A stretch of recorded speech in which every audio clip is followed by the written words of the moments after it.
Please welcome back to the stage, Jeff Chewy. Wow. I hope everybody enjoyed the delicious lunch. Are you all ready to get back into it? Yeah, I hope so. And again, if you need coffee, thanks to Hashback for their coffee. I'll be handling the afternoon from Isadora, going to give her a little bit of a break. Speaking about a break, don't forget, we have the Cabana Lounge downstairs with refreshments from Halburn, our strategic partner council member. I also want to invite up our next panel, Enterprise Blockchain, ready to move up the stack, moderated by our very own Paul Rapino, Senior Vice President, Hedera Council Partnerships. Thank you.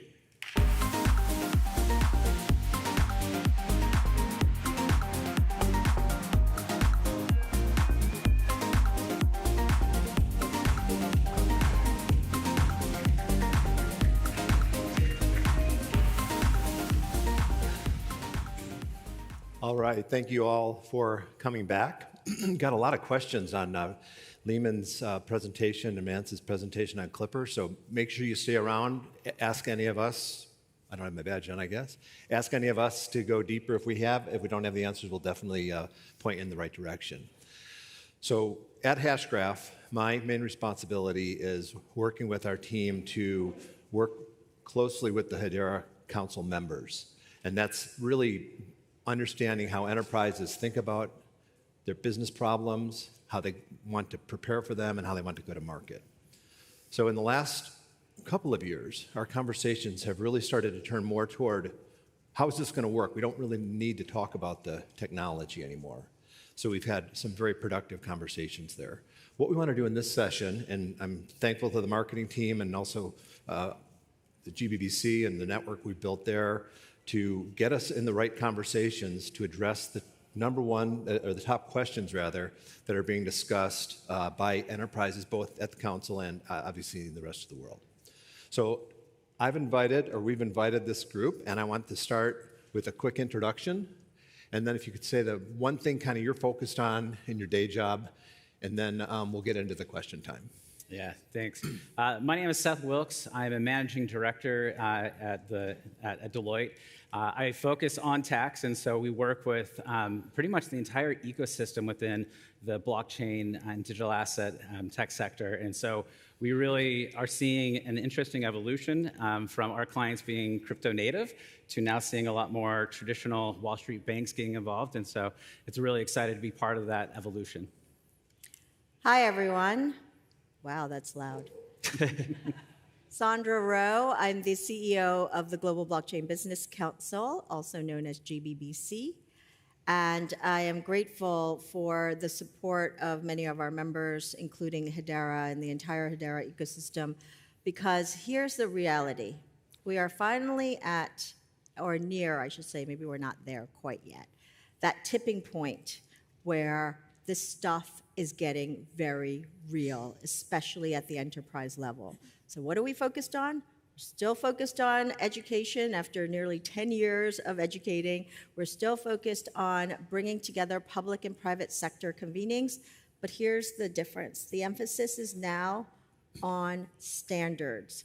How do we scale en masse? No industry has ever scaled without standards, and that's where we're focusing. We'll talk a little bit more about that today. Thank you. Hi, everyone. Nate Parker. I'm Senior Manager of Policy and Government Relations at Kraken. I'm predominantly focused on lobbying for pro-crypto legislation in front of the administration and Congress. Background is I worked in White House legislative affairs for the sitting president, his first term, and prior to that worked for the then House Majority Leader, Kevin McCarthy, and then Senate Majority Whip, John Cornyn.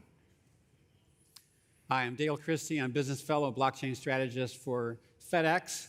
I've been in this space since about 2017, led the first blockchain use case in 2017, and have been focused on open, harmonized, interoperable standards. Since that time, we are proud members of GBBC. We've worked with Paul. We are one of the newest members of the Hedera Council. And I would tell you that the future of global supply chains is digital, not paper. And that will take us into the future. So there's that. Thank you. Thank you. And I want to stay on that with you, Dale. So there's two trends we've seen, maybe the last 5 years in supply chain is how do we move product from A to B, A to Z, and we've done a lot of work with GBBC on that, and there's a lot of white papers written about it, but it was all what is coming, how are we going to think about, how should we think about this? The other one is finance. Financial services, obviously the killer use case on what's happening in Web3. The last, I don't know, year, 17 months or so, we've started to see people understand this could be coming together and open up a whole new opportunity for us in commerce. So I want to go a little deeper on that, but in order to do that, one of the big initiatives we took on with GBBC was what we called the paperless supply chain. So if you can talk about that and set the stage for what that was and and where we're at today. Yeah, I mean, I think you go back maybe 3,000 years or something like that, they were trying to sell a tapestry and get it across a river, maybe with a canoe, and whoever owned the canoe became that proxy of trust. And so rather than just across a river, then across a country, then across an ocean, and now we're up to a couple of dozen documents to ship something internationally. And there's only a couple of trillion shipments a year. So you can do the math on what that paper looks like and the friction that is created as a result of that. And we've reached the point where commerce can't get any faster because it's being held up. We saw that happen during the pandemic where we couldn't get paper towels on the shelves or whatever the case may be. One of those documents might have been missing or other examples from that point of view. And so the last 3,000 years or so, the rearview mirror, if you will, of global supply chains, global logistics, global commerce is paper, and the windshield is digital. We have to unlock that. We have to, and the same thing for money, by the way. I mean, money and supply chains have gone hand in hand for thousands of years, but the point is the same. Both past is paper, and we move forward, we unlock that, and we create digital trust at scale. Sandra, talk about your vision for standards and how it started getting real in the last couple of years around use cases, maybe in supply chain and finance, and some of the things you're seeing in DC on policy, and I'm going to dig into that a little bit. That's a big one. I know we only have X number of minutes, so I'll try to be succinct. Here's the thing. We finally have the right ingredients for success. And what do I mean by this? It means the tech has matured. It means Washington, D.C. has advocates inside of the administration as well as agencies across the board. It's not just regulatory, it's not just Department of Commerce, it's across the board, who finally not only recognize the value of this digital technology, but recognize the power of what it can solve for. And that's kind of the biggest hurdle, is to actually get to that place where more and more people in positions of power actually understand that, wait a minute, I should be leaning in and helping support what's going on here. And then the entrepreneurs. I mean, hands off to every entrepreneur in this room who has been at it for a decade. We're all a little tired, but we're getting there. So I would say one thing, persevere, keep going, because the momentum is absolutely happening. So given that, Nate, I want to talk to you or ask you about policy. So as this is coming together, what kind of things are you seeing in DC? And on the other side, the questions we do get from our members is, and we had this meeting a few weeks ago, like, how should I think about policy? How should I think about regulation? So if you can give us some insight on how DC is thinking about that. Yep. We've met with nearly every asset manager, every major bank, every wealth fund you can think of. They all want to enter this space, but what they need is that green light, which is this market structure framework that's coming out of DC.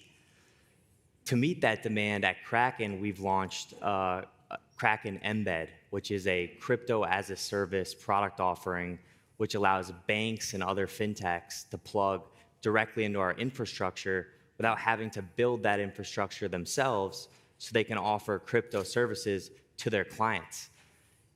Given all that, we do believe this market structure framework could be the single biggest market catalyst this industry has ever seen, and the beneficiaries of that could span the entire ecosystem, from Hedera to Kraken to small startups here in the audience and beyond.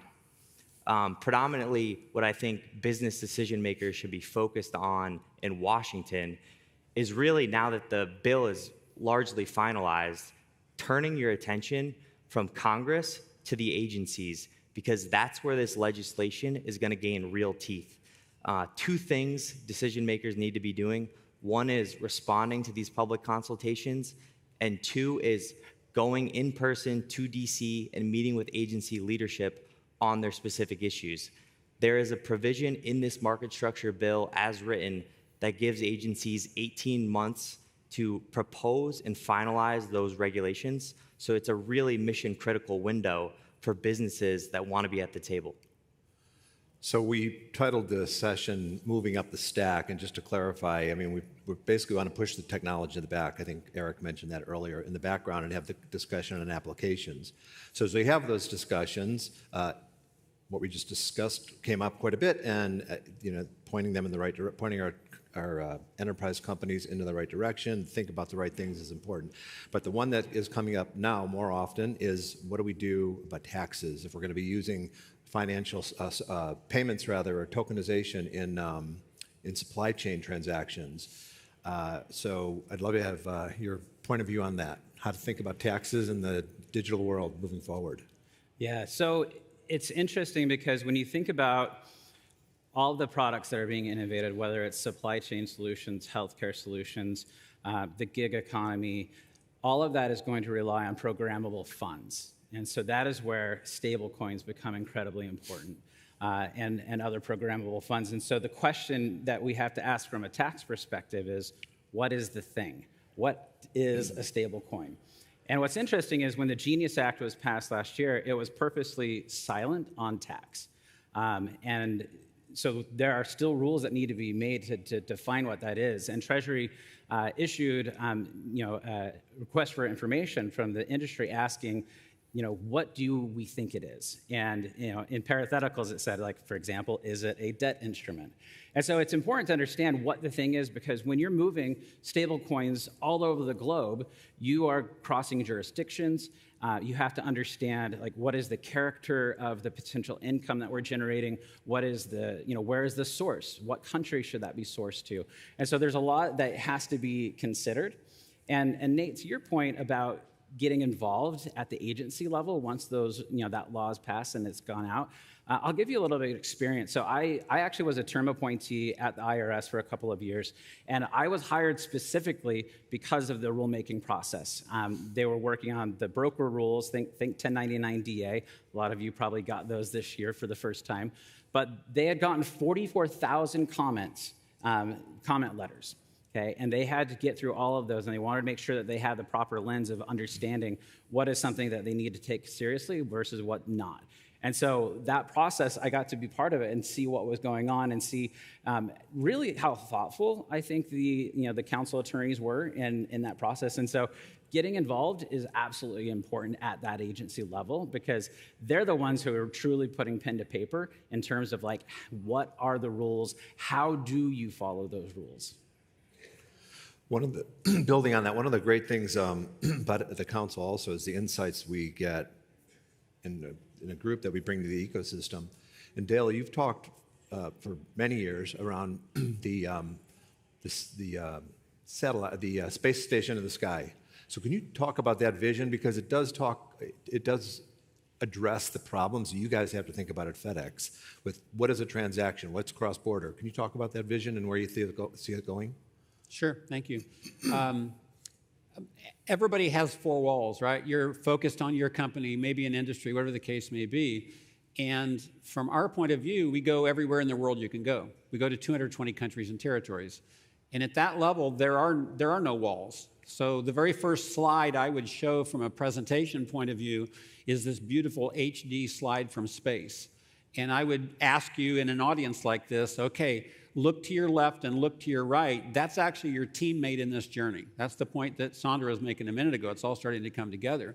But I want to take you up to that space for just a second. And at that point, when you see this beautiful view from space, there's no FedEx, there's no company, there's no industry, there's no borders. Data knows no geographic borders. And so I have the luxury of working for an entity like that allowed me to kind of come to those conclusions. And at that level, we need again, open foundational rails, interoperable, harmonized, open, et cetera, but it has to work for all of us. It can't just work for FedEx. This is not a FedEx advertisement here. We have a stewardship responsibility to say, look, it's got to work for the biggest, but it's also got to work for the lone entrepreneurs.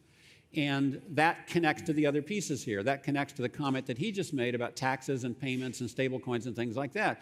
It won't help us if it only works in, Uzbekistan or Ethiopia or the US or something like that. It has to be strategic. It has to be scalable. We have funds going around the world, right? We have cross-border payments. We have lots and lots of things. And that's why this is a long game for us. And we understand that all these people have to work through it. All the politicians, all the agencies, all the very smart people from that point of view have to put this together. But it has to work, at my view, at that level. And if we can make it work at our view, not just for FedEx, but at a global level, it's going to work for everybody. So it's a slightly different approach from that point of view, but I would welcome you to come up to our view and look at this and go, oh, you're right, it's going to come together. It has to come together, and it has to work for every one of us. Sandra, looking at the global and GBBC, talk about the different topics that you're addressing now in the marketplace around. So I'm based in Washington. The organization is based in Geneva, but we're fully remote and distributed, just like any good Web3 organization should be. And we spend a great deal of time. Just to give you a sense, in the last month, I've been in Brazil.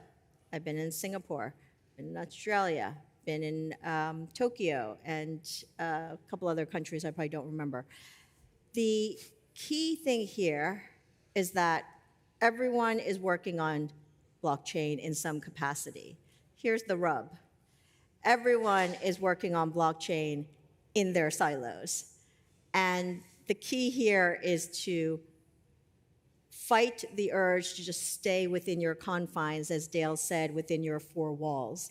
I get everyone has to work hard doing what they're doing, building their product, putting out their services, but reality is every so often, and we will help as much as we can, we have to connect the dots across the borders. We have to figure out how this works at a global level. So when you ask me what is the most important thing that we do now, it is to find standards across where we can meet. Even competitors, whether you're a blockchain L1 or whether you are an application provider or a wallet provider, we need to find the places where we agree as an industry, put those out as principles, as our risk mitigation framework that we've been working on.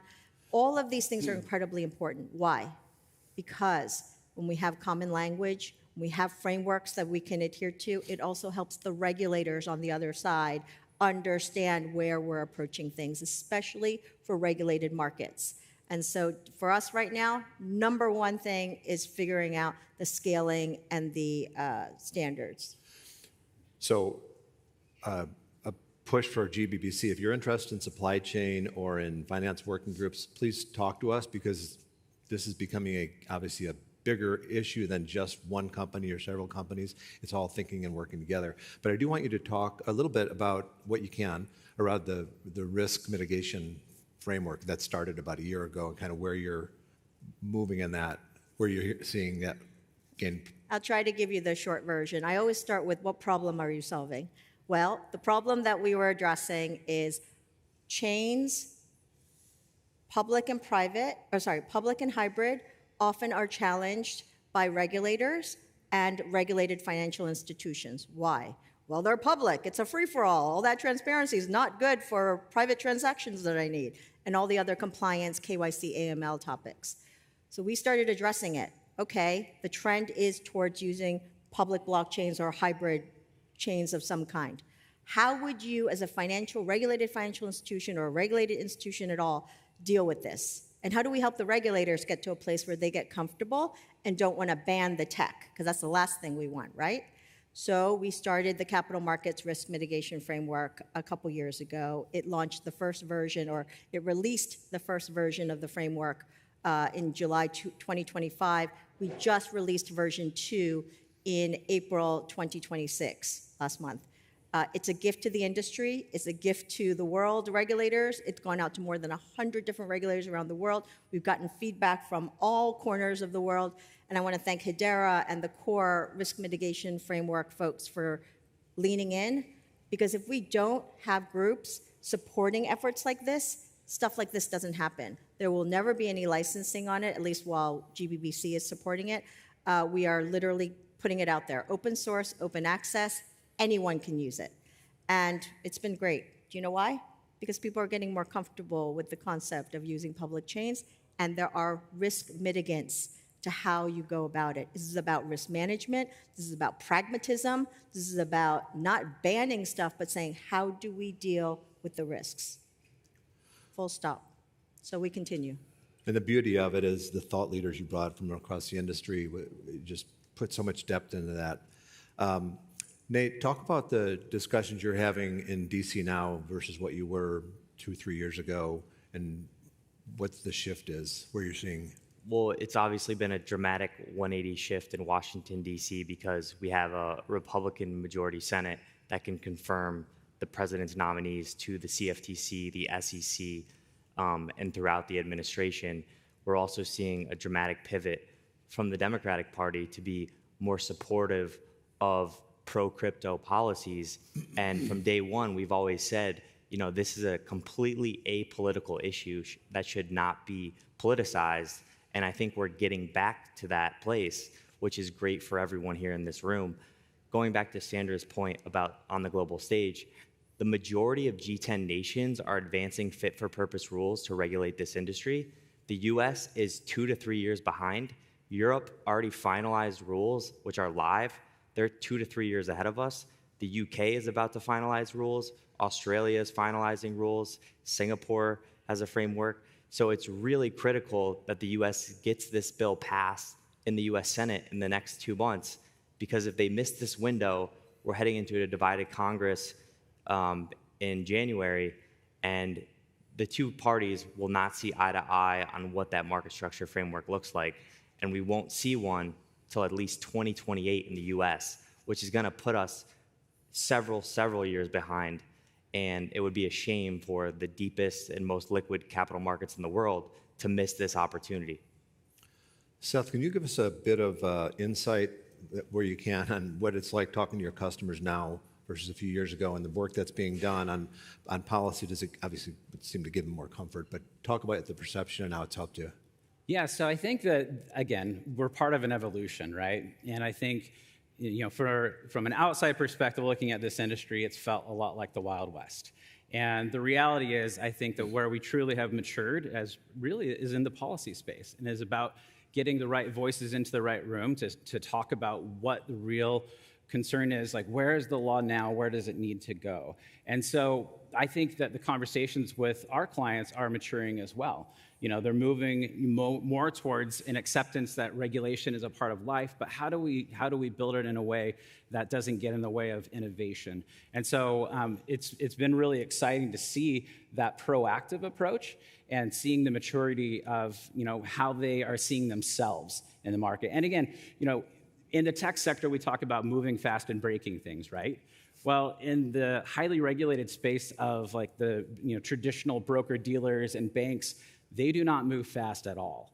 And so, again, we see now a lot of these banks and Wall Street players who are getting involved, who are being thoughtful way before they launch a product, because they have to. And all of the legislation, all of the work that has been done over the years has paved that foundation. There's work to be done, obviously, to get that more clarity. And, you know, there have been bills that have been bounced around on the Hill for tax purposes, the Parity Act. And so it would be great to see more clarity coming from those areas. But it is, you know, it is definitely an important component of being able to build this ecosystem. You probably get to save a lot of time when the perception is a lot more favorable toward the technology. Definitely, yeah. So I want to ask a question as we end, and get each of you to comment on it. Is an enterprise ready to move up the stack? What are you guys thinking about at FedEx? I know your discussions today, you were one of the first use cases back in, 2017? Is your job getting more tactical and easy in terms of talking about the application as opposed to all the standards and all the other work you've done because you're laid such good groundwork? Anything that we focus on has been strategic and scalable for a long time. So we've done a number of use cases from that point of view.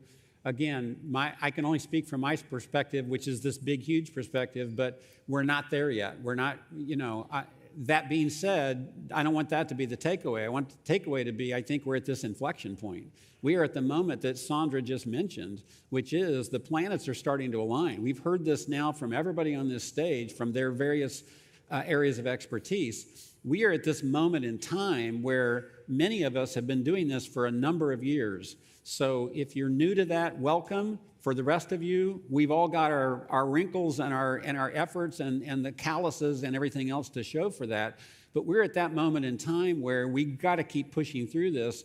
And whether that's on the financial side, which I'm not that focused on the financial side, though it's obviously, a companion piece. But the standards piece, we've come a long way. The discussions are coming a long way. The maturity, the understanding. I mean, I was in Washington, D.C. in 2018 at a blockchain education day, and we were trying to explain to people what it was, right? And we went from Senate office and Congress office to office to office, and they're like, I don't even know what that is. We've come so far from that space. So let's not look at how much further we have to go. Let's celebrate every victory as a victory. Let's celebrate that, and we are in a moment of victory right now, and we keep building on that. Nate, what does it mean to Kraken as applications become more real in this space? Well, look, we are really excited about the possibilities of blockchain technology, most predominantly with tokenized equities. Thought they were clapping for me, no? We clap for you, too. So on Kraken, outside the US today, you can now buy over 60 publicly traded companies anywhere in the world on chain. And over 80% of US equities are owned by Americans. So there's great demand for owning the greatest companies in the world outside of the United States. All this can happen on a blockchain. And we are super excited about the possibilities that we see with tokenizing not just equities, but all other real world assets. And we think it's happening. It's not, 5 years off. It's happening right now. We've already seen over $25 billion in trading volume of our XStocks product within the first several months of launch. Great. Sandra, I know for a couple of years now you've published with top use cases from members. Talk about how there's more interest in that and your vision of, do you see us moving up the stack in the enterprise where there's a lot more interest in the application? So the handbook that Paul's referencing is our 101 real-world blockchain use cases. And you might ask, why the heck do you need to come out with that? Well, you'd be surprised how many governments and regulators still ask us whether blockchain's real or not. And so we came out with 101 use cases last year, covering everything from digital identity to supply chains to healthcare. We wanted to show sports and entertainment. We wanted to show that there was not only blockchain is real, but blockchain is actually everywhere. And what that has done, we made a lot of friends in government, by the way, but we didn't even know about, agencies we'd never even heard of. But it also helped us with that education point to be able to have that dialogue. So the next version of it is dropping in 2026 in June. So you'll see the 2026 edition coming out. We've updated some use cases because they've expanded, but there are lots of new ones also in play. So I didn't plan on doing an advertisement for that, but I know you're anxious or always looking forward to giving those use case books out. So thank you so much for pulling that together. That's a lot of work. And we've contributed, I know many of you in here have, but it's definitely worth carrying around because you could pull out of your pocket. It's just it looks like a little pocket Bible or something. But it's got, how many use cases have you done now or heard? I have a couple hard copies left if anyone wants one, but yeah. We've sent them around. It's amazing. We live in this digital world, and yet so many regulators and government folks want the hard copies. We've literally been asked, can you please send us the hard copies? Go figure. And so I'll end with you, Seth. Your thoughts. What are you hearing? Are they ready to go deeper on the application side? Absolutely. I think it just really quick in closing, all of you in this room are builders. And the silos that I would want to make sure that you are aware of are the silos within your own organization. Tax and accounting can either be a partner or they can be a roadblock. And so it's really important to pull the right people together to make sure that you're all moving at the highest frequency as possible. All right, well, I'd like to thank the panelists. Looking forward to the rest of the afternoon. And again, we'll be around if you have any questions, but thank you all for joining us. Thank you.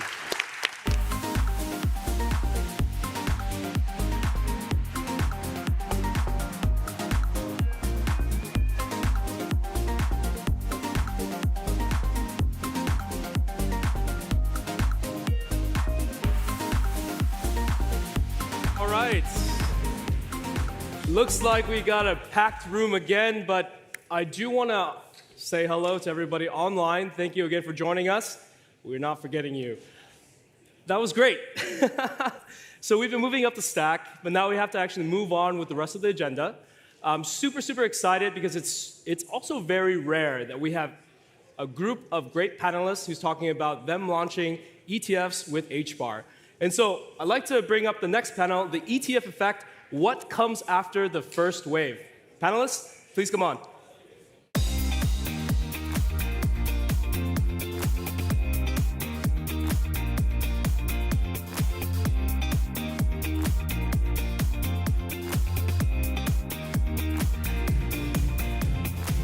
Let's go.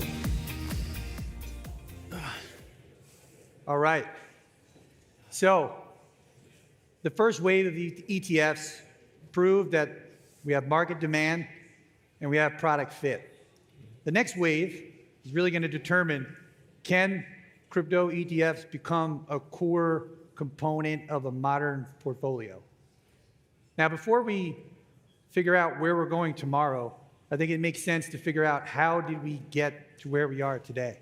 So for the benefit of the audience, we have a killer panel here. So regardless of if you're fully caught up on the current season of the ETF story, or if you're stuck on episode 1, I think we have a great panel for you guys all today. So with that, why don't we start off with some introductions? And if I might add, can you tell the audience perhaps something surprising about ETFs where we are today? Ooh, something surprising. I thought you were really going to throw me a curveball there, Jimmy. So my name is Bob Rutherford. I've been in institutional crypto for over a decade now. Former founder, sold the company to another large provider in the space. Spent 5 years at FalconX building up their digital asset prime business, and now I'm at Clear Street. And Clear Street is a traditional prime brokerage shop with the vision of sort of allowing sophisticated investors to trade any asset class anywhere in the world. And so it fits in perfectly with the ethos and with the vision of digital assets. And we've built a digital asset brokerage business right alongside our traditional business, which makes us unique.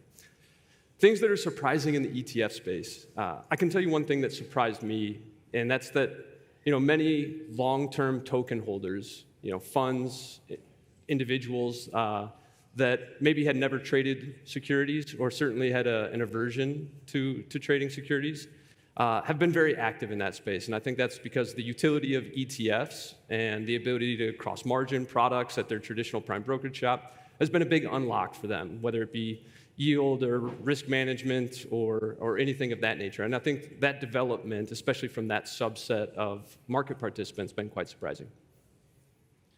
Oh, great. Good afternoon. I'm Duncan. I am very honored to be an independent director on the Hedera Council.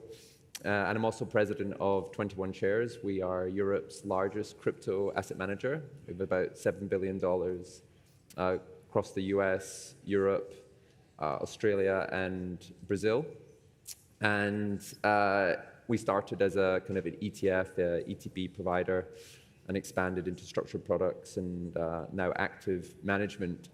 I think for like the first kind of round of ETFs in the US, one of the things that, apart from the fact that BlackRock's IBIT ETF launch is like the most successful ETF launch in history, I think one of the things that I was surprised by is with the ETH ETFs, so the Ethereum Ether ETFs, the fact that not all, actually probably only like half of the issuers actually implemented staking.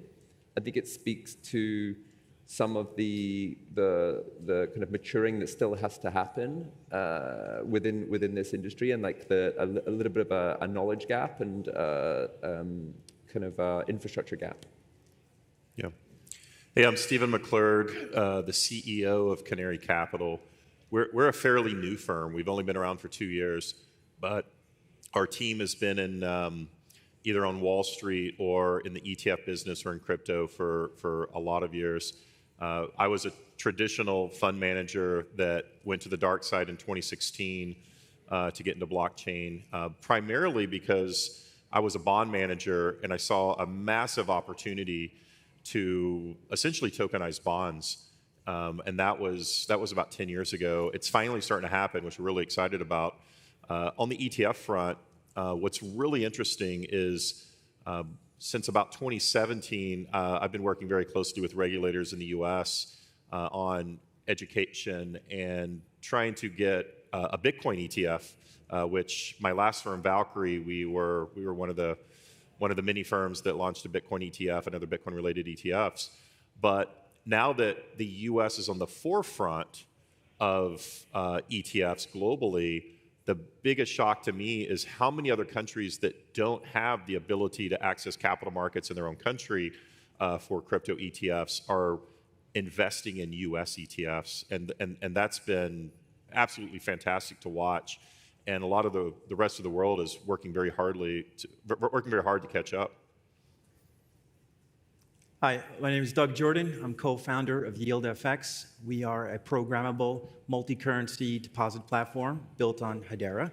I spent 30 years on Wall Street as an FX trader, where I worked and lived half that time to New York, London, and Moscow. So I've seen exactly how everything works on the inside and all the frustrations that still remain on the outside. What you asked earlier is what surprised me most would probably be the inception of the ETFs. When the gates opened in 2024, first quarter we had in a Bitcoin ETF, we had up to 12 billion of net inflow. By the end of that year, roughly around 55 billion. So that was a big surprise to me. So Main Street has now made it a very commonplace item to invest in the crypto ETFs. But what surprised me most, probably even after that, was how the infrastructure gaps still remain today. Mm-hmm. Got it. Duncan, want to start off with you. We talked about like getting an understanding of how we got to where we are today. How did we get here? We mentioned enormous sums of money that's come into the ETF space. Where is it coming from? Is it coming from big broker-dealers, online brokerages, RIAs, family offices? And of these channels of inflows, is there one that has either overperformed or underperformed what you would have thought?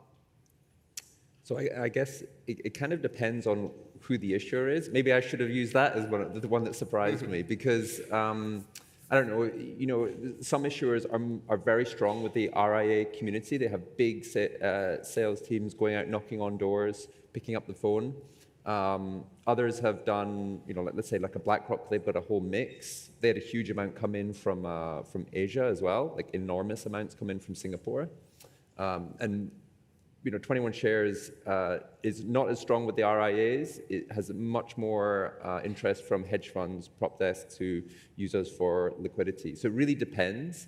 And obviously retail. Retail was probably 65, 70% of our assets in the US are retail today. So that could be an explanation for people in the audience figuring, why are there so many ETFs that all do pretty much the same thing? Because they're kind of geared towards different audiences as to who they're attracting to come in? Yeah, definitely. I mean, well, we put a lot of effort. We started in 2018, and so we put a lot of effort into building out our liquidity networks, our relationships with market makers. So our USP is being able to be fast into market and to be useful to that type of investor. Whereas, you kind of compete with the brand of a BlackRock is phenomenal, right? So they get a different type of investor base. Yeah, so it definitely varies by the type of issuer. And have you observed any differences between inflows and outflows in Europe, in the EU versus in the US markets? Definitely. I mean, like over the last few years, since Europe's had products. I mean, we launched the first physical crypto ETP in 2018. So that's how long kind of Europe's had physical like spot crypto products, and the investor bases are very different. I would say for the US, the RIA money's been pretty sticky. Retail was generally sticky. It came out a little bit, towards the end of last year, but you had some institutions come in and replace lots of that.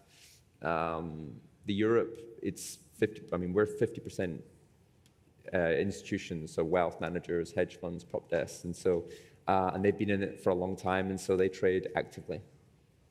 Got it. So we talk about where the money is coming from, and Steven, maybe you could tell us what is it replacing? Like if you think about constructing a portfolio, and you're going to make an allocation to a crypto ETF, what is it replacing? Is it replacing like the tech ETFs, the triple Qs, or what have you seen? Well, and our inflows and our focus is even different from 21 Shares, even though it's a little bit different. You know, we play to our strengths, and most of our team came from institutional backgrounds, and we talk to a lot of insurance companies, pension funds, sovereign wealth funds, and then we also focus on retail quite a bit as well. There's other competitors that focus very heavily on financial advisors, which isn't somewhere where we focus, but we still get inflows from. So what we are seeing is more, for us, it's more institutional, including corporations. So what's really interesting about what they're looking for, it's a little bit different. If you kind of go back, the history of crypto, it's been very largely retail driven. The Bitcoin ETF brought in a lot of financial advisors, but now you have institutional investors that are focused on which blockchains have great functionality. And I remember when we first filed for the HBAR ETF as an example, Bloomberg and some other places are like, well, what's that? What's HBAR? And one of the reasons why we filed for it was the technology stack and the partnerships that the Hedera Foundation and Hashgraph has. And it's very enterprise heavy, which isn't, so when we launched, it was a very successful ETF in the US, bringing in over 100 million in AUM since we launched in October. And what most of our investors are focused on is, okay, real world assets, enterprise solutions, true functionality. And we're seeing a massive bifurcation in the previous cycles of hype and the new cycles of real world use cases. So most of our clients are looking at it from the technology stack and what's actually being built on the network. So that has been the primary focus of a lot of our conversations. Like, okay, what's being built on it? And that is the most important thing for our clients. Got it. Now, let's talk about launch day. So ETF comes to market, launch day, a ton of money pours in. Has that money been sticky? Or have you seen it sort of erode away? And if it's not for the long haul, or even if it is for the long haul, what would cause that money to exit out from the ETF side? I mean, for a lot of product offerings, the real day one money can often be seed capital, can be capital from some of your partners, like service provider partners, and the agreements vary. So some of it you'll see sticky for quite a while. We have hedge funds that will put money in at the beginning, and so they do a sort of arbitrage trade that exists in crypto markets, that if it's there, they'll be in it. If it's not there, they'll be out, and we're fine with that. So I think it really varies. But like if you look at the Bitcoin ones are the best example because they've been around a lot longer in the US. I would say the early money has been very sticky. Yeah, for Canary, it's been extremely sticky as well. As Duncan mentioned, a lot of the hedge fund and particularly basis traders, they will move around based on where the basis trade is. So that's where you would see the most amount of outflows. I think with most of our investors being more institutional, they're investing for a very long time. So we've seen very few days where we've seen any kind of redemptions. HBAR in particularly, I don't believe we've seen any redemptions in our HBAR ETF, but it has been institutions that are in it for the long haul, and it's become very sticky. Okay, so let's talk about, there's a bit of a mismatch, right? You have ETF, which is a product that trades in the securities markets. Securities markets are Monday to Friday, right? And they close at 4 o'clock. However, the underlying crypto is 24/7. Trades all through the night, and it trades on weekends. Doug, could you maybe explain a little bit from the professional side, the trading side, the financial side, what does this discrepancy, what are the challenges in this due to this discrepancy? And are there any things that, from the professional side of things, on a Friday afternoon before the market closes, that kind of are important signals to keep an eye on? Just buy yourself a 3-day at-the-money option. When you buy the ETF, you buy the wrapper. However, the underlying asset trades 24/7. So when you run up to Friday, you could run into a widening of the basis between a spot and futures. So that really, now the market maker has a lot to deal with. How he hedges it, there's different ways they can hedge it, but usually Monday mornings, that's when someone's holding the bag, and things need to be consolidated and reconciled and normalized in most cases. Now, Bob, there's a similar on your side of the world, right? If you want to borrow, you have the two components. You want to borrow the ETF shares itself, or you could borrow the underlying crypto. And you could do that for various reasons. Maybe you want to short the ETF, or maybe you're running a strategy where it's advantageous to borrow the underlying. Tell us about the borrowing market. What does that currently look like? What's the state of play? Yeah, it's probably larger than people think it is, and also not nearly as large as the rest of the securities lending market, if that's contradictory position. I alluded to it earlier when I said, I was surprised by how many people who are, sort of maybe true crypto holders, right? Long-term investors moved some portion of their allocation into the ETF market. And it's because of the lending market, right? So in the world of digital assets, it's very bilateral. You're using brokers, or you're talking, bilaterally to somebody else on the lending side. With the ETF launch, now these institutional investors specifically have the ability to finance positions and still hold their BTC long in a much deeper, more liquid market in the world of sec lending. There's probably, it's really hard to estimate how much lending is going on with a security because it's not publicly available data. But you can sort of extrapolate how large you think that is based on open interest and things of that nature, and then just generally being in the market. There's probably $1 billion of that sort of demand out there today, which sounds like a lot of money, but it's really a drop in the bucket when it comes to the rest of the world of sec lending. Rates are probably in the neighborhood of, if you were to borrow, probably in the neighborhood of SOFR plus 100, SOFR plus 150. And if you're, the one lending out those securities, probably minus 150 points from there. So it's large. And I think it has we see this trend of, more mature financial products sort of leading to more demand. And I think that you're going to see a lot more of that. You're going to see opportunities where, large institutional investors who can put $100 million behind a thesis can come in and say, hey, I want to be long a digital asset treasury company that's trading below MNAV, but I don't want the market exposure. I don't want the volatility of the underlying asset, and I can hedge that off by shorting an ETF, and you can play a long game for convergence. that type of thinking, those type of sort of more complicated products are really starting to enter the market and will drive the next sort of evolution of demand and liquidity when it comes to both ETFs, but specifically on the ETF lending side. Question for the panel. The advent of the ETF, is that had the effect of smoothing out the ride for investors?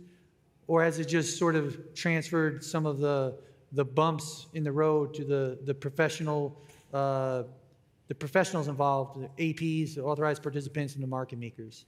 Well, don't cry for the service providers. They do just fine. So look, it definitely takes, the whole point is it's supposed to make things easier and safer, more transparent in many ways. And so, yeah, I think it has smoothed that access, the access part, and those service providers are part of that. And if they're going to get paid well, it's because they're doing a good job for the... Got it. So, yeah, they're taking on the risk, but they're getting compensated for it, to your point. Yeah, Don't cry for them. Well, yeah, I mean, like, they make a market intraday on a product that prices at the end of the day. And if you do a good job, that spread will be tight. Yeah. And just going back to the smoothing effect, I think a well-functioning capital market in any asset class, in any instrument, right, it needs both buyers and sellers. And the world of digital assets tends to be very unidirectional, right? Like we're all part of the industry, so to take a step back, you need willing buyers and sellers in order to flatten volatility, and we all tend to be thinking the same things generally at the same time.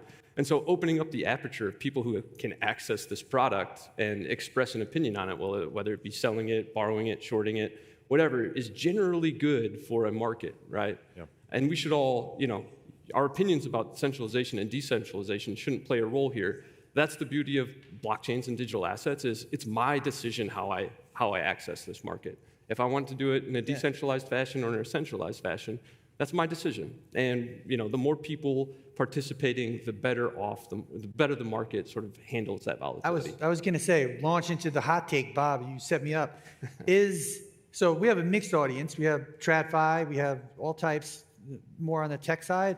I'm sure we have some cypherpunks, some OGs, and to that group in the audience, they might be thinking like, "Hey, ETFs is like the antithesis of what crypto was all about, self-custody and decentralization, and instead we're talking about something completely different."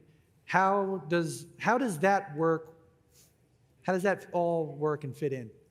Well, what we've learned is, there's a lot of different types of people out there. There are the people that believe in decentralization, owning your own keys, owning your own custody, and that's absolutely great. If you're smart enough to do that, by all means do it. I did it myself, and then when ETFs came out, it was just easier.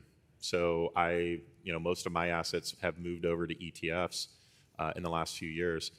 But one of the interesting things, though, is when you are going with ETF, you are relying on that issuer, and you are relying on the service providers to provide that security, to think about risk.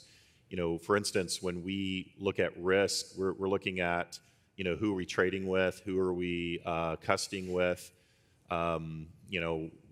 We ask for full financials from every single counterparty that we work with. And I go back to my former days at Valkyrie.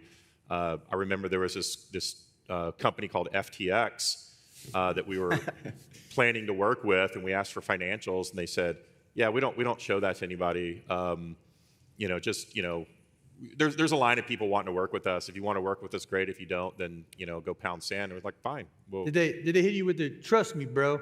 Trust me, bro. Yeah. And it worked out, but it's a policy that, I've practiced since my TradFi days. It's just, to me, it's obvious, right? Like, same thing. Your custody statements. You should read your custody statements every time you get them, whether you're in a hedge fund or a private vehicle or ETF. Make sure the two things match. People would have avoided Bernie Madoff if they had just looked at the custody statements and made sure that the other statements matched them. So we're doing a lot of that. There's custodians out there that are, they've got great technology that we've turned down because their balance sheets just don't fit our risk profile. And there's a couple of custodians that are probably going to file for bankruptcy this year that we don't work with. So these are some of the practices that we put into place for the benefit of everybody out there that's holding an ETF. And we're just very diligent about that. We're very careful about risk, and same thing with cyber risk. You have to be extremely diligent, and when you're managing ETFs, it makes it easier to scale that diligence and scale that cybersecurity protection that you're offering your clients when you have a lot more assets together. Mm-hmm. So we spent some time discussing, how we got to where we are. Let's shift a little bit more towards the other half of what we want to talk about. Talk about innovation. Duncan, maybe we can start with you. There's ETFs with staking yields, ETFs that feature covered calls. There's ETFs that are leveraged. What do you think is and those all exist outside of crypto. Which of those do you think will, where is innovation taking us? So they all exist in crypto as well today. So we do staking, obviously in kind, creations and redemptions. We don't do a covered call strategy right now, but may do in the future. Let's say others do. I think that's probably actually one that's got really good product market fit right now. I think covered call strategies on crypto work really well. There's investor appetite. I would say that basket strategies are the ones that are probably going to take a lot of the money in the coming years. And our first product was a basket, actually. Maybe we're a little bit early, 8 years early. But I think it makes a lot of sense for a lot of investors, whether that's passive or active. Let's see, but that's the one I would look out for. Doug, from your perspective, we've seen in the wider ETF world, we've seen innovation. We see Diamond ETF is a good example. Yeah. What do you think is ahead for us in the world of crypto? Yeah. Or talk about innovation in general. Yeah, we were talking pre-panel. I worked on a Diamond ETF, first ever Diamond ETF. And so I'll share some first mover pain doing that. We had to create a spot market from scratch, a futures market from scratch, and a 100-year perception about diamonds being just for jewelry. So I guess the lesson is, the wrapper is the easy part, the infrastructure is really difficult. Mm-hmm. As part of what we're doing at YieldFX, programmable yield generating bank deposits that you can move around the world. So that, how things are going is in that pace. So yeah, we're getting there as far as the yield side of what we're doing. Yes. I wonder what the panel thinks. A lot of discussion about tokenizing real world assets. Is the ETF sector been like, guys, you're so late. We've been doing this. We just call it an ETF. Is there lessons to be learned about taking a hard asset like diamonds and putting it into a wrapper, a financial wrapper? Yeah. Is that the same forces at play in the discussions around RWA and tokenization? It's kind of the theme what we're doing here, and what's next is the utility, the yield, and that's exactly what we're doing at YieldFX. Mm-hmm. So we're taking a $7.5 trillion daily market in FX, and we're democratizing it for the rest of the world. So the institutions have always benefited from FX yield. Now we're opening up to the world. So we'll have 3 channels at the same time: institutional, small business, and retail. On the institutional side, we're actually working right now. I can't mention names, but we're working with a self-directed IRA company here in the United States, one of the largest in the United States, about money at rest in accounts that can be sent overseas and earn a local yield and not local currency. So it's kind of exciting stuff. Yeah. Yeah. Now you and I had been all right. You and I had. Oh man, I think we're almost out of time. So we have to close, and as we close, maybe you can give each, hopefully, a bold prediction on where we will be next year. We get back together, Miami Beach. Jimmy's known me long enough to know that I absolutely refrain from making price predictions. Otherwise, I didn't say price prediction. Okay. I think you're going to continue to see the financialization of this market, the sort of amount of maturity that we've seen from clients and investors and other sophisticated participants coming in has really increased over the last year or two, and that will drive new demand in new ways, and we'll see, the rest of the market sort of appreciate after that. Got it. Can we get 30 seconds from everybody? We're almost out of time. Okay, so I think we're probably going to see crypto ETFs globally, $400 billion target. And I think actively managed ETFs are going to be a really big thing. Bigger, better, better. There you go. 2027. Yeah, look, I think there's going to be a major focus on utility over the next year, and that's where a lot of things are going to move. Less hype, more utility, more serious people that are investing, and I'm going to see the ETFs that have a token that has real utility really grow, particularly if we run into another bull market, which I believe we will this fall. Yeah, we're looking at a steady increase from the trad world to digital. It's going to take some time.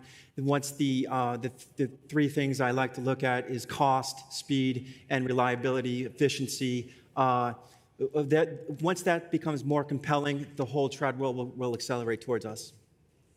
Well, thank you, panel, for joining us. Hopefully, audience, you've now been caught up on the crypto ETF story. Please, we'd love to continue the conversation. Come talk to us when we're done.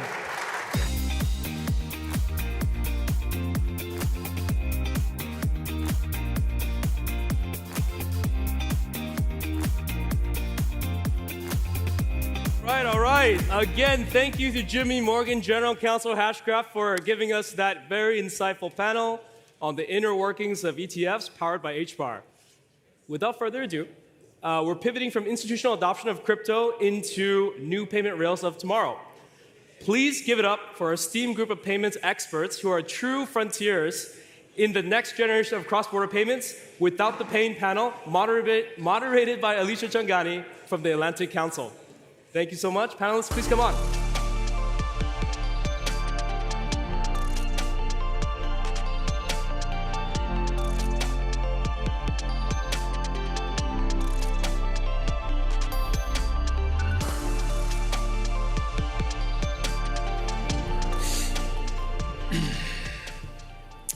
Wow, what an energetic day we've had. This crowd is excellent, so hopefully we can keep the momentum up as we talk about cross-border payments without pain. Not an easy question to answer, but I have an excellent panel with me here to tackle it. So, Sushil, should we just jump right into the panel? Sure, absolutely. Thank you. Okay, Sushil, can you help set kind of the context for us here? Cross-border payments have been evolving for quite some time, but we're still seeing many pain points. What are those pain points, and why do we still have them? Sure. I can definitely answer that. But before that, I just want to remind everyone, this is 2 p.m., post-lunch, probably the siesta time. We're going to try to keep it lively. Now, cross-border is not the most exciting, but it's one of the most exciting sector right now when it comes to real-time payments. I'm Sushil. I am the co-founder of a company called Drop, which is an instant payment company that leverages real-time banking, RTP, and the Hedera chain for stablecoins. So we are bringing everyday payments, we're bringing instant payments to settlements to everyday purchases, like when you go shop in a convenience store or where you do a digital commerce. So the cross-border, just going back to your question, cross-border is it's challenging because everything that you do domestically, it gets amplified. And so in the last 3-4 years, big changes have happened all over the world. With stablecoins, we have, you can make payments any part of the world. That's a rail.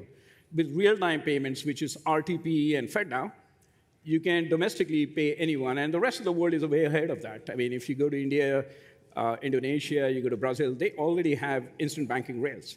So the world is ready with the rails, but not just one part of the equation. And it's fantastic. You can do a millisecond in a stablecoin. You can do within a second on a banking rail.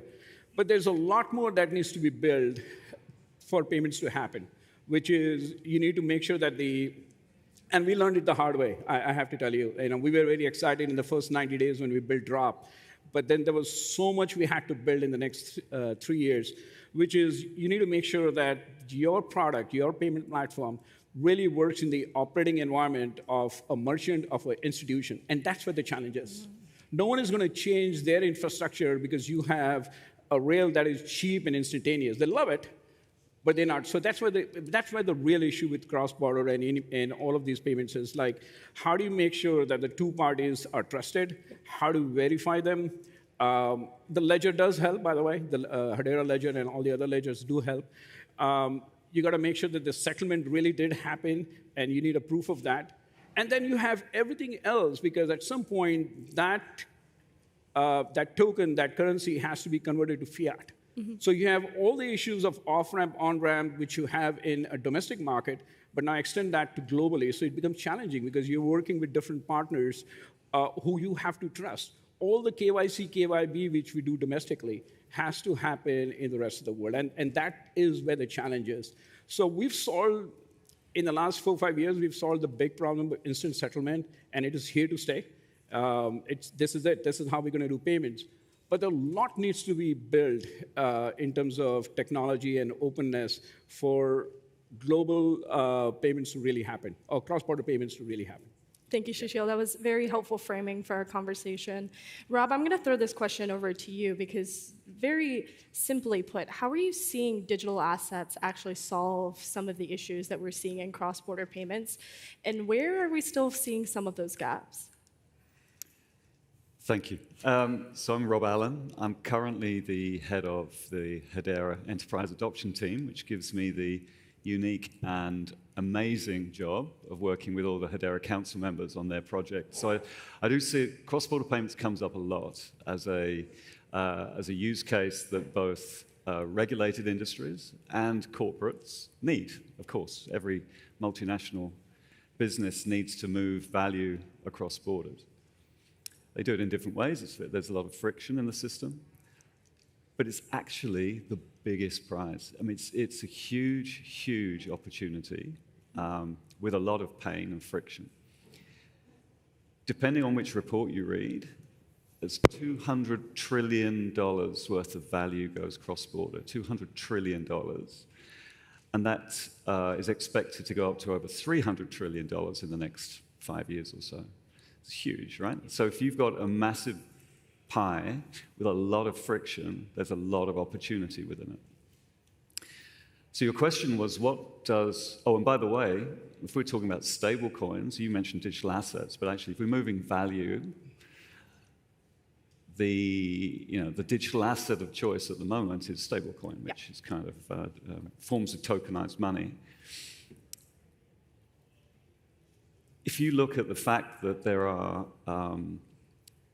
98% of the world's stablecoins are denominated in US dollars, but only 50% of the current cross-border payment flows are in US dollars. That's a huge discrepancy, which for me means that there's a massive opportunity in non-US dollar stablecoin denominated stablecoins. And as a proud Australian, kind of recovering Brit as well, I like that idea because those currencies actually have a lot of value too. And so there's another opportunity there in the cross-border foreign exchange corridors.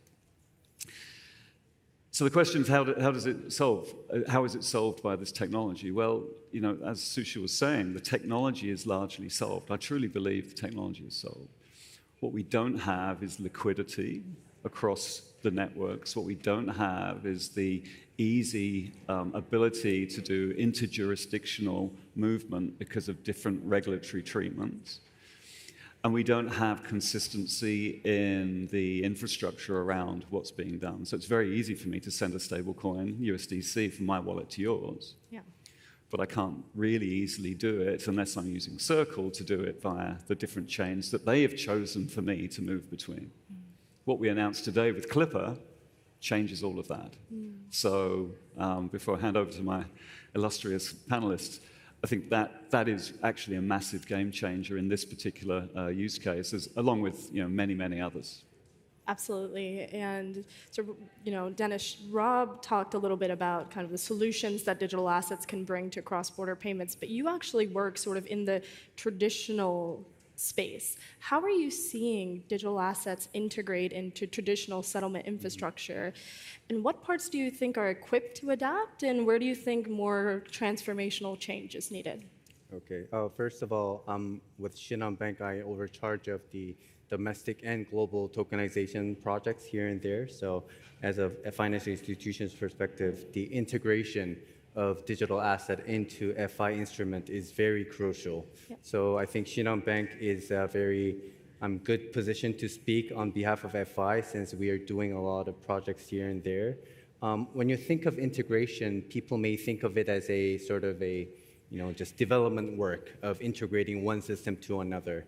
However, it's more than that. The banking system has been established for decades now, and since we are complying with all those rules and risk mitigating measures to minimize all those operational risks. And when you think about digital assets of integrating into existing FI systems, do we still cover all those scenarios, right? So for Shinhan Bank, we've gone live with our tokenized deposit system last year. So we've gone through some fallback scenarios where we have to manually revert some of the transactions. It was very tough. However, we've learned those lessons and actually improved some of the systems, and thereby we could say we've integrated some of the digital asset aspect into our system. So there are a little more than just system integration when you think of between the layers of the ledgers and the FI instruments. Great, and I'm really glad that you outlined that for us. So it took us about 3 questions to talk about interoperability. So Christopher, I'm going to throw this question over to you. In, let's say, 10 years, we could be living in a world where CBDCs, tokenized deposits, stablecoins, all coexist in this world. What does interoperability actually look like, and are we doing enough to make sure that these different assets can work together? Oh, well, thanks for the question, and happy to be here. My name is Christopher Mensah from MTech, and we address that issue quite profoundly, because basically most of our customers are central banks, and initially, and I think from our perspective, what we're looking at is enabling the central banks to take ownership. Yeah. A lot of the discussions we're having with some of the central banks is all about sovereignty, how they can actually own the rails that their flows are going through, which is a big issue, and being able to dictate locally how that stack is going to stack up, from their perspective, and from MTech's perspective, we have a build. Operate and transfer process where we build locally to empower the central banks in the jurisdictions they're in. So we don't build payment systems per se, but what we do is to empower the central banks to take ownership within the ecosystem. So tier 2 payment providers are able to plug that gap with the last mile payments, and to enable the central banks or jurisdictions to have more control. If you look at Africa or sub-Saharan Africa in Caribbean, but mainly Africa, you're looking at the fact that there's about 40, 50 different jurisdictions. There's not going to be one currency within Africa anytime soon. So I think the play is to enable the stack within the central bank for ownership, and then for having other players to come in to plug that difference to interconnect and have a bilateral type of interest between both parties. So I'm going to push you a little bit, and I encourage the other panelists to kind of jump in on this question, because something that we look at the Atlantic Council very closely is sort of the geopolitics of payments, and how do you kind of converge both kind of political fragmentation of these cross-border payment networks with this sort of push for interoperability, this push for connectivity, and geopolitics plays a big role in that. So what are you noticing from your work? And I, of course, encourage the panel to kind of jump in where you see. I think from that perspective, the sovereignty is Yeah. a big thing. If you look at the world we're currently engaged in, what's going on, it's a talking point. And working within, say, countries like Nigeria and Ghana, when we do bring a solution to them, they want to know how they can take control of it, to enable them to have that connectivity, for them to participate in the wider talking points. When you look at projects like Agora, Project Agora, Yeah. Enbridge as well, that played a big part in how that was kind of panned out. But some of these projects are very much based on established economic situations or countries or jurisdictions. And emerging markets sometimes gets forgotten in that conversation when it comes down to some of the corridors, payment corridors, and some of the pairings are not catered for, and it becomes quite expensive as well. So what we're looking to do is, like I said, empower central banks to take ownership. There's a lot of activity currently going on, so they just want to be able to have more visibility over that. Any other comments from the group? Sure. I would like to add a little bit. And I can talk mostly on the stablecoin aspect. And this is debatable, what I'm going to say, but it's not just the geopolitical tension. I think, right now you have USDC, and then you have USDC Euro. You will always see more currencies like that. Like, just right now, somebody walks We're in going to get from- you a mic right here. Perfect. Oh, Problem solved. Can you hear me, guys? I'm Great. sorry No, for no. that. It always happens. I'm going to speak more on the U.S. On the stablecoin front. I expect it's not just the euro tension; it's like the global tension. It is competitiveness too. There will be more stablecoins offered by different businesses, different countries. It's just going to happen, and it's not a question of who wins. It is, as long as we have an exchange that can convert that quickly. Right now, you walk in from India and you have Indian rupees, you can't give that to somebody, a merchant right here.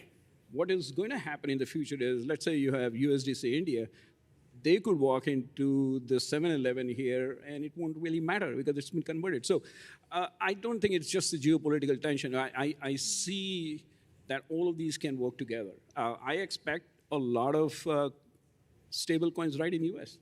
I do know of them. So it's just going to happen. I think as long as we have liquidity and we provide the exchanges, we'll be fine. I'm being just optimistic. No, I like that tone of optimism. It's good for the group. So Dennis, Project Agora has been called upon, so I'm going to turn to you on this question. Kind of lessons learned from the sort of collaboration you've seen across central banks and the private sector on this major project, lessons learned, and what do you hope to see as this project scales, but as kind of cross-border payments get improved globally? Yeah, so those of you probably not know, Project Agora is most of the 7 major currency jurisdictions, central banks, and the private sectors get together to establish a common cross-border tokenized system here and there. So it's been the largest project that's been held by BIS among private and public sector collaboration that is very meaningful by itself.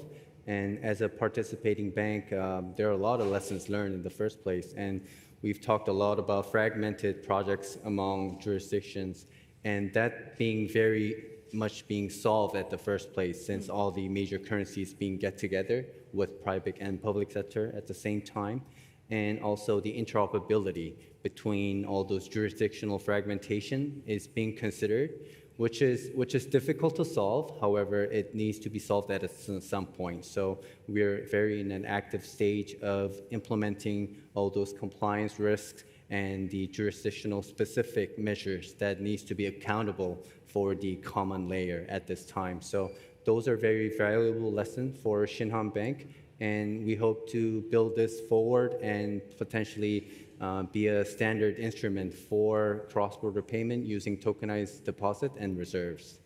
Excellent. Looking forward to that. So I'm going to turn to AI because I think this is a huge hot topic in cross-border payments. Rob, I'm going to turn this over to you. How are you seeing sort of agentic payments changing the infrastructure, the sort of work around cross-border payments? And what are you excited about and maybe something that you're a little bit more concerned with as we think about agentic commerce? Yeah, well, I'm super excited about it. Great. It's not really a fair question because I'm moderating a panel in 2 hours over there on agentic payments, so I'm trying not to steal my own thunder. But I quite like to extend it, actually, because we're talking about cross-border payments without the pain.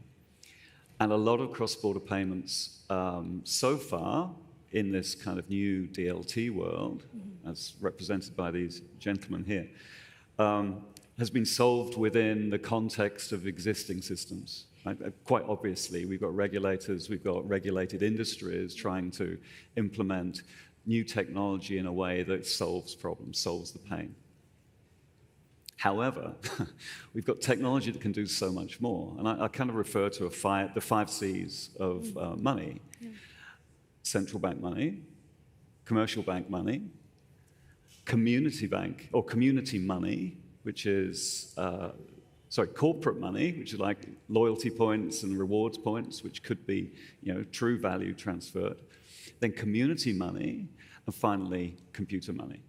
So that computer money layer, which is now manifesting itself as agentic payments and agentic AI-driven commerce, is effectively the same. Right? What we've now got with technology, especially with scalable technology like Hedera, is the same thing that we're applying at the central bank money is the same throughout the stack because it scales. It's just an order of scale.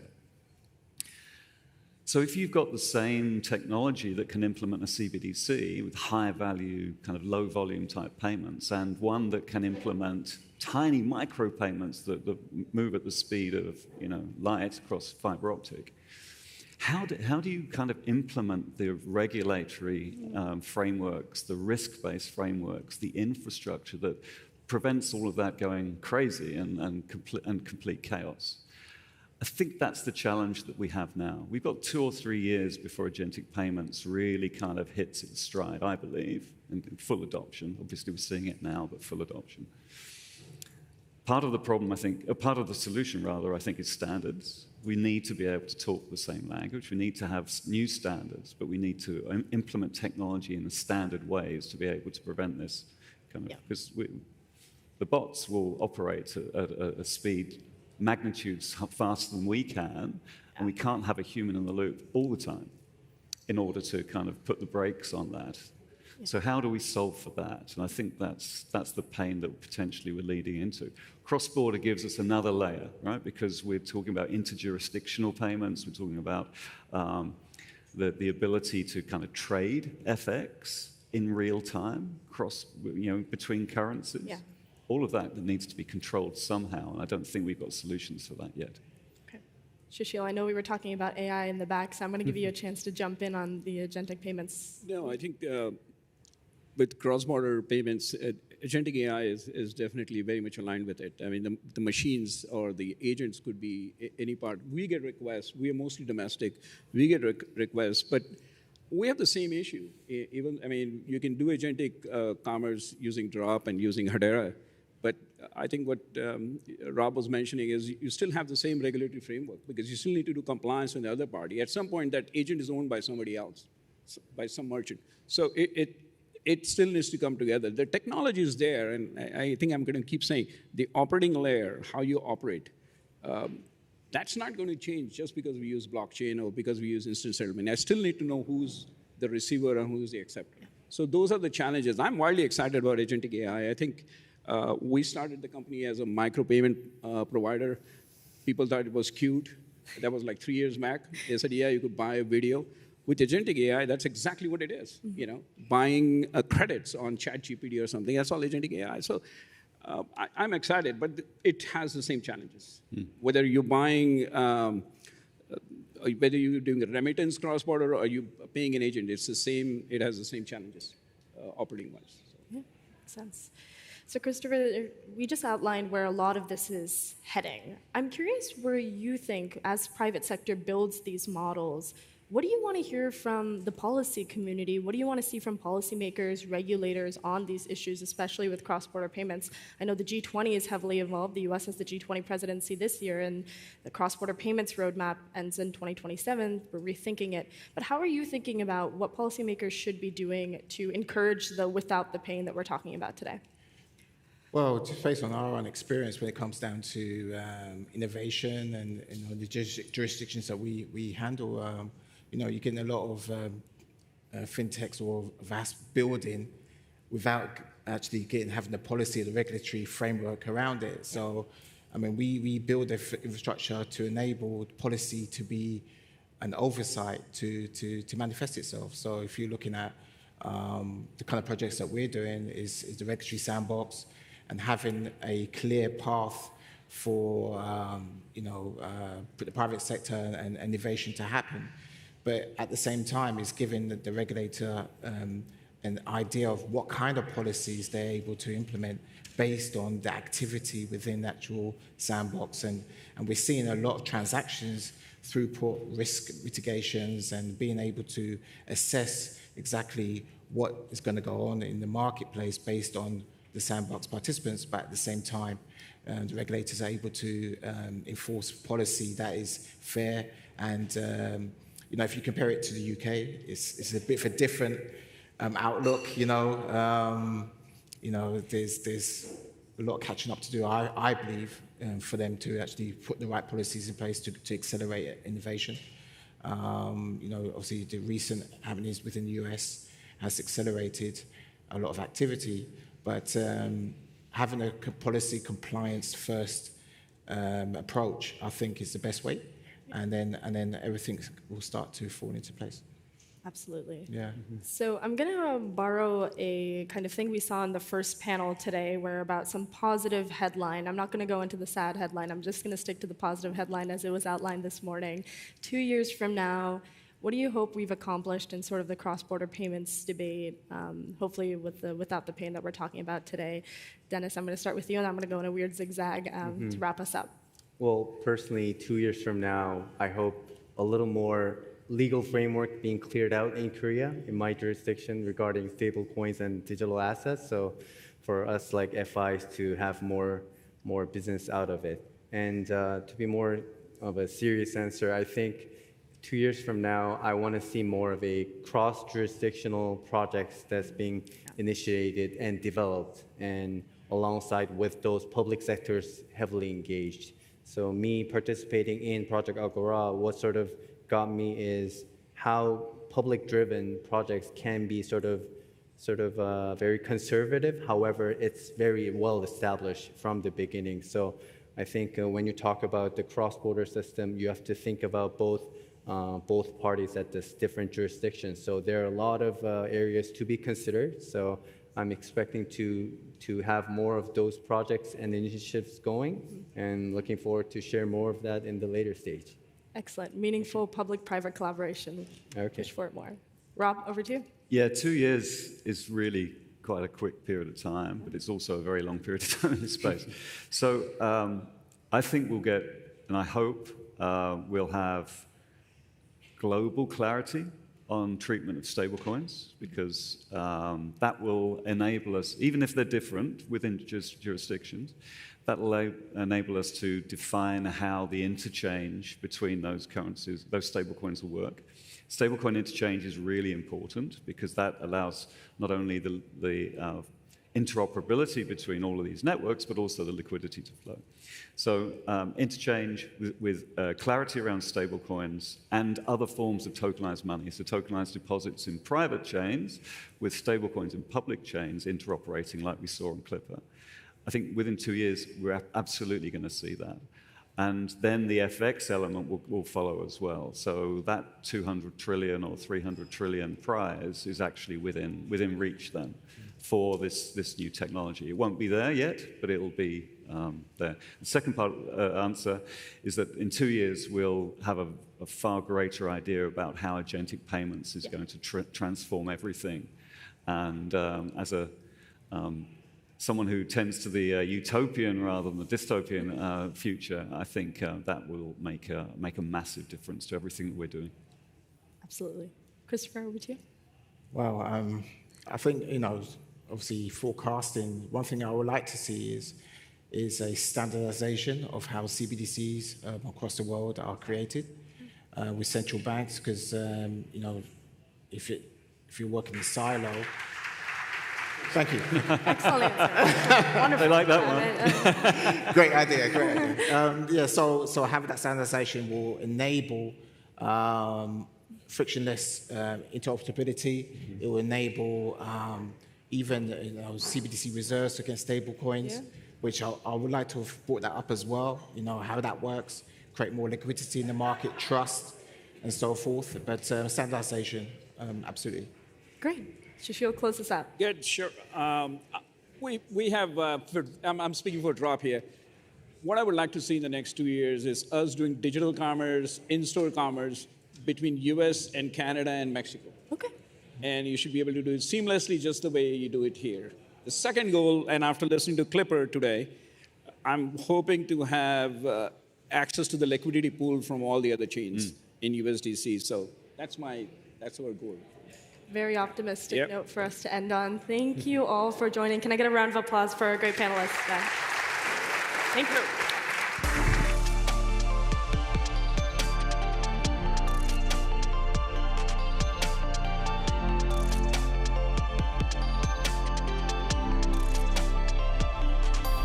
Okay, everyone, we've got a few more sessions to go. We're going to head right straight into the next one. Trust on Chain, the tokenization era takes hold, moderated by Hashgraph Chief Investment Officer Greg Bell. Gentlemen.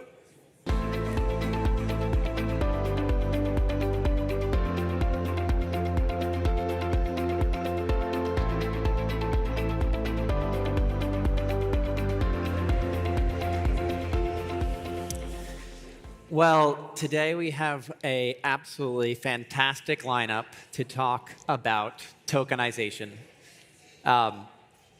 Tokenization of securities has been almost there for quite some time, and we're really going to drive into the why. Why tokenize? The issuance, the administration, the distribution, and the liquidity.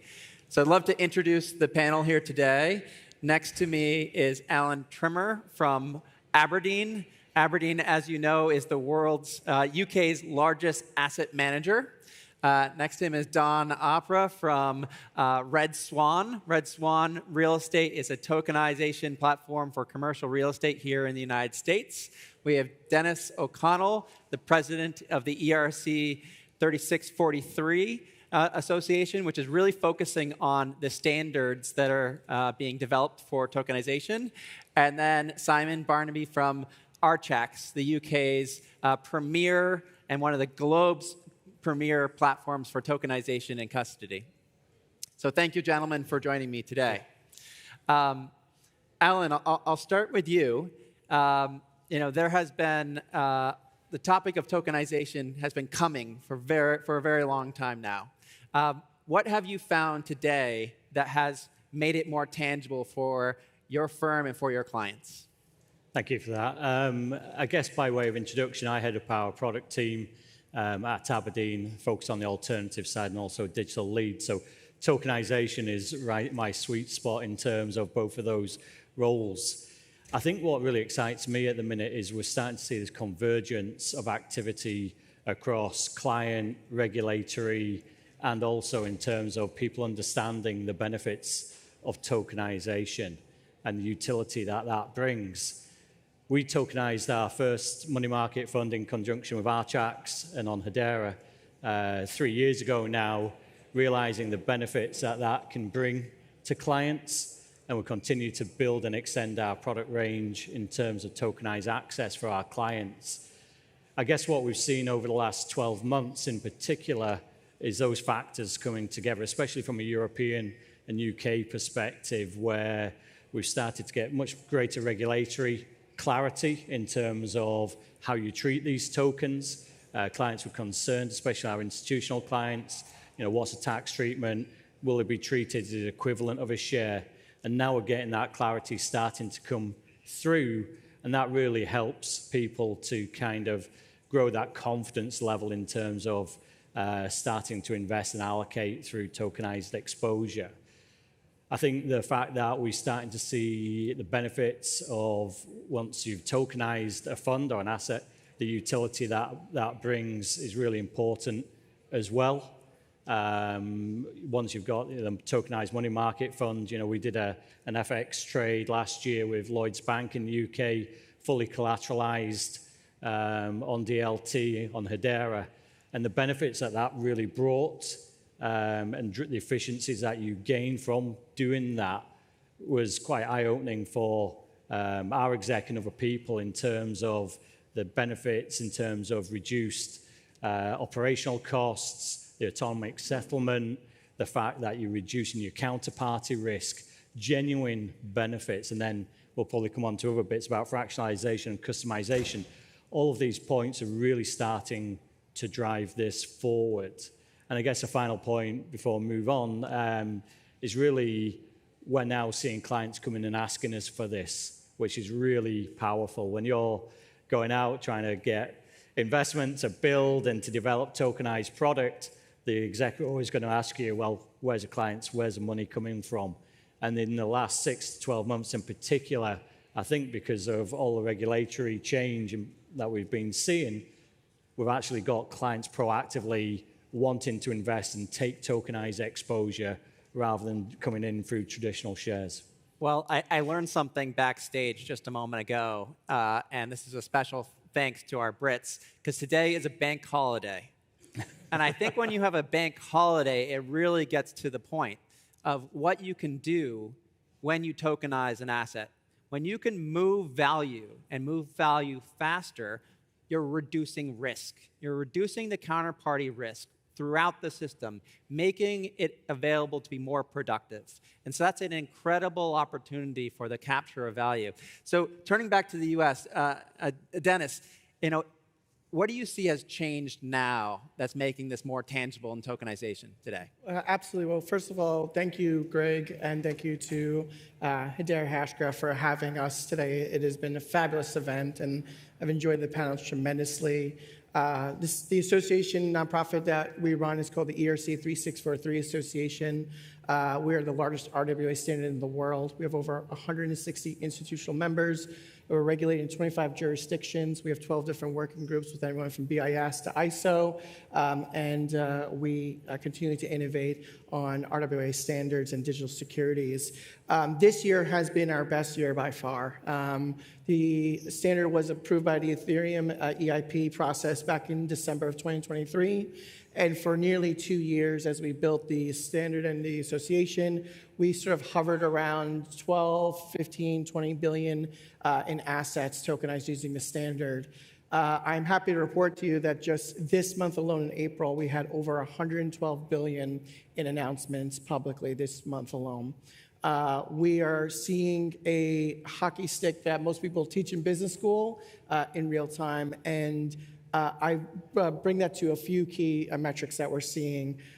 First of all, and most importantly, is the work in the US. So for those who are not familiar with the work that the standard and the members do, we had, I would call, 4 really great SEC experiences from 2024 to 2025, starting first with the FinHub, presenting to the FinHub. Again, presenting, we were joined by Hedera, LFDT, and others to the SEC Crypto Task Force in July of 2025. We were the title project for the innovation exemption in August. And then we were mentioned in the DTCC no action letter as the only named standard. So this clarity from the regulatory bodies in the US, when we were named an innovation exemption, we had 5 Latin American countries immediately adopt the standard.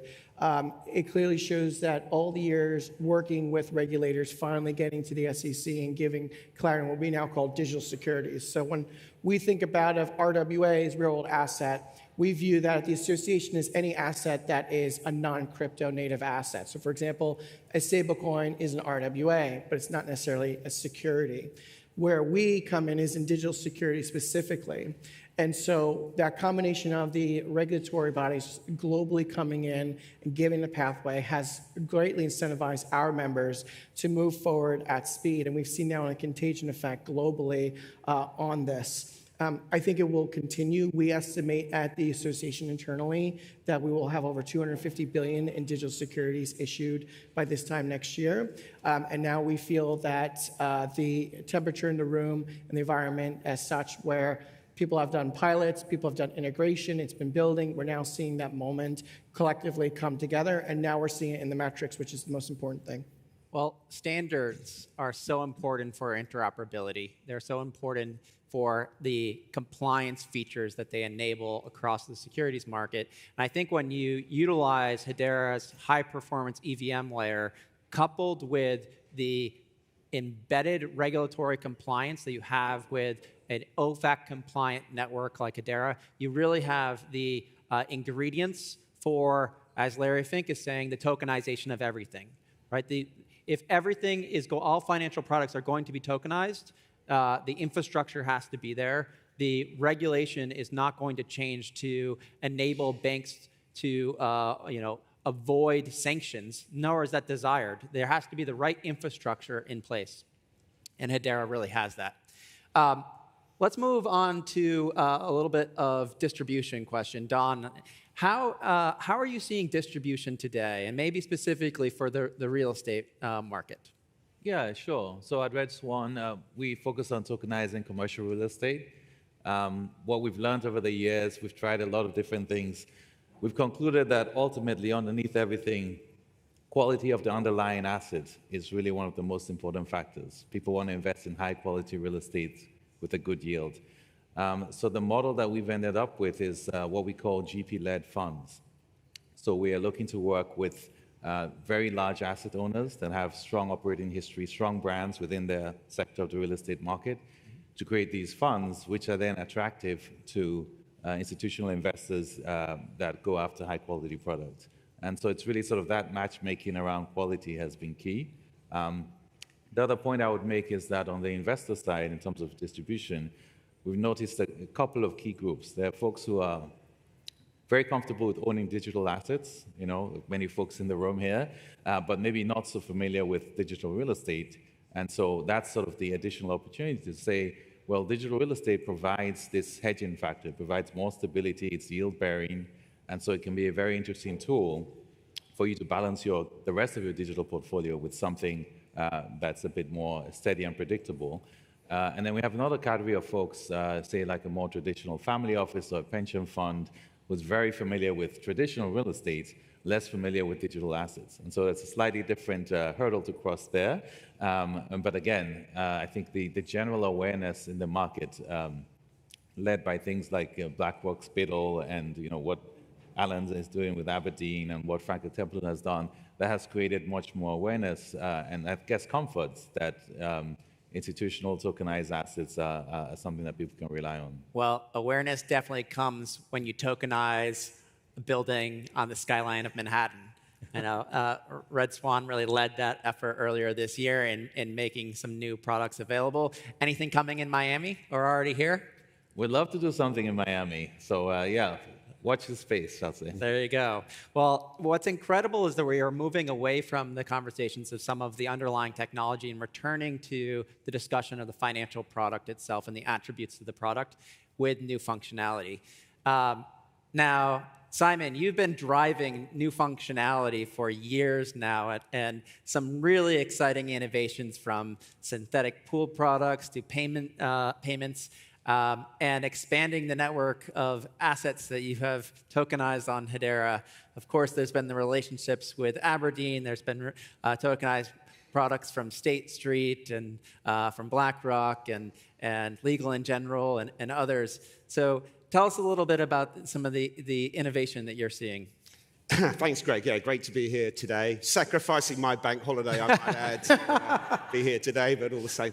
No, I mean, Archax has been in this space for 8 years now, so it's been a bit of a roller coaster, but an exciting journey all the same. And we've done a lot of work with yourselves, with the Hedera blockchain, obviously, and a lot of work with Aberdeen, as Alan mentioned. And I think we've got, maybe to answer the first part of your question, before moving on to the other area, I think there's a couple of things we've done recently which are super exciting. I mean, at the end of the day, you can tokenize anything. The question is why. There needs to be some reason to tokenize it, some benefit or other. And I think the real benefit is when there's additional use cases, additional functionality, when the technology unlocks something that's a bit different or better. And a couple of things we've done with you. One which we have announced, which was this concept of pool tokens, which is you can kind of think of it as a tokenized token or a token that holds a pool of tokens or a tokenized wallet. There's different ways of thinking about it, I guess. But it does allow you, for example, to have a single token that represents an index or a basket of stocks or a portfolio. Maybe the most exciting instrument that we're using it for, which we haven't publicly announced yet, so you're learning about it here today, is a US T-bill. So we're using this pool token structure. So you own a token, and it's always the front month short-dated T-bill. You don't have to do anything. You don't have to roll it or anything. It auto rolls underneath. And of course, the beauty of that is, well, A, you don't have to do anything. You get direct access to a T-bill without having to manage that. But the really exciting thing is it qualifies as HQLA. So it's high-quality liquid asset. So it's the banks will accept it. It is, and actually, if you want the T-bill, you can break the token and have it back. So you have direct ownership, a direct lien on the underlying T-bill. I think that's hugely exciting. Another good example, which again we did with Hedera, which we haven't announced yet either, really, but it is this concept of sort of second-by-second yield distribution. So actually distributing on-chain, instantaneously. Now, obviously, there's things like gas fees to worry about. There's things to be ironed out, but the concept was really exciting. To the fact that if you own a tokenized money market fund like an Aberdeen money market fund, and you're using it as collateral and you're passing it around as value, and you might only have it for 10 minutes, you can have your 10 minutes of yield delivered to you second by second if you wish. And I think that's it's a really, again, it's unlocking something that couldn't be done before. But you're right. I mean, we've tokenized all sorts of different money market funds. We've now got this tokenized gilt product coming out. I think, tokenized equity, tokenized debt. We've kind of got involved in all sorts of different things. We've even tokenized uranium. That was quite an interesting product. So Archax is actually holding real uranium with a specialized custodian, by the way. But and to invest in uranium is currently or previously very expensive. It's a very high bar in terms of monetary value that you have to invest. With this project, a retail user can get access to uranium at a fraction of the cost. You never have to take delivery, by the way. I began my career in Wall Street as a mortgage trader. And the securitization model, I always found that tokenization was that next level up, is the future of securitization. And I love the way that you're proving this through the basket tokens. Who hasn't had that difficulty of moving an asset from one place to another? If you've ever tried to move your 401k, selling your assets, getting a check in mail, having 90 days to mail it to a new provider to then rebuy your assets is quite a painful experience, and one that is totally unnecessary in today's modern infrastructure. So creating customized pools of assets that can be moved, used as collateral is incredible innovation. I think that's it, because that single token can move around and everything else sort of follows without you having to think about it. But also things can change underneath. So you can have a portfolio that changes based on some algorithm or something. So it's very flexible. Yeah. New baskets of risk. And similarly, we're streaming data everywhere in our life. Isn't money just data? And to be able to stream money is an incredible innovation enabled on a network like Hedera, where you can have the low fixed fee of a transaction and not have the fluctuations that you see in other markets where you have the surge pricing that is really a friction point, not a feature. So turning a little bit to the regulation side, Dennis, I'd love to get your sense in terms of what you're seeing in the U.S. versus the global market. It's almost upside down to what we used to see. So I do a lot of work with regulators around the world, and usually every regulatory environment, you have a certain flavor of disposition, specifically around digital securities. So, for example, we work very closely with EWPG, we work very closely with the FCA, HM Treasury, we work with the Luxembourg SEC, and we work even with the Spanish ISO SEC as well, and of course Switzerland. And so what we've seen with MiCA and other regulatory laws around that framework is really starting to accelerate. But actually, some of our members like ABN AMRO, BNP Paribas, and others are actually aggressively launching assets on chain. And obviously, Hedera is one of the top places to do so there, for the simple reason that when there's adults in the room, you want to be on Hedera to do so. So we used to see kind of a stalling out of Europe, and we've seen that kind of mobilize, and that's only reactive to what's going on in the US, which is almost at a breakneck speed. So to say we're living in unprecedented times is truly astonishing. We have a whole of government approach. Many times now with ERC 3643, we're in full contact with the SEC, the CFTC, FINRA, the OCC, the Treasury.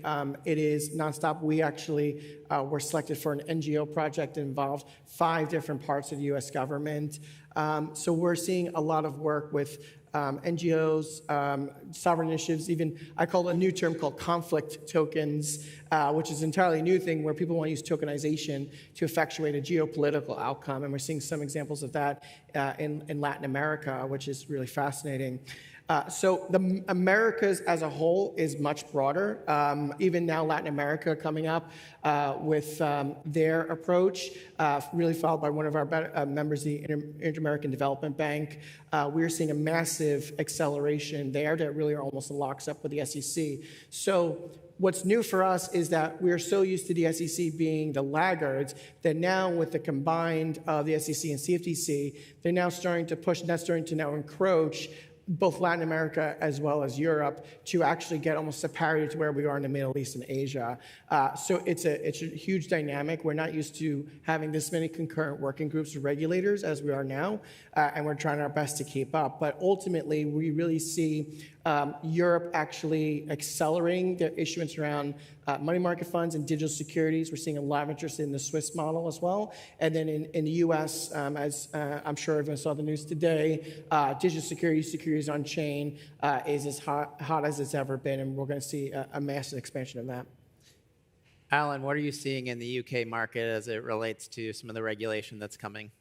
So let's be honest, the regulators are never going to move as fast as we want them to move. But I think over the last, say, 12 months in particular, we've started to see a lot of progress. Consultation around stablecoin, providing a lot more clarity in terms of a GBP issuance, and again, some constraints around that. I also think, from a European perspective, we always take a bit more of a principles-based approach, which is great on the whole compared to sometimes a US more rule-based approach, but it does leave ambiguity at times, and I think that's where we kind of struggle because, especially when you're innovating and creating new products, you need some regulatory certainty around what you're doing and how things are operating. And to be fair, the regulators responding to that. We had another announcement from the FCA last week around transfer agency. But like I say, we're moving fast. And I think what I've seen is the regulators willing to engage with you on products, which is really positive there. Even if the rules and regs out there today, they're encouraging us to have that conversation. So there's no barriers. And it also helps when you start seeing products launch, creating precedent, creating a kind of direction for everybody. So, like I say, we always want more, don't we? But on the whole, I think they're moving as fast as they can, and they're obviously different challenges in the US versus Europe and the UK that the governments have to think about as well. So overall, I'm pretty positive on the direction, but yeah, let's go faster, please. So Simon, so much of this calculus is about risk reduction when it comes to collateral mobility, risk appetite for adopting new technology. What are you hearing from your clients as it relates to the regulation and their appetite for tokenization? Yeah, I mean, I think maybe focusing on the regulation a little bit first, sort of, agree what Alan was just saying there. I think there has always been this sort of US international divide. It felt like the UK and the EU were ahead for a while. Then everything changed here a couple of years ago, and it rebalanced. But the US has to deliver on all that to maintain that lead. I think the key thing, and one of the reasons, I mean, that your first question about why is sort of institutional adoption happening now. I think everyone wanted regulatory clarity, that's with a small c, by the way, clarity and consistency. So it was kind of, that's kind of what's needed. And it is beginning to happen. Things are becoming much clearer, and there is some consistency. There's still problems, though. I mean, in the UK, for example, if you're an existing TradFi broker and you want to handle a digital security, you have to get additional regulation. Even though it's exactly the same instrument, the fact that it's on-chain means you need additional regulation, which seems ridiculous. And I think they'll probably change it, but it's a barrier that exists. Also, you have things like, again, in the UK, crypto spot is unregulated currently, crypto derivatives are regulated. In Singapore, it's the opposite way around. You've got a credible regulator, MAS, a credible regulator, FCA, and there's an inconsistency. So I think clarity and consistency are very important, and that is what is helping institutions really get involved, and why we're seeing this momentum now. So let's turn the conversation to distribution, because the client side is key. Now, there's the retail avenues and institutional avenues. You look at the retail side, and Binance, as an example, has more users than all U.S. brokerages combined. The ability to distribute a tokenized asset is prevalent in the retail side. How are you thinking about distribution? Maybe and specifically for the retail side. Maybe we can start with you, Don. Yeah, sure. So, I mean, I think even within retail, I mean, in the US, we have, we're regulated by SEC and FINRA as a broker-dealer, and so we can sell securities under what's called Regulation D to accredited investors in the US, and then Regulation S to any non-US investors. But even within Reg D, you have many categories of accredited investors. So you have folks who might want to put in $10,000 or $20,000, all the way up to what the quibs, big institutions putting in tens of millions or more. And the way they look at these investments and they assess them is a little different. They also, of course, establish distribution channels, and that's something we've been looking at very closely. Wealth management firms, IRA firms that already have large installed bases of investors. Also talking about the 401ks and the rule changes there that are allowing people to now start self-directed investments. Some of those can go into digital. A lot of the large firms like Morgan Stanley and others are now allowing their advisors to actually put a certain percentage of clients' money into digital. So all of those changes, I think, are moving in a very positive direction for us, because in our particular case with real estate is actually one of the oldest assets in the world. So even though it's a new type of delivery, it's not really a new asset. And so getting that message across to people that this is a very well understood, stable, proven asset, but just delivered in a much more flexible and accessible way, I think that's sort of the main thing that we need to do, because a lot of the distribution channels are already inherently there. Do we think that the distribution is going to be through new partners or existing distribution channels? Maybe Dennis. Yeah, I mean, like if there's any alpha, I always like coming on stage and saying new things. And I think the newest thing for us is the way we thought about distribution across all of our members is fundamentally changing on a daily basis. I think it's no mistake that everyone's hearing more and more about vaults or whatever. My background, I worked at Bank of New York Mellon, I worked at Merrill Lynch, I worked at CME Group for many years, mostly in collateral management. And I think it comes down to the one question everyone has to ask themselves is, when that token comes on chain, what can they do with it? What can that issuer, investor, participant do with it that they could not otherwise reasonably do off-chain? And I think for a long time we've been trying as an industry to overcome real hurdles with issuance. But now that we have a massive explosion of assets on chain, and everyone's doing it slightly differently because some have strong religion around regulation, others don't, and that's fine. What can you then do with it? What are then the trade-offs? So the trade-offs manifest in the distribution model.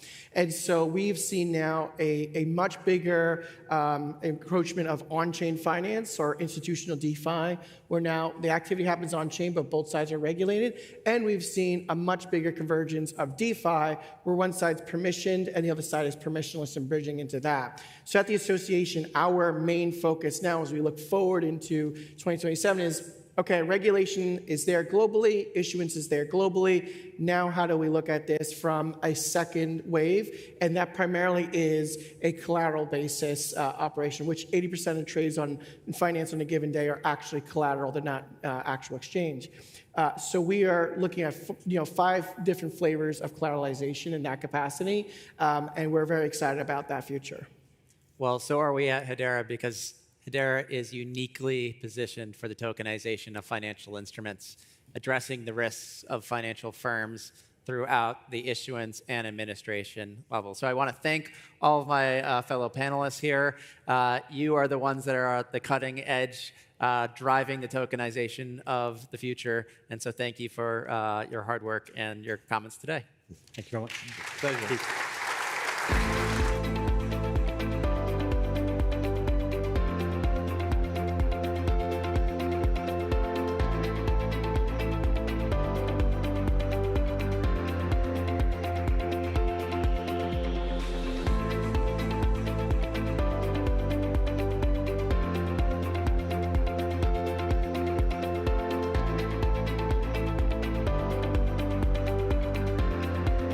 All right.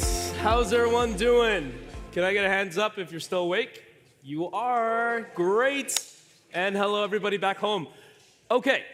Please welcome Frank Wong from BitGo, who will be moderating our next panel, Are Stablecoins, which is a killer use case, everybody knows, Are Stablecoins the next rails of finance?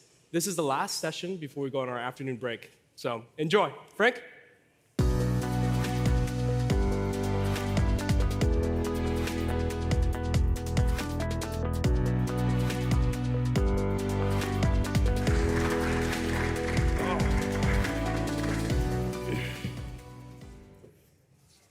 All right, thank you all for joining us. We are going to talk about stablecoins. By way of introduction, my name is Frank. I lead FinTech at BitGo. BitGo is a digital asset infrastructure provider as well as stablecoin issuer. In fact, we have 4 stablecoin issuers on stage today. I'm joined by Mark, Stephanie, and Scott. Why don't you guys introduce yourselves, tell us about what you do, where you work, and we'll take it from there. Hey everyone, Mark Daly. I'm the Chief Business Officer at ZeroHash. So ZeroHash provides the regulatory and technical infrastructure to enable any financial platform to launch on-chain products. And we do this here today across payments, trading, and tokenization for some of the largest platforms in the US, including Morgan Stanley, Interactive Brokers, Stripe, Gusto, WorldPay, and BlackRock and Franklin Templeton. I'll pass it along. Hi, I'm Stephanie Chan. I am the Senior Business Project Management Analyst for the Wyoming Stable Token Commission. We have issued the world's first fully reserved fiat-backed stable token by a public entity. And I will give a quick disclaimer that these opinions are my own. I do not speak for the state, the commission, or the state legislature. Hi, I'm Scott Bogus. I oversee global regulatory affairs at Coinbase. I'll just clarify that we are not a stablecoin issuer, but we work with most. You're welcome. Must be the Coinbase. We do work with most stablecoin issuers, list and trade those as securities, or excuse me, stablecoins. All right, let's dive right into that. Genius is coming fast. Either by the fall of this year or January of 2027. Scott, what are some of the elements of Genius that you feel are underappreciated or underreported? As our policy expert, would love to get your opinion. Yeah, so just to kind of recap, in July, Genius passed. Rulemakings need to be done by the end of this year or the act goes effective. So the OCC in particular has issued an NPR, notice of public to the public on its proposed rules. They asked over 200 questions, and it goes in the nitty-gritty of many aspects of what an issuer will have to do, and many of the aspects of that are very bank-like. But a stablecoin is not a bank. You might consider it a narrow bank. It doesn't have credit intermediation. It's not fractional reserve lending. So one of the underappreciated parts of the process, notice and comment rulemaking, is to make sure you don't put onerous requirements that are not intended for stablecoins into those rules and regs. One of the big issues is rewards.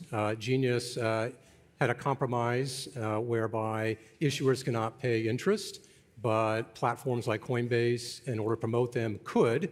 That's being relitigated in Clarity, but the Genius is very clear to the OCC and the regulators that it was not for them to use their discretion in implementing that. And so one of the things that is maybe underappreciated is that in the actual NPR that OCC proposed, they do have conditions in there which very much look like that they're going beyond the statute. And so those are some of the issues that are currently being worked at. And there was over 22,000 comment responses that just came in last Friday. Not all of them are public, but there's a lot for the OCC to sort through. So with regards to rewards, you're saying there's still a chance? I think that with Clarity, a compromise has been reached, and we'll see what all the details are, but it would be unambiguously good for consumers that they would be able to share in the rewards, just like they do with credit cards and other types of financial activities. So let's pivot away from Genius for a second. Steph, Wyoming has been at the forefront here issuing the Frontier stable token. Mm-hmm. Can you expand on why Wyoming decided to issue its own stable token? What's different about the model? What is it for? Why does it exist?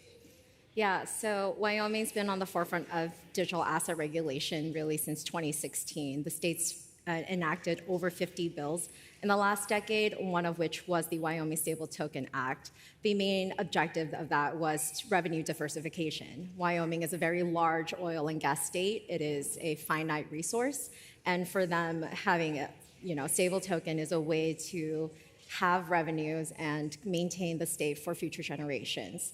It is, in my perspective, a public goods project. One of the main remits that we have in our statute is that interest will go back to the school foundation program. So I like to say it's for the kids.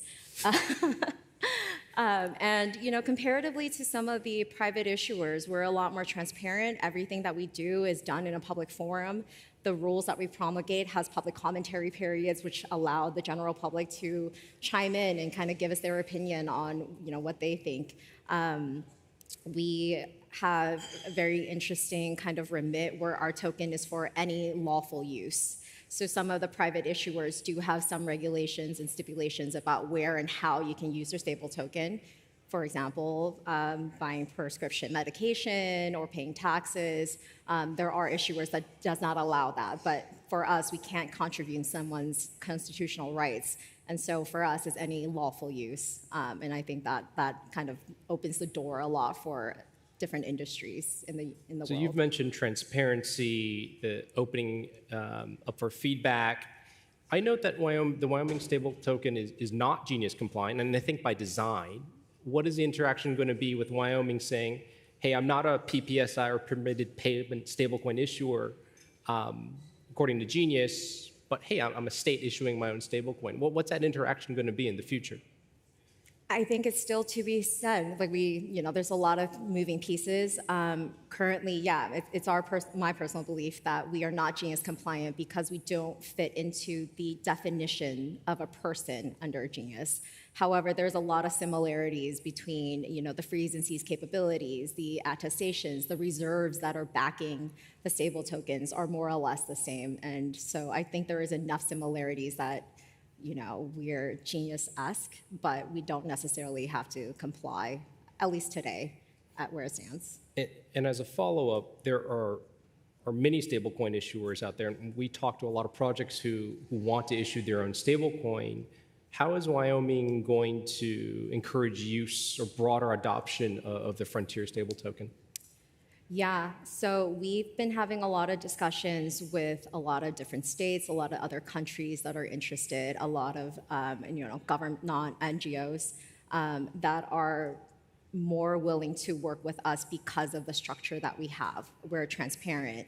We don't charge fees for issuance or redemption, and so the interest earned, again, goes back to the school foundation fund, as opposed to going back to the pockets of VCs and shareholders.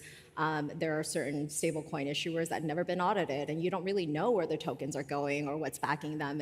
And so I do think that we kind of provide a product that answers a lot of those questions and gives people more confidence in using our stable token as opposed to the existing ones. All right, so Wyoming is issuing its stablecoin as a state.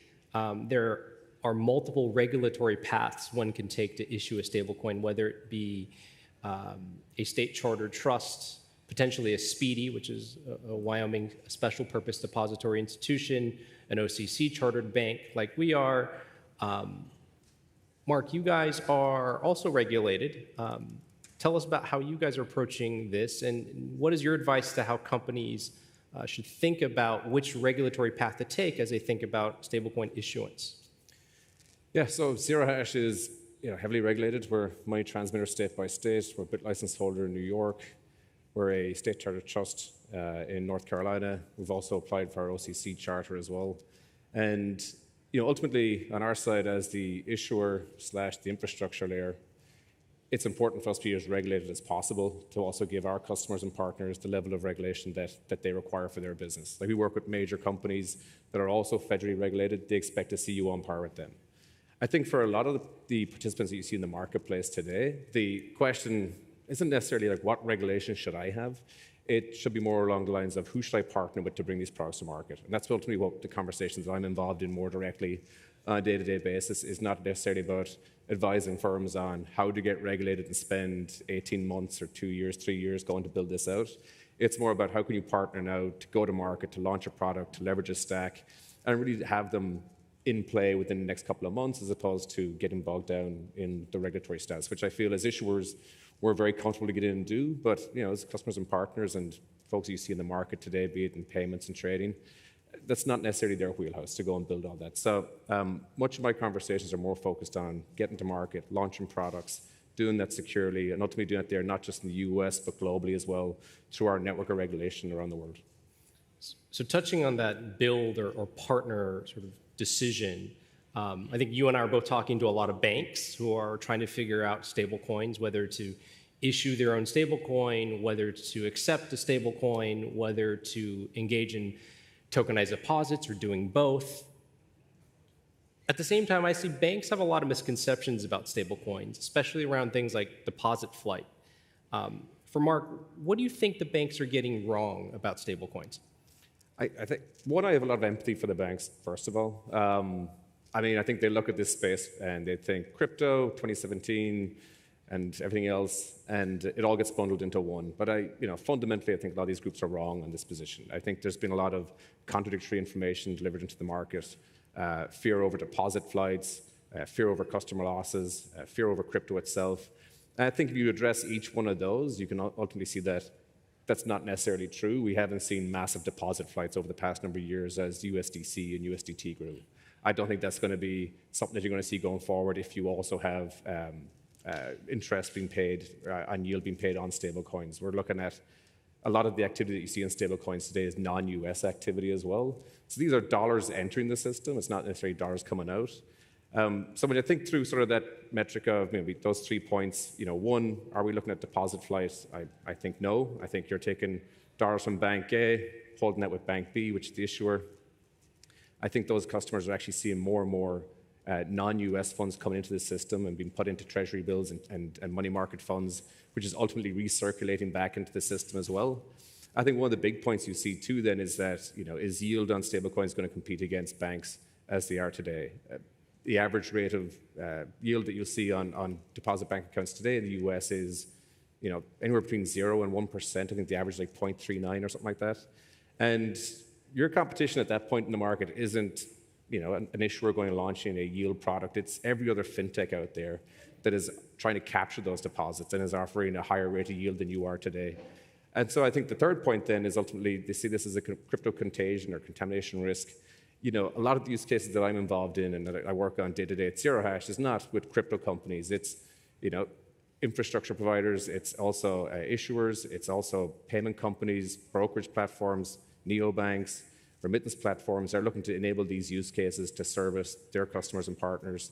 And so I don't necessarily see these two things sort of in line together. I think there's a broader market right now that's definitely moved in, especially to the stablecoin space, and has ultimately taken over on that.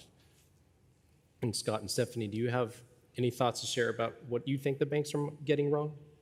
I think that when it comes down to tokenized deposits versus stable tokens, I think the banks are missing the bigger question, which is, who is your customer base? What is the demographics? How many of your users are, of a certain age?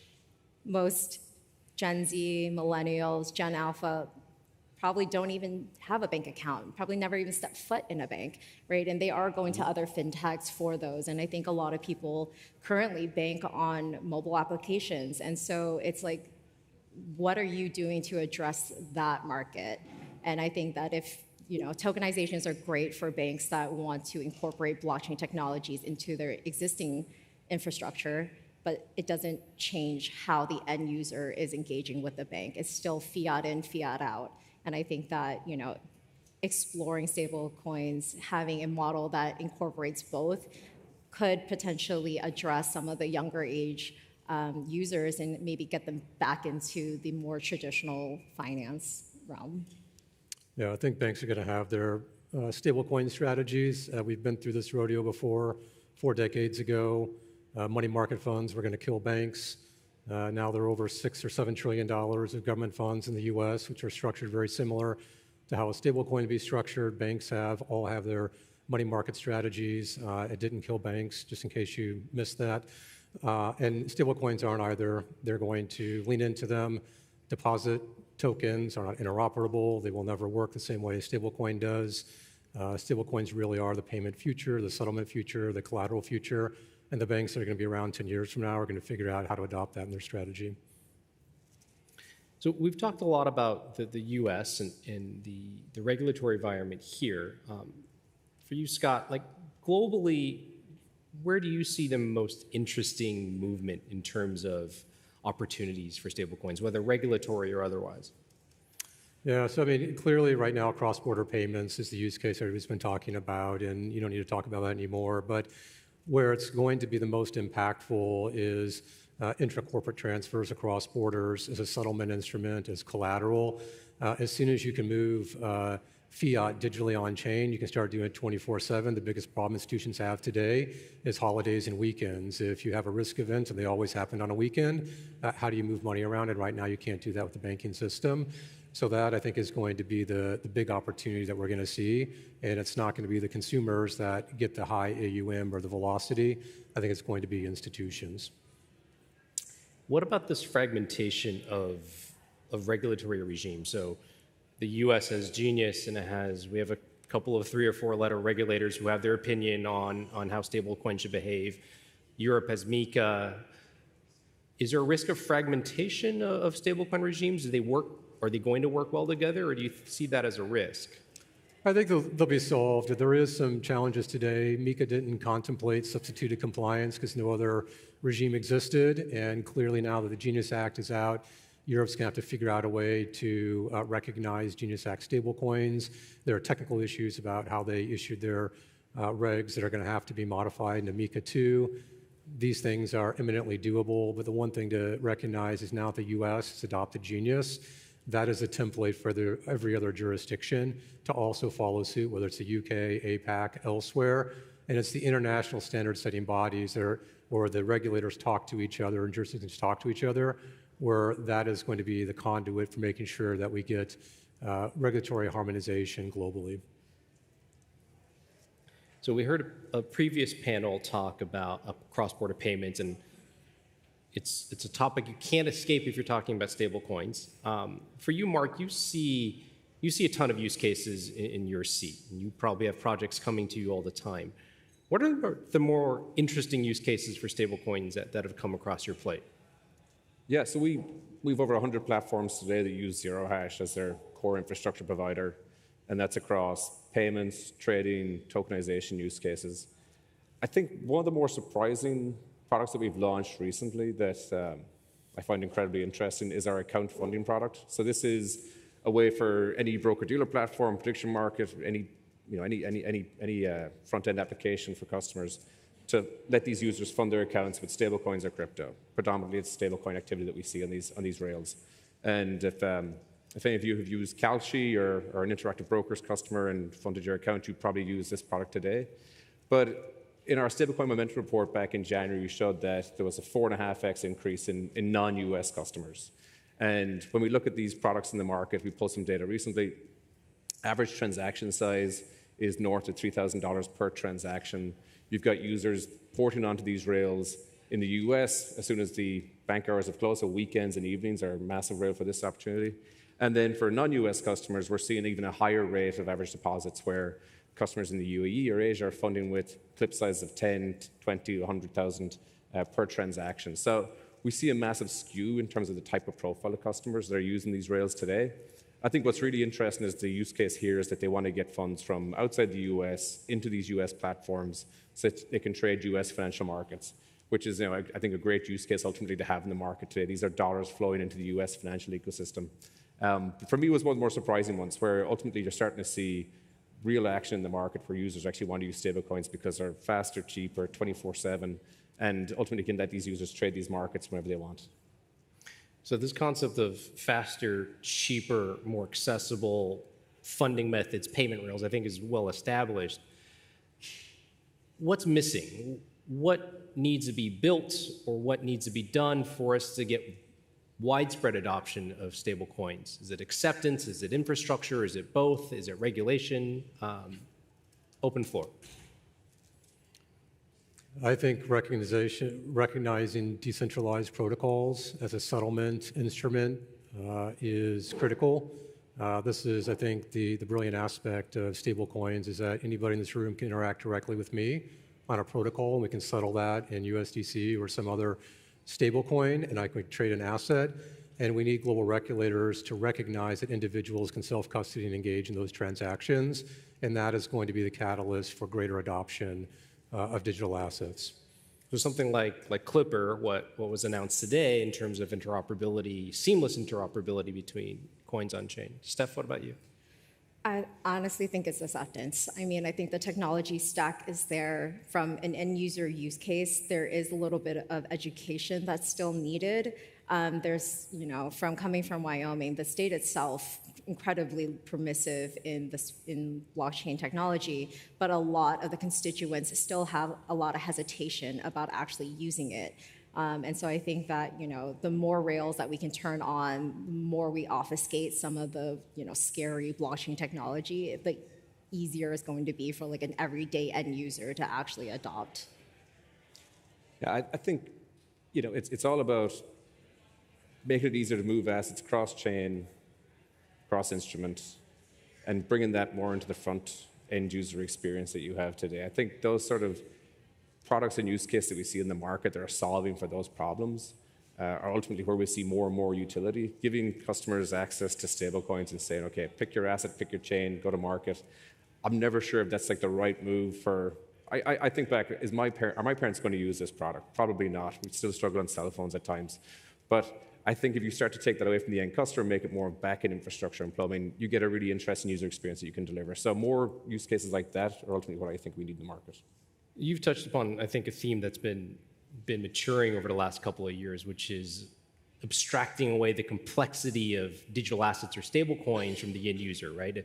You might be a user of a stablecoin without even knowing it, and that seems to be the end state for getting widespread adoption, where stablecoins are there underneath the surface, and the UI UX layer has essentially made it invisible for the end user. What about acceptance, though? In order for a consumer to be able to make a payment on a stablecoin, there needs to be a merchant or a bank or a point of sale system or an institution on the other side that's willing to accept it.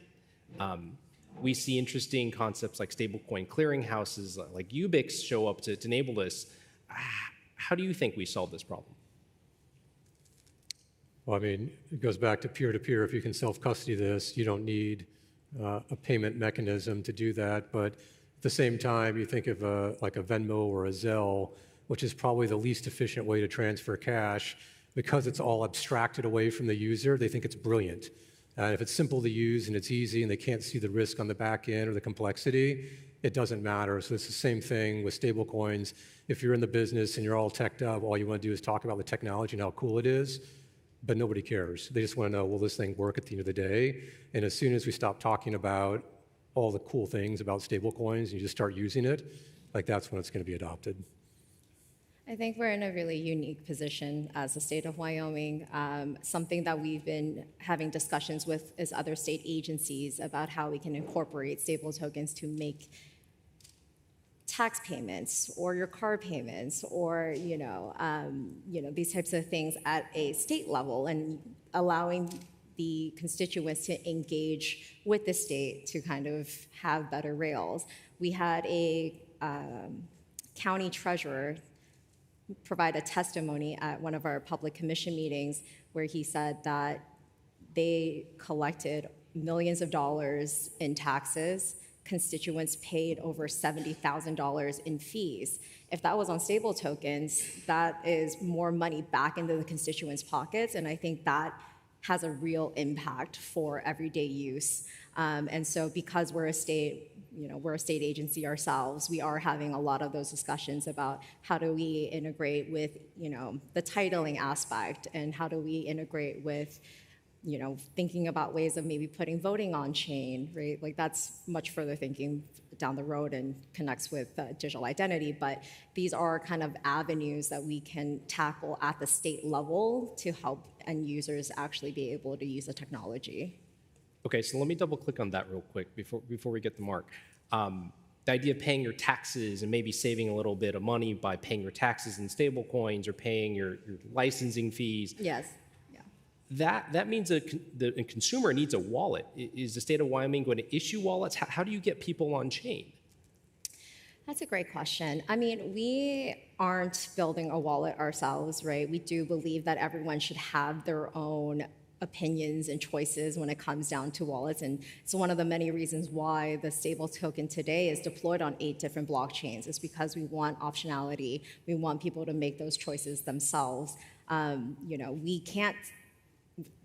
The Wyoming stable token is not a currency. We cannot tell people that you have to use it, but we just want to offer it as another option for them to have a better, engagement with the state and with the blockchain technology.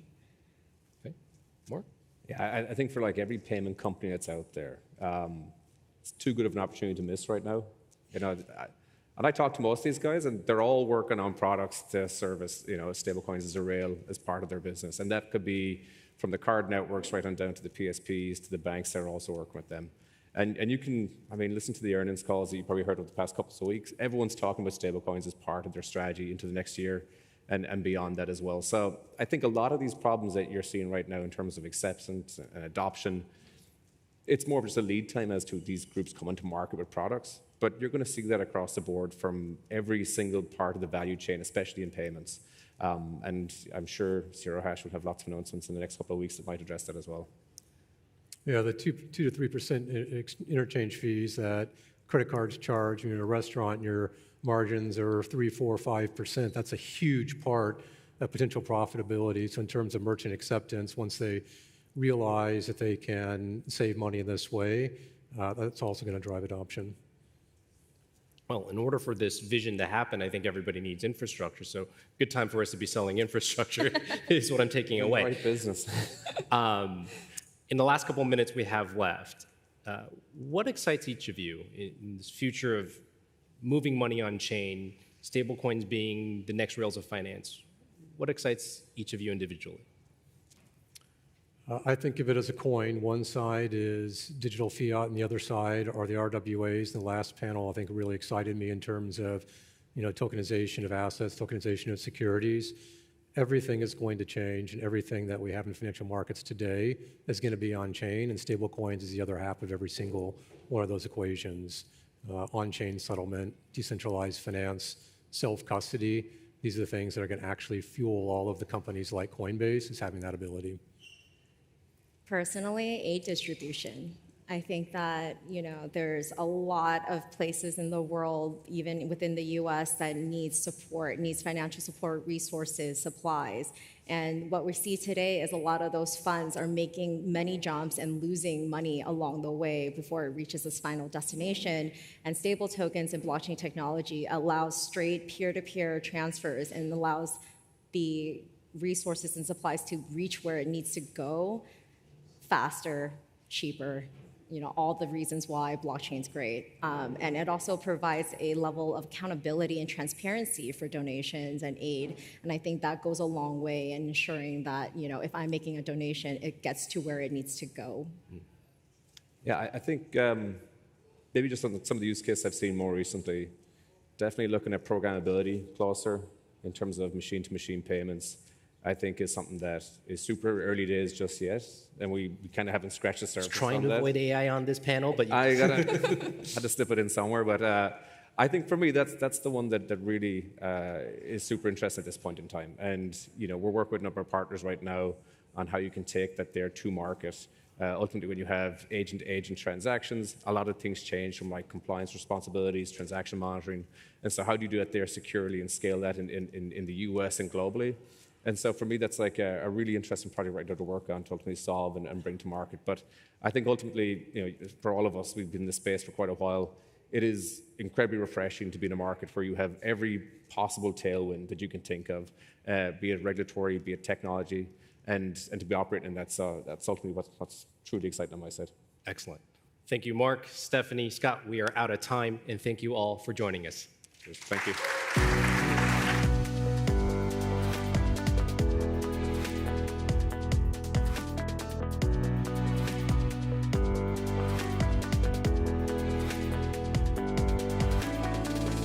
Hi, everybody. I know you're probably all ready for a little break, so we're going to take one.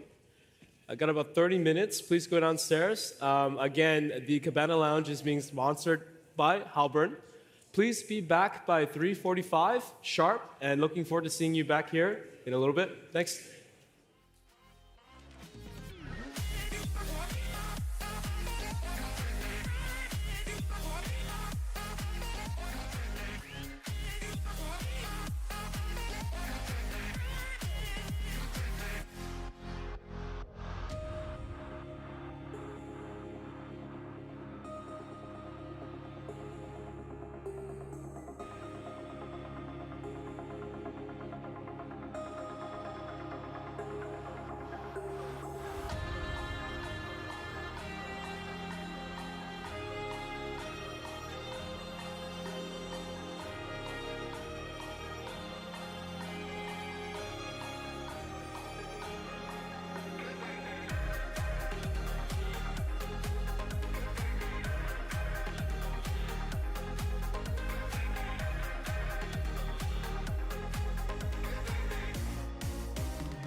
Please welcome back to the stage Isadora Arredondo.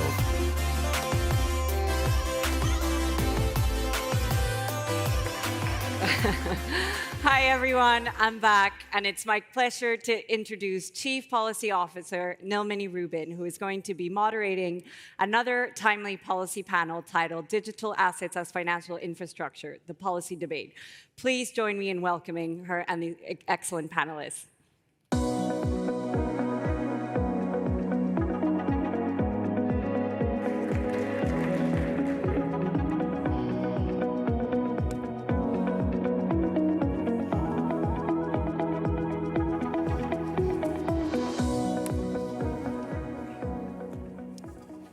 Well, welcome, welcome. We're really happy to see you all here at this session on digital assets as financial infrastructure, the policy debate.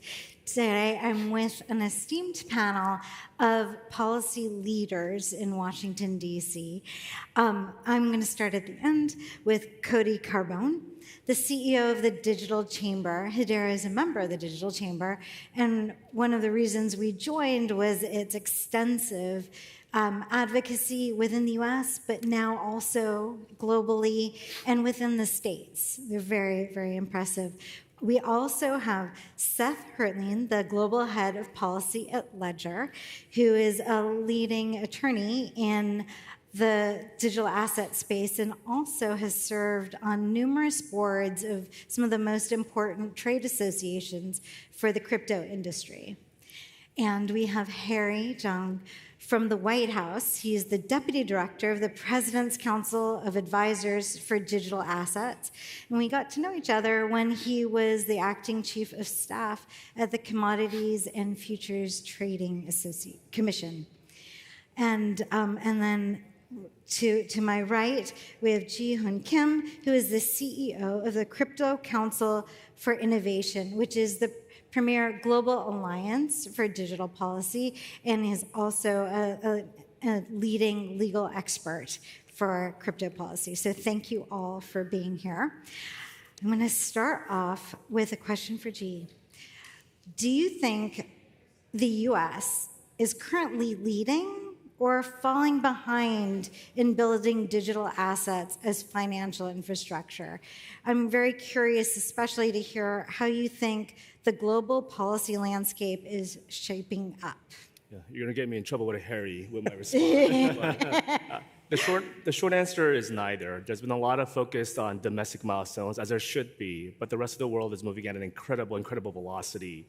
The activity trends are clear. 88% of the global market share for crypto exchanges is outside the United States. 75% of the stablecoin activity currently goes through foreign registered issuers, and only 19% of crypto developers are currently here in the US.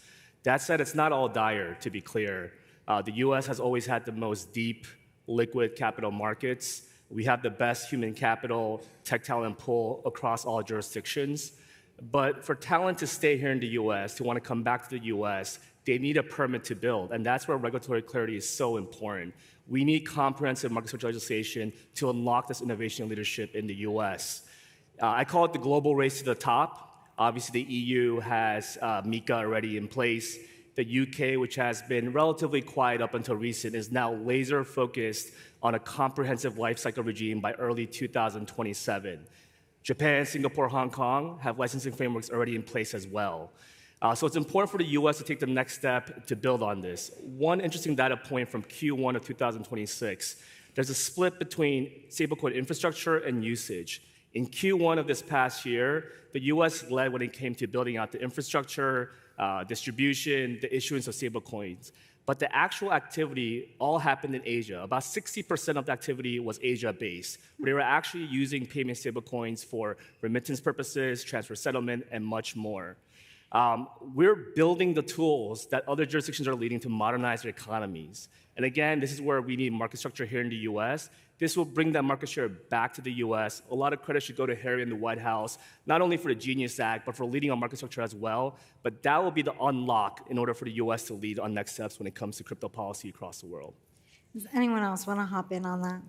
Seth? You know, I agree with all that, G, particularly on the policy points, but I think there's maybe another way to look at it. And I would answer the question by saying, yes, I think the U.S. is leading in the development of digital infrastructure. Because what comes to mind when you think about it? That's the plumbing, right? The financial infrastructure is the plumbing that makes the markets work. And that sort of can be irrespective of the policy. And I think we're seeing really significant strides forward in that regard, particularly in the area of tokenization. I know that's been a topic discussed a lot here today, but if you just look at the crypto market, that's a $2.5 trillion market, whereas equities are a $100+ trillion market. So there's much more to come. And I think the steps being taken by groups like NYSE and NASDAQ and DTCC to build that plumbing and really make sort of the old systems work with the new technology, I think the U.S. is leading there. And sort of one particular sort of data point I'll use to illustrate that comes from our friends in Europe. Yes, they as they often are, we're ahead on the regulation with MiCA and a companion piece of legislation called the DLT pilot regime, which was sort of an early tokenization sandbox that greenlit sort of traditional financial institutions to start to tokenize and put regulated financial instruments on chain. The DLT pilot regime passed in 2022, and in the 4 years since then, exactly 3 companies have used it. I think the U.S. is ahead in terms of the actual building, maybe behind in the policy, but I think ahead in the building, and I think there's a lot of reason to be optimistic. So, Cody, throughout the day, people have been referring to the Clarity Act and whether it'll pass and what would it look like. And I'm curious, from your perspective, if it did pass, would that be enough? Like, as blockchain becomes more embedded in financial services, are the regulatory frameworks adaptable enough for these new approaches? I think it's a critical first step, and we need the Clarity Act. We need to administration-proof the regulatory frameworks of this technology, but it's not enough. We need tax. We've said a lot at the Digital Chamber that market structure is critical, but without tax legislation to really complement market structure, and that's the Clarity Act, then a lot of these tokens will still be issued offshore. And if you want the US to be the crypto capital of the world, you need a comprehensive framework around your capital markets regulators, your prudential regulators, the OCC, FDIC, Fed, as well as on the tax side as front. In terms of do we need new regulations? Because that's the question I get every day. And is the current regulatory structure adaptable? I think the current regulatory structure gets a lot of flack, and we're all policy nerds up here. We live in notice and comment land. We like the Administrative Procedure Act. You look at the regulations that have been governing this technology for so long, the Securities Act of 1933 and 1934, the Commodity Exchange Act of 1970, it's very easy to say just, yes, we need new regulations. Those are antiquated, and they are. But they've been resilient, and there's principles from our current regulatory structure that I think should carry on. Market integrity, disclosures, consumer protections, those are the things we're fighting for right now, but there are things about this technology that you can't just plop on top the Securities and Exchange Act of 1933 on top of and say, okay, there's your regulatory framework. The SEC back then, or the Congress back then could have never comprehended what permissionless, peer-to-peer, decentralized trading would look like, removing intermediaries from the system would look like, what self-custody would look like. So we need new regulations to complement the current regulatory system. Take some of the principles of the current regulatory system and try to adapt them to this technology. That's what the Clarity Act is trying to do. There will be a lot of follow-ons on top of the Clarity Act. There will be a lot of opportunity for everyone in this audience and everyone on this stage to engage in the notice and comment rulemaking after the Clarity Act. So regulations are adaptable, and they need to change, and we need new ones, and that's what we're pushing for. But we should still consider some of the principles that have kept the US the capital markets leader of the world from the SEC, from the CFTC, that we have so longed for and that we have entrusted for so long. I'm kind of curious to see if anyone else wants to touch on that about the embedded financial frameworks and the Clarity Act. Yeah, I guess I'll be brief. I think the Clarity Act, as Cody mentioned, is the critical first next step that I think all of us are wanting. But the rulemaking will be just as critical. I think the market structure legislation will provide for the durable rules that can stand the test of time. But the regulators will step in and make sure these are implemented consistent with the North Star objective of the broader market structure legislation. And a lot of the fun work will happen at the rulemaking process to make sure that the regulations will allow for responsible innovation for industry while making sure that it complies with the law, but number two, also protect Americans. As you're talking, it's a good reminder of like how many levels of stages it takes to have actual policy be touching those of us in industry, from the lawmakers down to the regulators. And so when we think about the Clarity Act, one of the things holding it up is like a provision that was already addressed in Genius around stablecoins. And so the stablecoin and yield issue, but also other holdups on Clarity are like the DeFi provisions and some ethics rules. Kind of moving forward, Harry, where do you think policymakers should see the line between enabling innovation and managing financial stability risks? Yeah, that's a great question. And the way I would answer that is, first of all, the regulators or policymakers need to understand why they need to make a line or why they don't need to make a line in the first place.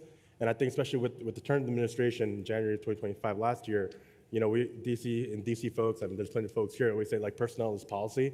So that starts from the top, right? Obviously, POTUS had a vision about the importance of this industry and the financial ecosystem. And then from there, we have great leadership at the SEC and the CFTC, to G's point, to Seth's and Cody's, that there will be a collaboration and a need for partnerships with rulemaking.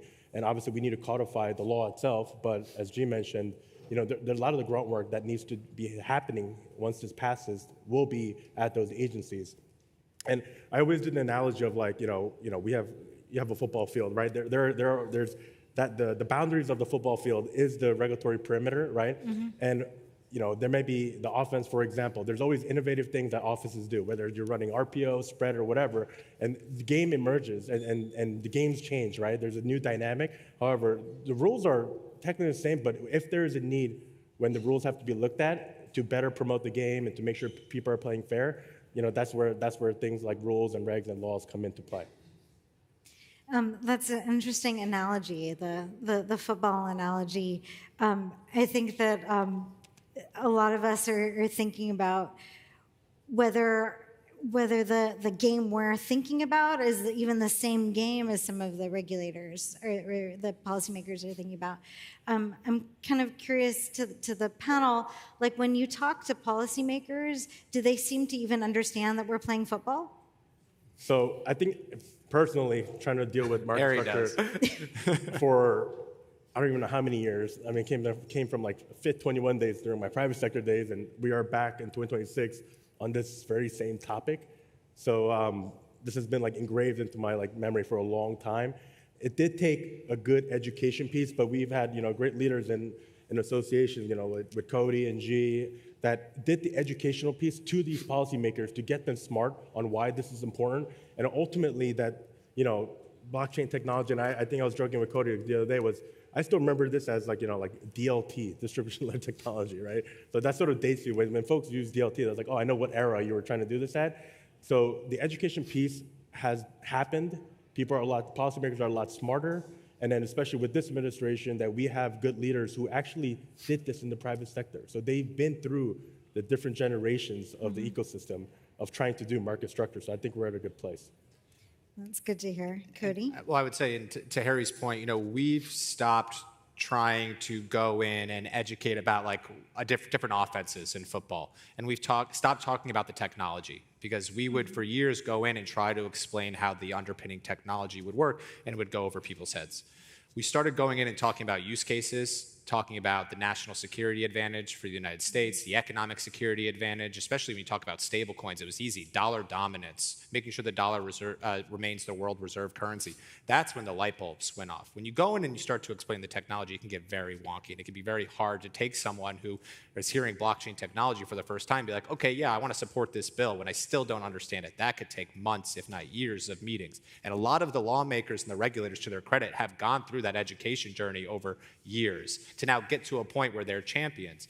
But the use cases really changed the game. That's when people really understood, okay, I understand what it means for my constituent to be able to send money to their relatives overseas instantaneously. That makes a world of difference for getting people on our side.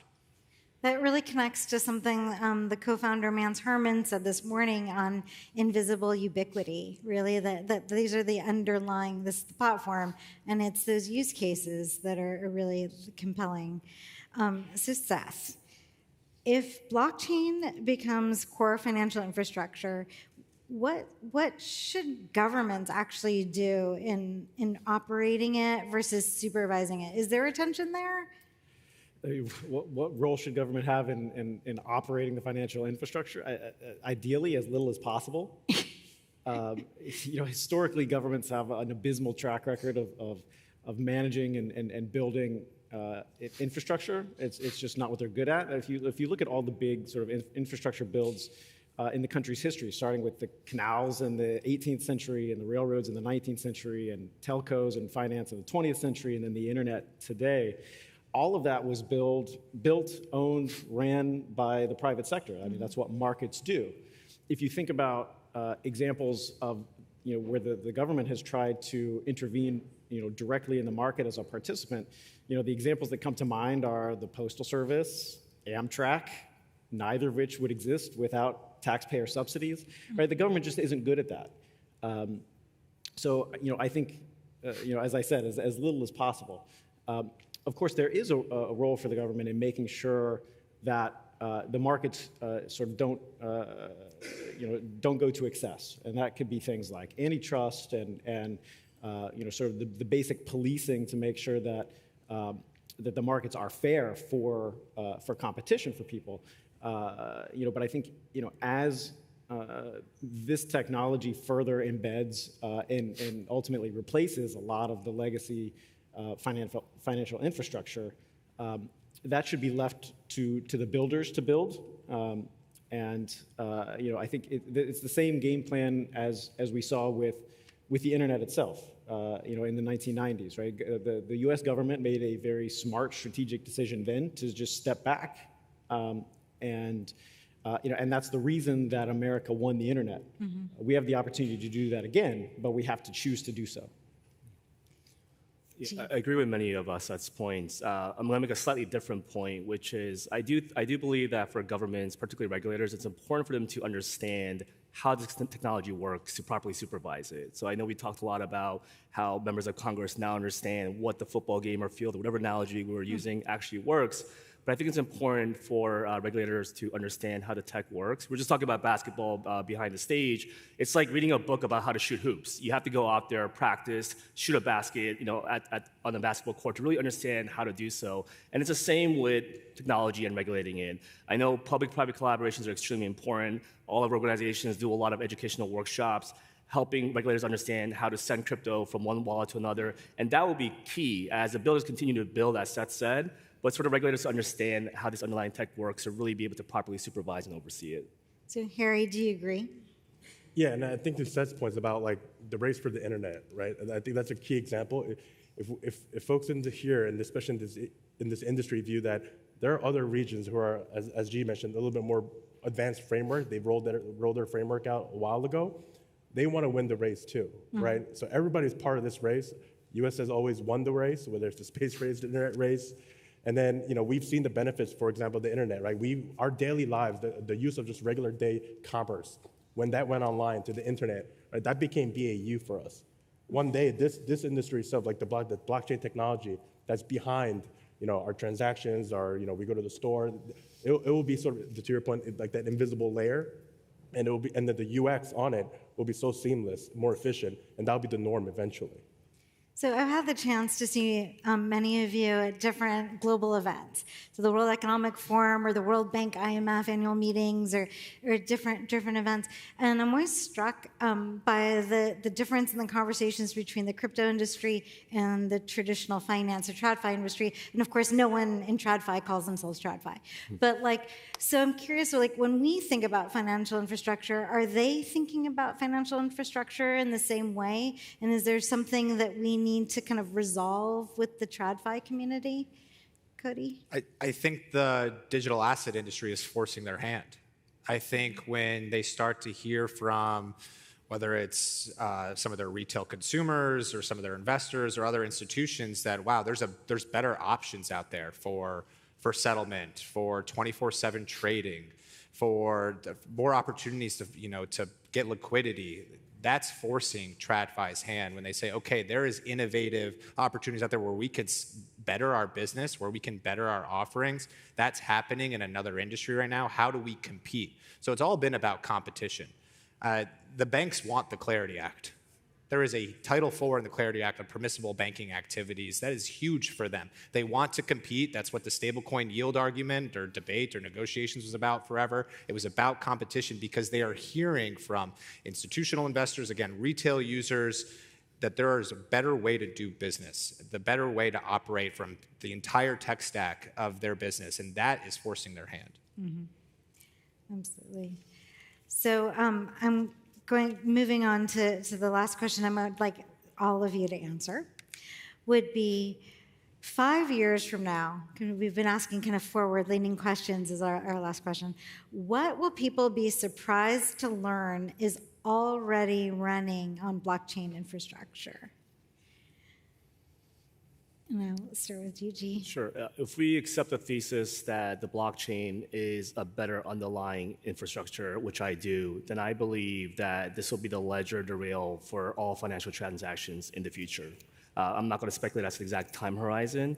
So I believe this is the future. You could tokenize every possible asset through the blockchain. I think that will be the next step. One quick additional point. I know non-fungible tokens, NFTs, have sort of died down as hype as of late, but I think the underlying thesis of NFTs, which is digital ownership on the blockchain, that's still very, very valid. So maybe it won't be like a profile photo or a meme, so to speak, but I think when it comes to ticketing for events, diplomas on the blockchain, licenses, we saw the California DMV go have a pilot project on this as well. I do think we will see more ownership verification on the blockchain as well. Yeah, and just to add on that, the way I view it is that the financial industry is one slice of this whole tokenization potential here. In 5 years, I think there's going to be trillions and trillions of dollars that's going to be on chain. And whether it's supply chain management, whether it's something like just to confirm, or did your bluefin tuna from your favorite sushi restaurant come from the origin that I expect it to come from, or whether it's things like deeds, or property and land, things like that. That's also on chain. Instead of going to a local accounting clerk that has to, sort of go through paperwork. The normal day-to-day stuff is going to be on chain. It's just imminent. And obviously, once things like the institutional side, the Clarity side, the financial infrastructure side, that gets settled down, the more and more progress will happen in the tokenization front. Yeah, you can see that. We have some examples of just the things that you raised on Hedera. Seth. So the last wave was about the digitization of all information. I think this next wave will be the tokenization of all value.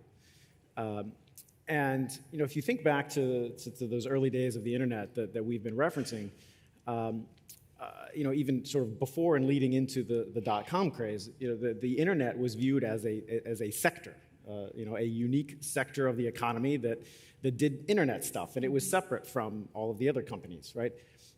Well, think about today, right? Every company is an internet company. You can't exist if you're not on the internet as a business today, right? And I think the same thing is going to happen with blockchain, right? Mm-hmm. Right now, all of us in this room, and we call ourselves blockchain companies, but in 5 years or hopefully not longer than that, right? We won't have to make that distinction anymore, right? All companies will be blockchain companies in some way. They'll all have integrated the technology to some extent in the ways that are beneficial. And so I think that is the trajectory that we're on. And I think one area to answer your specific question about what might surprise people, I think the agentic AI revolution and the crossover there with digital assets, I think, is going to be the thing that really takes off and sort of pushes the technology more into the mainstream. And so it's not, I don't think it's necessarily that, sort of crypto or digital assets would have gotten there into the mainstream public consciousness, all on its own. But I think the combination of those two technologies is going to make it sort of irresistible, and in a way that, you look back on it and it will seem inevitable. I think you're right. When I remember when the internet was coming up in the 80s, and we would tease my classmate because he had friends on the computer, and look now, like we all have friends on the computer. So I think very much so that'll be a big change. Cody. These are all good answers. It's always worse. No, you guys all took everything I wanted to say. I think decentralization and decentralizing is one of the killer innovations of our time, and how much fraud, waste, abuse happens, and the national security risks of having centralized data storage is terrifying. Whether it's through government entities that are holding all of our personnel files, you think about some of the data hacks that have happened. Being able to decentralize data is huge for me. And then the thing that makes me, I guess, so optimistic and that I really enjoy outside of financial services in the blockchain space is healthcare. And moving health and data records to a blockchain-based system. We've been working on a bill that is completely outside of the financial services space, but with the Veterans Affairs Committee. And it's called the Veterans Affairs Distributed Ledger Technology Modernization Act. It's a mouthful, it's way too long. Mm-hmm. But what it would do is it would create a pilot program at the Department of Veterans Affairs to study veterans' benefits distribution on the blockchain, because the amount of fraud and waste that happened in the benefits distribution space for our veterans is astounding. The fact that most veterans don't know when they're getting their benefits. They have no record if they've got their benefits. The amount of paperwork that they have to go through in going to the local VA and showing just to prove who they are, to show that they've gotten their benefits years ago. Blockchain technology could be the ultimate panacea solution for so much in the fraud, waste space, and healthcare, to me, is just one of the killer use cases that we haven't even begun to explore as much as we would like to as an industry yet. Well, what's nice about that is the intersection with finance, right? Because if you figure that out with the veterans, you can really transform it. I went to my doctor's office recently, and it was, I hope my mom is not listening, but the first time in way too long. And they came out with, and it's been my doctor since I was a little kid, and my binder was this big, and they hadn't digitized it yet. And they had my every health record from I was 5 years old. And God forbid something happened to the health practice, then all of my health records are just wiped off the face of the earth. Blockchain technology can be just a huge solve there, where I can be able to take, no matter if I moved jurisdictions, moved across the world, I can take my health records with me. I think that's huge. Great. Well, I want to thank you all for a very interesting panel and invite our audience to talk to you afterwards. But thank you so much for talking to us today. Thanks so much.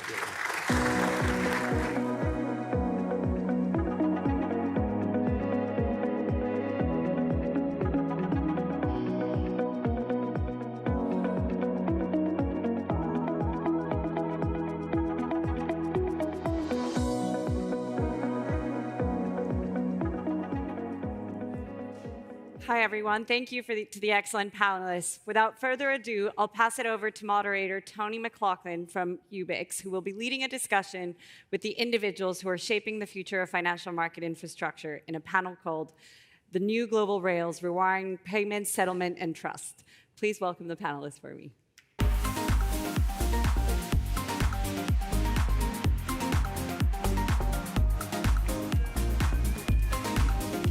Hi.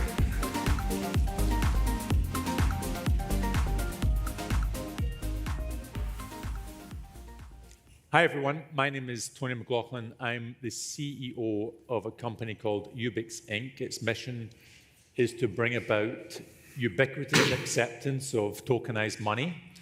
I'm joined today with a fantastic panel to talk about the new rails of settlement and payments. I have Ryan and Jorgen, Nadine, and Rajiv. And it's a pleasure to have you guys on the panel today. All of you guys, I guess, represent the existing rails to some extent. So you're probably in the position of trying to change the aircraft engine in mid-flight. So let's unpack that a little bit, and starting with you, Ryan, maybe a little bit more about yourself. What role do you play within Citibank, and where are you at the moment? Yeah, absolutely. So Ryan Rugg, I head up digital assets for Citi's TTS business, but have been in and around this space for 10 years, so quite some time about, really bringing traditional finance and DeFi together, right, to create the future of networks that is always on, that is multi-currency, multi-border, multi-network, multi-asset. So 3 years ago, we launched Citi Token Service. As Tony knows, Tony was at Citi. I remember. He was at Citi with me to really move tokenized deposits around our branches. So we're live in 5 right now that you can now move money 24/7, 365. Because if I think back to my early R3 days, we were tokenizing everything under the sun, but it was missing that cash component. We always had to go back to the TradFi rails for the cash settlement. So starting with that pain point of being able to tokenize cash in I would say an always-on fashion. Yeah, fantastic. Jorgen. Yes. Over to you. And what is Euroclear anyway? And why do we need it? What is Euroclear, Jürgen? I feel happy about the question and quite embarrassed at the same time, because what is Euroclear was a 5 years old question. I'm sure that in a room like that today, everyone should be aware. But long story short, so I'm Jürgen. I have always managed large and complex transformation projects, but I have to say that digital assets is one of a kind. So I joined Euroclear 5 years ago. I set up the practice, and we can clearly see that we're moving. I don't know why people are clapping, because, and we clearly see that we're moving now to production and scale. So that's an interesting move. And when it comes to what is Euroclear, yeah. Well, and I'm sure Nadine, you're going to answer later on, but we are what makes the financial system work. We're called the post-trade. We're behind most of the transaction. And because usually I'm happy with the numbers I'm going to share, but Nadine is going to double these numbers. You have to think of us as the transparent infrastructure that is always working whenever the financial system needs it. It's like the light switch. It was mentioned this morning. You turn it on. We're happy to be here. And we do that. We settle every quarter the equivalent on 1.15 quadrillion. 1.15 quadrillion. Yeah, the world GDP. So we were used to talk about million, billion, trillion. Now we're up to quadrillion. And we have in custody close to 45 trillions of assets. So, and the core of our job is to connect assets, money, issuers, investors, all the intermediaries, and provide trust, resilience, and high value-added service to our ecosystem. Yeah, thank you very much, Jorgen. Nadine, you had some news today, I believe. We had a little bit of news today, yes. So all this is actually going to become real. So I'm Nadine Shakar. I run DTCC Digital Assets. And I joined DTCC a couple of years ago from a fintech. But prior to that, I've had a long, long history in working in banking. So I do represent, hopefully, the old and the new together, back to the old in a certain way. So it's back to the future. But so how many of you have ever heard of DTCC? I know nobody's heard of Euroclear. All right, we're doing okay here. But no, we partner with Euroclear, actually with everybody on this panel, to manage the post-trade side, which is really where most of the pain exists. Within traditional financial infrastructure. And I'm sure Tony later on is going to ask me to try to talk a little bit about where all the pain is. And I have been trying to count the ways, and there's a lot of them. And hopefully tokenization will solve some of that. But to share some numbers with you, we custody about $115 trillion. So we're the only post-trade service in the United States. We handle about 1.4 million QSIPs and $4 quadrillion in settlement. So we are by large. Hold on a second. We were like, let's just get these comparisons here. So your There's number. little rivalry here. Nothing. It's fine. The U.S. is always bigger and better, so we're happy with that. And we're in Florida, not even in Texas. So yes, you're right. How many extra points for how many zeros are in a quadrillion? I mean, the numbers are really impressive. And if you saw this morning, so in December, we actually were granted by the SEC action letter, which really propagated our ability to move forward and tokenize U.S. markets. And as Jürgen said, they're the largest markets that are out there. And this morning, we announced that on July 13th, we will start with the first tokenization of U.S. assets officially from the depository. And we're calling it a soft launch to really help the industry get ready for the big launch that will occur in October. So this is no longer a pipe dream. This is no longer talking about proof of concepts. We are ready to go. And with the pipes that Ryan is building, and I know if you're going to talk about the risk side of things, we're ready to go, guys. So this is happening, and slowly but surely, the U.S. market is coming on rails, on blockchain, and we're going to tokenize and manage our future. So that's what we're doing. Great introduction. And Rajiv, tell us a bit more about yourself. What's your role, and what role will Moody's play in this new world of tokenized assets? Sure, it's difficult to beat that introduction, right? So I'll try. I'm Rajiv Bamra from Moody's Ratings. We evaluate credit risk for a living and increasingly trying to understand digital asset infrastructure besides the balance sheets and the PDF files that we evaluate today. And my role and my mandate is simple. Not to prove that the technology is impressive, but actually identify and educate people on the underlying digital asset risks and make sure that they are understood. At Moody's Ratings, just what Nadine said, we are also trying to make sure that a proof of concepts actually move beyond just pilots and into production. So we did launch our own token integration engine, which is network agnostic. And we are the first credit rating agency to have a node infrastructure, being able to ingest information and then send our credit insights back onto the blockchain of issuer's choice. We also published industry-first stablecoin rating methodology. Happy to talk about why a credit rating methodology is needed for stablecoins when there are so many other risk scores available out there and easily accessible. And also, we've been trying to understand how do we go beyond from the traditional assets that we assess and evaluate, and latest example being a Bitcoin-backed structured product, which we actually rated and assessed using our existing credit rating methodologies. So we are in the process of refining, we are in the process of innovating, and we are in the process of pushing the envelope beyond POCs and pilots like the rest of the co-panelists just mentioned. So what I'm hearing, reading between the lines, is that traditional finance has received the message that the future is tokenized. Is that generally what we're doing? We're on the train, we're moving towards tokenization of all financial instruments, as one of the previous panelists talked about. Is that where we're heading? We got the memo, yeah. We got the memo. We're acting upon it. We're Resources are being forward. allocated.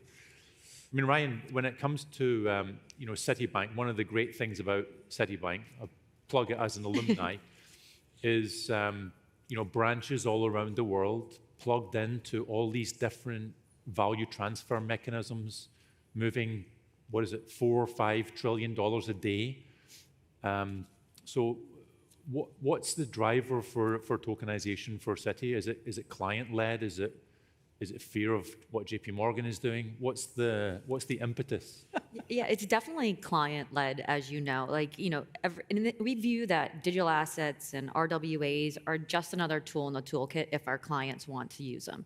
And we're making sure that they're backwards compatible and they're interoperable. And what do I mean by that? That if you have your traditional cash and you have your tokenized deposits that can fix the gap of weekends and holidays, but you're able to have the fungibility between both instantaneously, right? So if you want to move money from New York to Singapore, we move in under a minute and then deposit cash back in your account because our large corporates, until we're in a world that tokens are able to use for everyday life, they still have to go back to fiat. They still have to go back to cash for payroll and taxes and supply chains.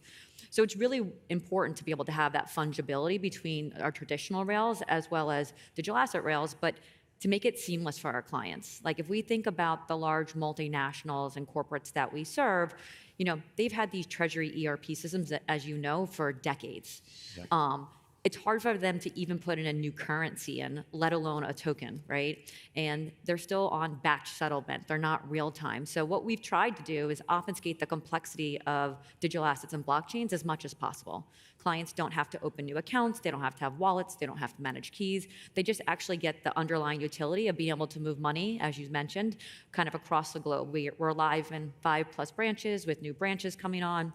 We're adding additional currencies. We now have USD and Euro, and everything that we do is based on client demand. We launched, early days an early adopter program that helped feed our roadmap. That's why we added Euro in Q1, because it was based on our European client demand. That's why we added, Dublin as a branch. We've targeted our largest money hubs that have the biggest impact on our clients. So then, are you saying that the clients really don't care that much about the underlying technology? They just care about what's in it for them? They only care about the functional difference that they get from you using the rails on the background? It's like the analogy, do our clients care if they're on-prem or in cloud? Or do they want just the programmability? Do they care if they're in data centers or in servers? No. I think that we'll be successful if clients don't even actually know that they're using a blockchain. And the way that we've orchestrated at Citi is it's a drop-down box that says Citi Token Service in the UI called Citi Direct that you log on to. Other than that, you don't have to manage the complexity of the blockchain. It's just about moving money 24/7, 365. And the vision is having that multi-network, multi-asset, multi-currency, frictionless system. Okay, so the clients, in your experience, don't want to manage a wallet themselves, so you let the bank manage the wallet? Currently, where most of our large multinationals are right now in their journey, as mentioned, they can't even real time. I've had a client that moved money, their batch ran at 5 o'clock, they moved money at 6. They're like, the money's not there, it's not in my end of day report. I'm like, did you log on to your bank account? It's there, right? So I think the complexity of the technology right now, and it's about meeting our clients where they are in their journey. Got it. Jürgen, Euroclear, still not clear exactly what it is. I think it's just something, I think it's a smaller version of DTCC. Is that what we're getting? So do your clients? I object. Do your clients care about the technology? And if not, what are the benefits that you're seeking to deliver through the application of blockchain? So Tony, we know each other a little bit. So first of all, I'd love to answer the memo question. Okay. Because the way a memo works, it goes both ways. Yeah. So we got a memo a few years ago from the crypto native industry telling us, we're going to disrupt you. Yeah. That was the headline of the memo. And it's a bit difficult message, and especially when it's not working. And so the second memo we got was, we want to converge. Yeah. And that's already allowed us to write much more and to collaborate more. And the third memo is it's about partnership now, and it's about scale. And that's a memo everyone needs to understand, because that's right. You have here 160 trillion of assets under custody, and crypto industry is unfortunately only 2-3 trillion these days. And I think, if you look at only our business of assets under custody over the last 4 or 5 years, it has grown by more than 5 trillion. So I think, the memo is about this convergence. And it's not about the DeFi or TradFi. I work in finance. My clients care about assets and cash. Yeah. And how this can flow in a seamless way. You described very well the frictionless world we're trying to build. And that's exactly it. So at the level of our industry, we're not trying to just digitize processes. We are collaboratively working on reshaping the way the capital market works. Because, and I hate to use this word innovation, especially when it comes to digital assets, we need to make the translation between what it means to something that is actually, first of all, makes sense for our overall client base, that is scalable and usable, because our clients happens to be the largest financial institution in the world, and that's our responsibility to bring that forward. So long story short, we receive very few questions about our traditional tech and a lot about the new tech. And I think one of the beauty we have seen over the last few years, has been somehow a very tech-driven conversation, and now it's a business-driven conversation. I think we have done collectively a big part of the job. We shouldn't be asked too much to compromise because of the tech capabilities today.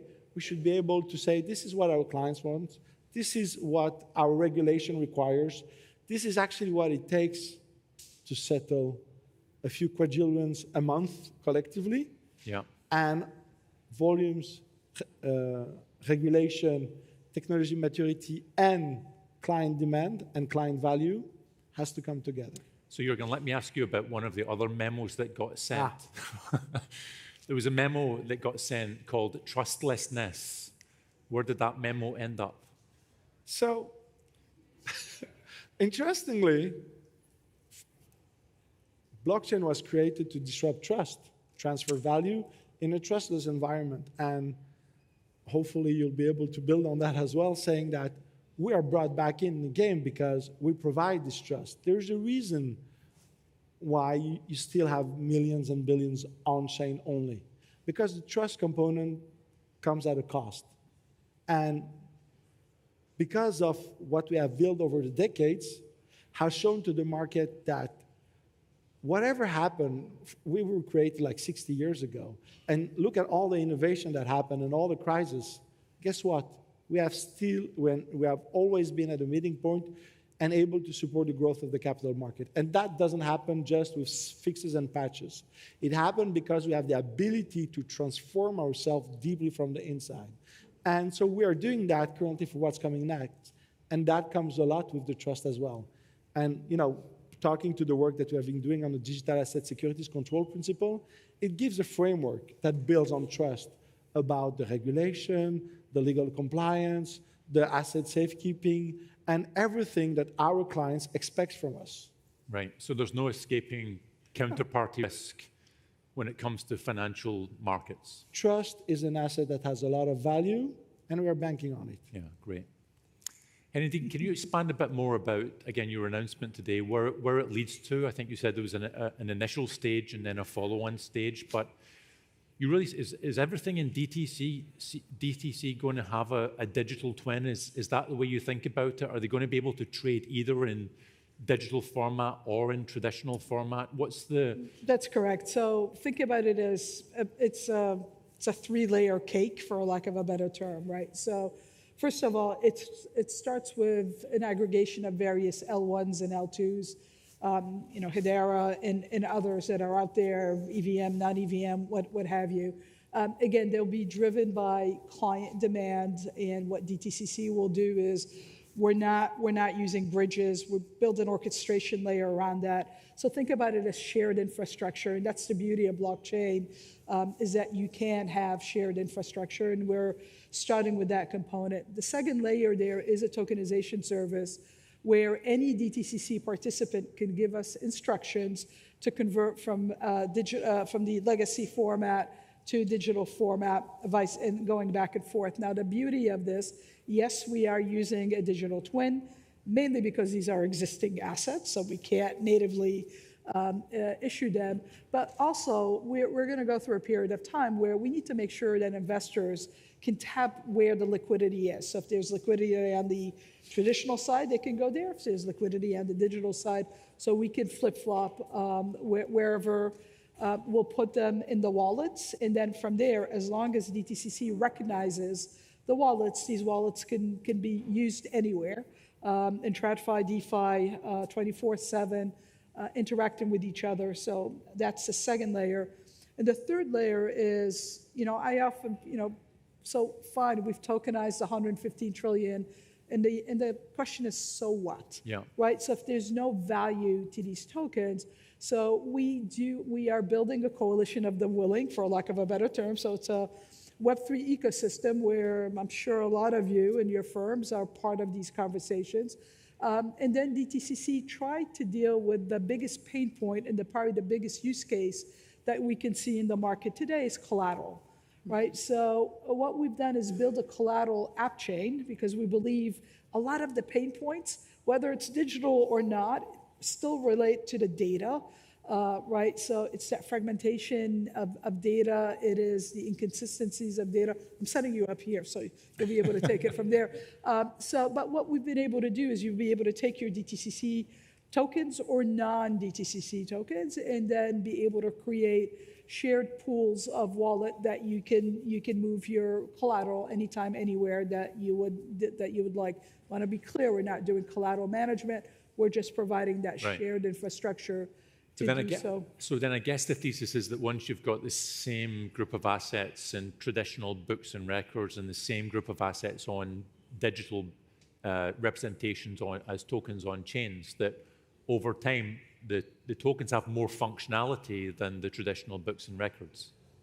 Well, it's a little bit of both, right? So we will be uniquely positioned to show any investor their combined balance in both legacy and digital, right? And that's really, really important because we know not everything is going to tokenize, and we also know it's not going to tokenize at the same time. So you still need to work in the old and the new and still apply the same level of care and risk management to these assets.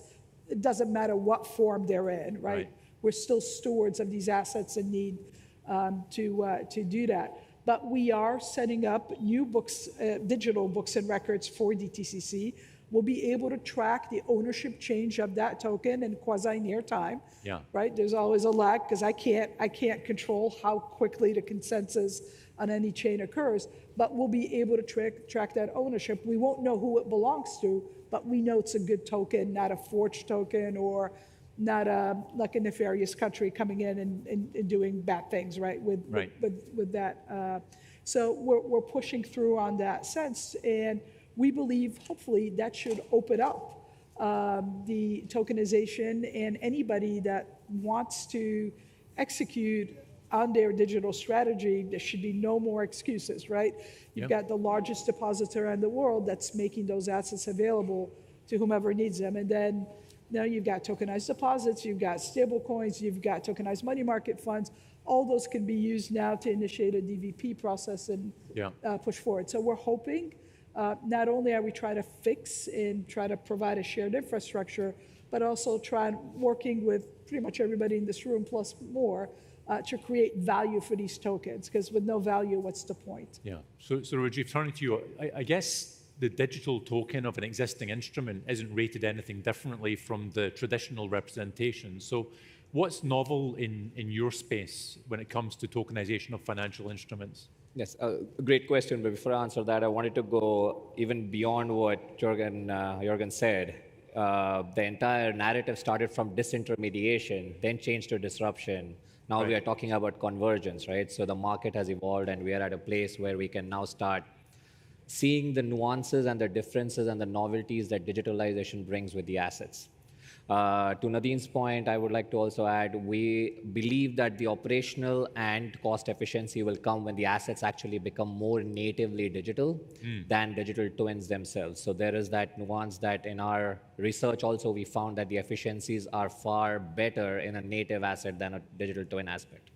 To answer your question, we assess the credit as credit, irrespective of whether it's a tokenized digital version or it's a conventional version. But with the technical wrapper, we have to then start evaluating new counterparty risks that may evolve because of the usage of smart contracts. Now there is a decentralized custodian that's now becoming part of the value chain.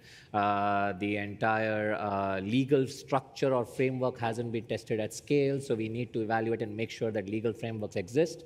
Because if there is, let's say, ever a hack of a smart contract, we don't know who's going to be liable. Is it the developer? Is it the validator? Is it the blockchain provider or the issuer? That's not quite clear yet. So if you go to a court, who is going to be liable to pay the holder or the investor in full, should there be a default of the asset? And that answers your trustless question, right? You still need a throat to choke. Yes. Right? Because we're not dealing with retail money here. We're managing money on behalf of others.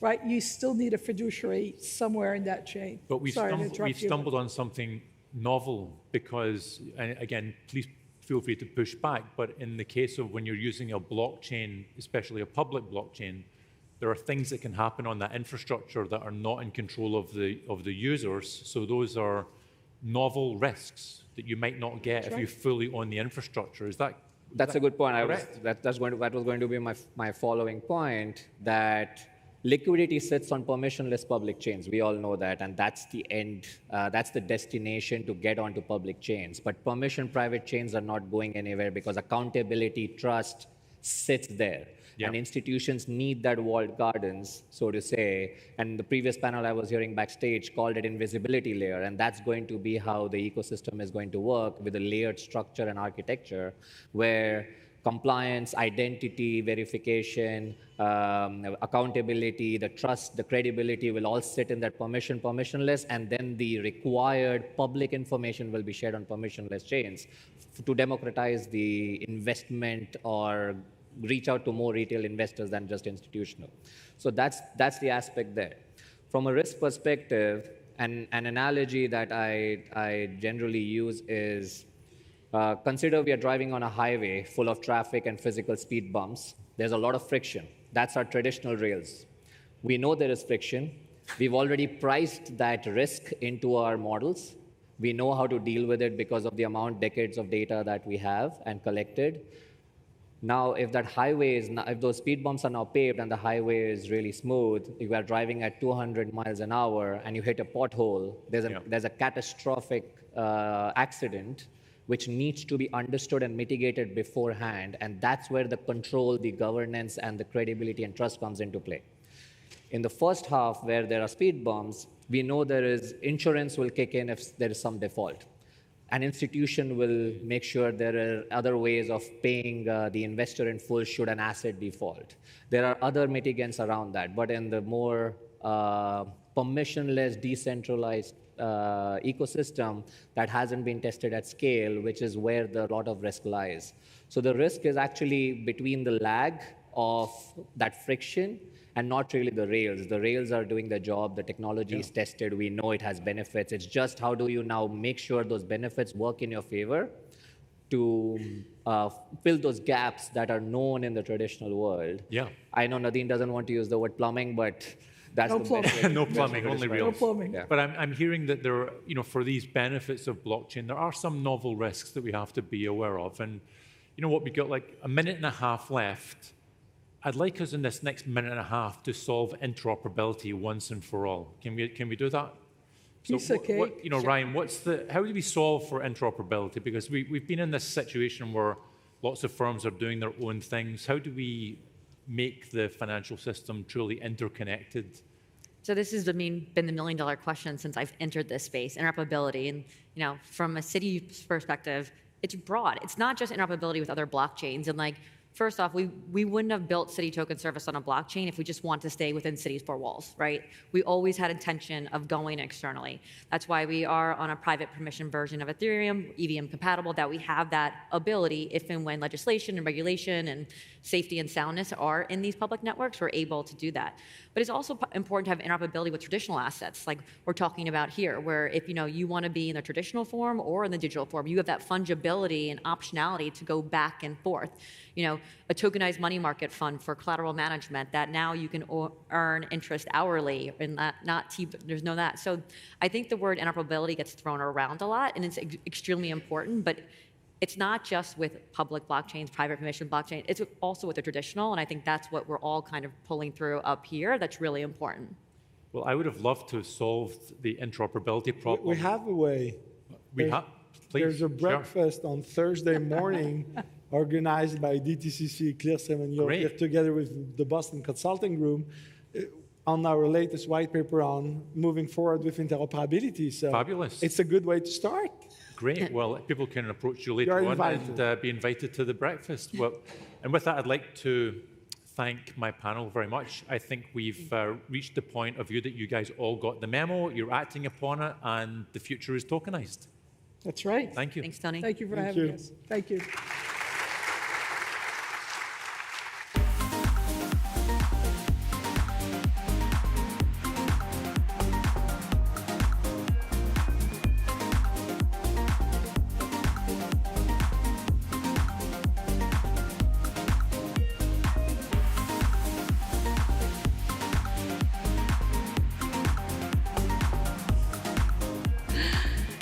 hard to believe that this is our first AI panel of the day, and couldn't ask for a better moderator to lead this discussion than Michael Cassie from Advanced AI Society. Please give them a warm welcome.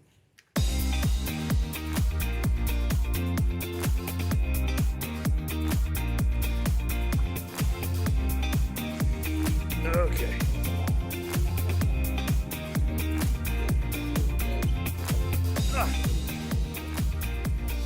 So I think I actually already broke with instructions. I was supposed to go around, but I came through the back way. So we've gotten off to a bad start, guys. I'm sorry. Hi, I'm Michael Casey. I am the chairman of the Advanced AI Society, and I'm thrilled to be here with Hedera, who is a member of the Advanced AI Society and a very important one of that. And look, this is a great discussion. We know it's like getting close to the end of the day, and so hang in there. Hopefully we'll be able to perk you up and get you interested. This is one of the, if not the most important issue facing the tech world as far as I'm concerned at this stage. Of course, I'm a little biased because the Advanced AI Society, what we do is we bring together developers of a range of technologies that come together to form what we call proof of control. This concept that we really need as we barrel headlong into the agentic AI future, we really need a structure in which we can not only control those agents, that AI, and our data, but that we can prove that we can. And that's a classic sort of verifiability concept that sort of exists in the world of blockchain. But it's a variety of technologies that need to go into that. So I'm really happy to have this panel because they represent a real cross-section of how these solutions are being built. And they deserve a similar round of applause. But thank you. So we're going to start off by each of them introducing themselves, but as I have given you instructions, not only just give us a quick intro so we can get to the meat of this, but also what does your organization bring to this problem we're trying to solve? The verifiability, the lack of trust in AI systems. So Rich, why don't you take it away? Awesome. So hi, everyone. Nice to meet you. My name's Rich. I'm the global head of strategy for our Web3 business here at Google. That team originally started with a focus primarily on building infrastructure related to decentralized systems, and is one of the reasons we joined the Hedera Council back in 2022. But of late, and more recently, our team has been leading a lot of the Agentic protocol work that Google has been leading, which involves building some of these rules of the road for how agents will interact. And we obviously have a view that agents are already starting to prefer open and decentralized rails for things like payments, as well as data availability and transparency. So, our team is really responsible for leading both of those charges. And then where these two technologies come together, crypto and AI, we're kind of right there helping out. Now, where Google comes in, obviously, we have Gemini and we have the models and we're thinking about data centers. But the thing that we're actually looking at now is what does it look like when agents are moving beyond simply being reasoning engines, right? Purely doing fetch and retrieval for information, and are actually acting on behalf of a consumer or a merchant or a business in commerce, right? And that means, can they buy things for me? Can they help me make better economic decisions? Can they negotiate? And when that happens, you need a whole bunch of what we call, protocols to help unhobble the experience today and prevent things like hallucinations and other things. So that's one of the things that we're going to be focused on. We have a couple of protocols. One is A2A, which is the canonical protocol for agents to interact with other agents. And then we recently rolled out both AP2 and UCP, Universal Commerce Protocol, which allows agents to interact with one another for the traditional merchant buying discovery experience. Good stuff. All right, we'll get into how that's going to apply to what we're talking about here.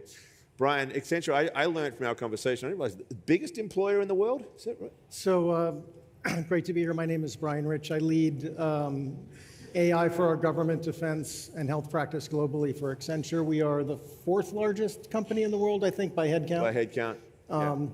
And so I think there are really 2 dimensions. First, we're a systems integrator. We work very closely with Google, Dell, and others. And we're working across commercial and government enterprises really on how you deploy agentic systems at scale.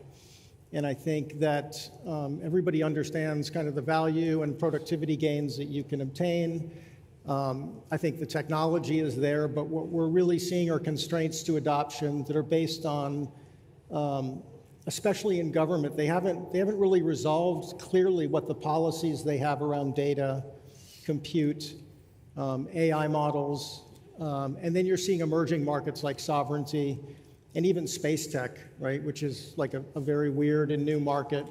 I would say in my current role, we work very closely with governments trying to establish like what are their, how is their enterprise going to scale AI? We work very closely with Hedera and Equity Labs and Dell, really working through what are the trust and safety paradigms that need to be in place across a very diverse set of use cases. And I think that the heuristics for really how AI and trust and safety, they're still evolving. We've been working with Hedera for the last 2 years, thinking about, and Equity Labs on creating attestations of compliance, for example.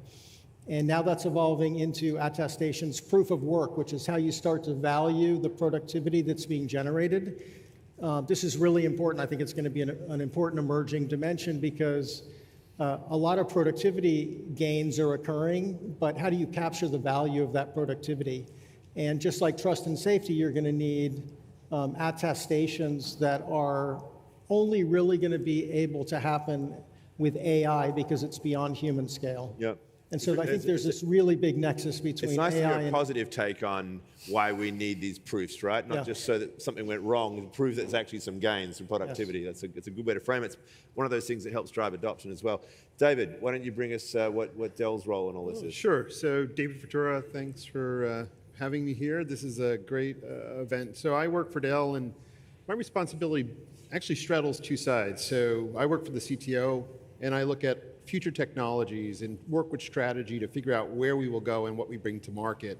But the other half of my job, I'm also responsible for internal AI process and governance. So I help the businesses figure out what use cases and solutions they need to transform the business. So I get to see both the buyer and seller side. Now Dell, is a leading infrastructure supplier. We work with Accenture, Google, Equity Labs, and we care about figuring out what it takes to make sure enterprises will be successful in their AI journeys. And a lot of what we've seen over the last couple of years has been driven by what I call the easy use cases. How do we get our businesses to transition and take advantage of the productivity boost? But now we're entering that enterprise AI era where it's really going to be about how do we bring real enterprise value onto AI infrastructure to really develop the next generation of business transformation and productivity. Now, I also have the selfish side, which is I have to work with all of our businesses to figure out how we make AI real for a $100 billion a year company at scale. And it also happens to be in 1,000 jurisdictions around the globe. Yeah. All right, last but not least, Jonathan. Great, well, thanks for having me here. Hedera has always been really focused on the role for trust to be established within the enterprise. And I think what is so evident now in this panel, I think, shows it very clearly is that those bets are paying off, and being early and focusing on that has really helped, I think, position Hedera very well to take the mantle here. So it's great to be here, and at Equity Lab, we have been partnering very proudly with Hedera for several years now. We focus on AI governance, particularly looking at how to deal with this at scale. So it's nice to see the panel here. Let me tell you what I mean by scale. We're talking about the true advantages of autonomy, looking at not just dozens of agents, hundreds of agents, it's trillions of agents that are going to be soon deployed. And what you want is a hive-like motion to be able to get these agents to work together to collaborate. And in that type of swarm, you're going to have to very quickly figure out what agent you're going to be able to trust. And so we work on creating the credentialing systems and the governance systems that allow in milliseconds for these formations to happen, for them to be able to create the trust, to then achieve the productivity gains that Brian and others are working on, and then to get paid, right? To be incentivized, to continue that work over time. So we've focused on that for several years now. We came out of stealth about 18 months ago, and I've been very proud to work with some of the leading players to address those issues, and that includes Hedera. So you heard the vision, the trillion agents, and we'll get into some conversations about the advantages of having that hive-like swarm and the benefits that come from multi-inputs like that. But scale is the challenge, right? And Brian, maybe from your 30,000 foot view here as somebody that sees what's happening in the corporate world, clearly agentic AI, everyone's talking about it, and there is a lot of implementation going on, but it does seem to be at the margins in certain places. There's some companies complaining that they're actually getting no ROI out of it, that it's exposing them to all sorts of risks and so forth. What's your take on where we stand with the enterprise adoption? So I think a lot of what we do is at workforce scale across governments and commercial enterprises. So we're talking about hundreds of thousands of agents that are deployed. And if you think about each agent can have 50 to 60 different components in its supply chain: data, models, prompts, complex instructions, data sets behind those agents. It's just beyond what humans are going to be able to manage. And I think that is really the nexus of both AI and solutions like Hedera and encrypted attestations of compliance. We've deployed a system already that can basically show you if your digital team is compliant with the policies that you have set up as an organization, which is really the beginning of that instrumentation that is required to be able to scale. Google and Dell are working kind of from the hardware model layer up to the user as well. But I think we're going to be at we're already at an inflection point where it's impossible for humans to monitor and govern these systems. And so you're starting to see the emergence of agents that will do that for you. And when you talk about agentic transaction, agent-to-agent decisions or actions or authorizations, the certifications and attestations that are going to be required need to be decoupled from the system itself in order for it to survive as a compliant and evidence of the supply chain of those specific agents. So these are things that are happening right now. I think the biggest challenge is governments and a lot of corporations haven't figured out how to buy these systems, right? So you're seeing this moment in time where the technology is there. The pace of innovation is insane. But how do you start to buy and implement these systems? Where are the liabilities? Yeah. Well, it's our view at the society, in fact, that the procurement will be held back by the lack of a framework to understand it, right? Like that there's a resistance to go in. So, and it's also our view, as I said, that there is a stack of technologies that go into it. And we just heard the word supply chain mentioned. So why don't you talk us through, David, the way you see things, like starting at that hardware level, and how to, what needs to happen at the beginning as we move along the supply chain to keep all these checks and balances in place? Yeah, just to comment on one thing, the growth or the explosion of the control plane surface is going to be astronomical. We used to think about how, we went through the previous generations and got to the point humans kind of had assistance with AI, but now the AIs are going to be multiple orders of magnitude bigger consumers of infrastructure, systems, software. So it is a whole stack system, both on the operational side and in the control and governance side. So if we start at the lowest levels, and for us, the supply chain, the secure supply chain, think about it. If I have a thing making decisions for a mission critical system, maybe purchasing commodities in the future, or with other agents and other partners, I really got to trust that entire stack from the top down or bottoms up to be sure that I trust this machine to make big strategic decisions. Now we're not there yet, but we're starting at the level of even the hardware, supply chain. Like when we talk with Activity Labs, we think about how the hardware plays a critical role at the root, up through the software stack to provide that trustworthy ability to ensure that there is a guarantee that those transactions, all those components, the 50 components or 5,000 components, whatever it is in an agentic system, are rightfully there, and the things they do and generate, the things that create the value up the chain, are still trustworthy decisions, because these things will be making decisions for you. So is there like a new science in a way of trusted computing being developed around this with the sort of demand that agentic AI provides of it? Well, so agentic AI is in and of itself nothing more than another set of applications that rides on an operating system stack that lives on top of a hardware layer. It may also use other systems like storage and all that. And fundamentally, the whole stack is part of that. So that one of the most fundamental things that have been there, I think it goes back maybe even 20 years. Trusted computing and confidential computing technologies are built into systems. Most organizations outside of understanding their Windows 11 dilemma with PCs haven't really thought as much about this, but these become fundamental low-level building blocks that are immutable that in and of themselves help to enable systems that get deployed to be trustworthy. But it still is, that's the foundation. That's the thing that has the certificates. Then it becomes the software stacks that further enhance the ability to trust things that happen on that horizontal platform. So let's move into the software stack then, Jonathan, and talk a little bit about attestations on chain and the role of Hedera and how Equity Labs gives us that lineage and provability. It's interesting. I think part of being in this space is you have to think about your words. And for those of you that are in the Web3 world, we have made the case for years that there's this notion of trustless systems, right? If you walk over to a CISO and you ask them, like, do you have a trustless system? They're like, what are you talking about? Like, that's not how the traditional cybersecurity world thinks about trust. And then we found out that there's actually a way of translating this, which is that the cybersecurity world for years has built from a simple principle of what they call zero trust.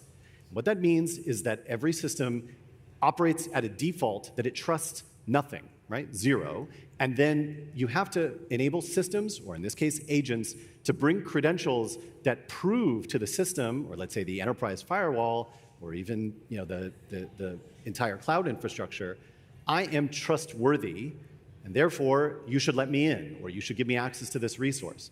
That's called zero trust in the cybersecurity space. The moment that we started to call our system, hey, we have the most powerful zero trust infrastructure for Agentic certification, CISO's going, oh, no way. We know what that is.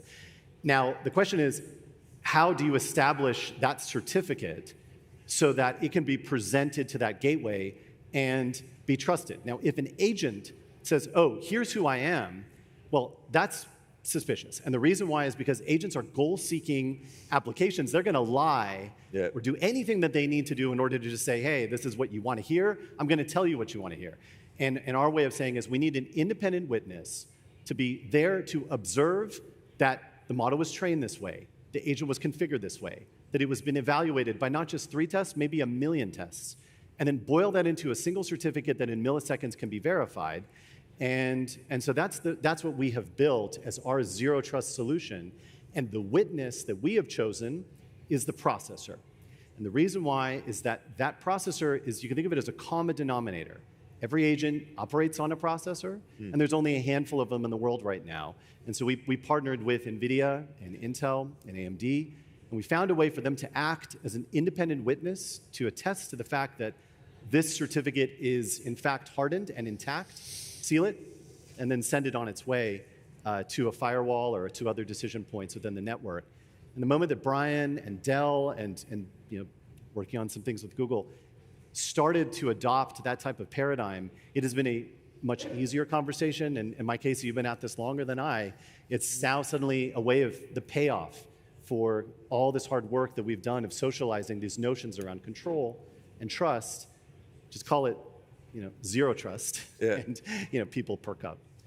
My message I want to leave people with, of course, is we've got to start talking about it as a profit center, not a cost center. This isn't something to be scared of, it's something to be embraced and excited about. Rich, so let's go. I think we can now move it to another level because we've gone from hardware to software to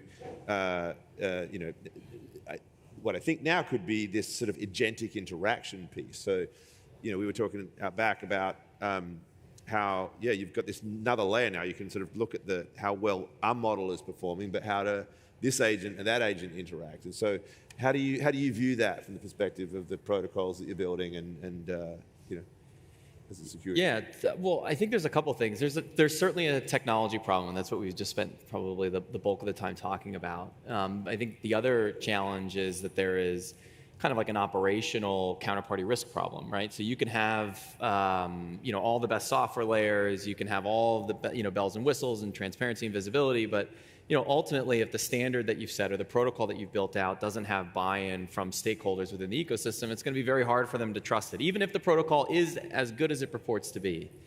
And so I think, the next step in this, when it comes to sort of giving people full transparency in the stack, is actually creating a common rule book that agents can use, or model providers can push for, or software providers who use agents can use to basically create predictability or something close to predictability in agentic interactions. And so a really simple example of this is the intent and cart mandates that we established with our agentic payments protocol, which is basically, hey, how do we make sure that the agent hasn't just gone and when I've said, go buy me a pair of shoes from X, hasn't just gone and picked its own pair of shoes and told me that it's actually buying it and I won't find out until they get to my door. Or if I tell my agent, like, go buy these shoes, but don't pay more than Y dollar, how do I make sure that my agent hasn't actually gone and spent more money? And so I think that's one of the main reasons why we're focusing on the protocols, is because I think as Google, we have touch points to so many different parts of the ecosystem that we can almost serve as sort of a neutral proponent of these things and say, hey, it's not just Google, but it could be NVIDIA and Stripe and Coinbase and all these other folks who can weigh in from their perspectives and say, look, I'm a payments provider. I think a protocol for agentic commerce should have these requirements for agents when we're thinking about payments, and they know best. And then what we're doing is giving that up, right? Giving that up to an organization like Linux or Fido to basically say, you guys will be the stewards of this alongside an ecosystem of folks. And I think that's how you're going to get broader adoption for, we'll call like B2B or C2C type agent interactions, is when the proponents or the proprietors of these softwares can actually all have the same rule book. And without it, you're just going to end up with a really fractured ecosystem where people have these little walled gardens of agentic interactions where their agent will have to basically, it's like, oh, well, I can browse this website. It's like, no, I don't want you to browse the website. That's what I do. I want you to go and browse all the websites, so I don't have to, and then collate that. And if you have to have 6 different agents for 6 different protocols for 6 different trips to itineraries, it's a mess. And so I think that's the goal, is not just the technical, but also a little bit of that like social coordination, collective action issue. Like established rule sets in a way. An established rule set, exactly. And for rules to have legitimacy, you have to have consensus, right? You have to have buy-in from all the stakeholders who say like, yeah, that's actually a rule that I would agree to. And without that, it's just edict, and most people will say, well, I can do it better, and they'll build their own. So one of the things that keeps coming up a lot in these discussions about accountability, auditability, and so forth is the contrast between the deterministic frameworks within which compliance and law and accountability tends to be like cause and effect, right? And the probabilistic nature of certainly generative AI as it's been rolled out through the LLMs. And whether we like it or not, it seems that is going to be a fundamental piece of the AI economy that we're going into. How do we grapple with this? Like, what is I know you've got all a range of opinions on this. I mean, maybe, Jonathan, you could jump in, and then I'll throw to you, Brian. Like, how do we resolve the deterministic versus probabilistic problem? Yeah, it's a critical question. I mean, in the end of the day, there are needs that are very clearly deterministic. Like if you're following a rule, like had been mentioned by Rich around a spend budget for an agent, that's a deterministic rule. Agents, however, are by definition, because they're using models that are non-deterministic, chaotic and hard to control. I think that the answer is that you're going to have a series of different guardrails and steps along the way to check the agent. And what you're going to want when you interact with that agent is proof that those guardrails are in place, and proof that the people that have specified those rules are the correct authorities. Now, the question I think that which is really interesting here that Rich has talked about with protocols is that the benefit of open sourcing this work, which Google has been committed to doing, and I think throughout its history, in fact, has been a leader on this, is that it's not just about the inspection of that protocol from the standpoint of wider adoption, it's also from a security standpoint. Yeah. And I think this is important to emphasize that we are now, 6 weeks from the point in which the entire cybersecurity landscape completely shifted with the introduction of Mythos and GPT 5.5. We're talking about a scale of threat in cybersecurity that has been unknown to our entire technology industry. And so now it's the ways to hijack that agent, to hijack those systems, has been completely transformed. And what we need is a very deterministic way to ensure that only agents that have been properly credentialized are even able to access mission-critical systems. And that needs to be a collective defense. We cannot simply entrust it to one model. We can't entrust it to one government or to one enterprise. This has to be something that we all come together. And the way to do that is to establish these common open source protocols so that we can actually start to collaborate to create that collective defense and ensure that these agents are going to be something that we can actually rely on and trust. And for that matter, don't just think about the agents, think about the systems that they touch. Brian, I think, can really give you a window into how he's sitting and developing wrappers and security perimeters now for systems that are completely a threat given these new cybersecurity risks. And so therefore, deterministic rules with chaotic, non-determined actors. It's interesting you mentioned open source, because there was a story that I think broke today, or it might have been a couple of days ago, that just a massive OpenClaw breach that where like a whole lot of struct keys got consumed, and it was Chinese hackers. It was just one of the, we're seeing one of these every day, right? But this is a very big one. And then Peter Steinberger gets up and talks about how this is a good thing, right? Which I actually agree with him. Like, he's got an open source model, and now it's all out there, and every day you've got the capacity through this collective action to improve the code.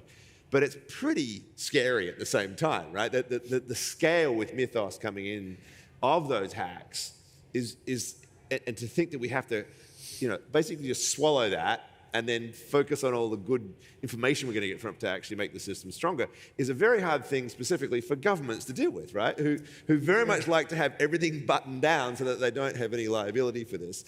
How are they confronting this new reality? Yeah, so I mean, the attack surface has massively increased, and the attack vectors have gotten a lot more profound. So I think that governments are acutely aware of, like, okay, how do we defend our systems from cyber attack is a huge challenge. And I think looking at Mythos obviously is kind of a wake-up call in terms of how Agentic can be amazing providers of productivity, but also sources of incredible threat. I think from a deterministic standpoint, we're finding that, like with Jonathan, we're building certified agents, right? And those agents will have an attestation of compliance. I think every organization is going to have its own culture around the use of agents and their own workforce. And what we're starting to see is that certain agents built by certain people are extremely deterministic. The models by themselves, as good as they get for every specialized task, they're not going to be as precise as you need them. So we're seeing real performance improvements based on the quality of the instructions you give the agent, the prompt engineering for specific tasks. Like, these really boost the deterministic quality. Right. You're just adding layers of determinism of the agent. To the whole but thing, it also right? comes down to the security, like the protocols that you put in place as a workforce, and the administration controls over who can build an agent, who can build prompts, who can write instructions, who can bring data from where and add it to an agent. All of that governance is really important. Yeah. And what's really changing is the ability to scale that governance, that monitoring task, is now possible. I want to close on that, because we got 2 minutes left here, and it's something that, Jonathan, you talked about when we had our prep call, and you've mentioned it briefly tonight, and I think a few of you have alluded to it. Like, this idea that we have the capacity, this is a very blockchain way of thinking, by the way, that like consensus and governance is a shared activity.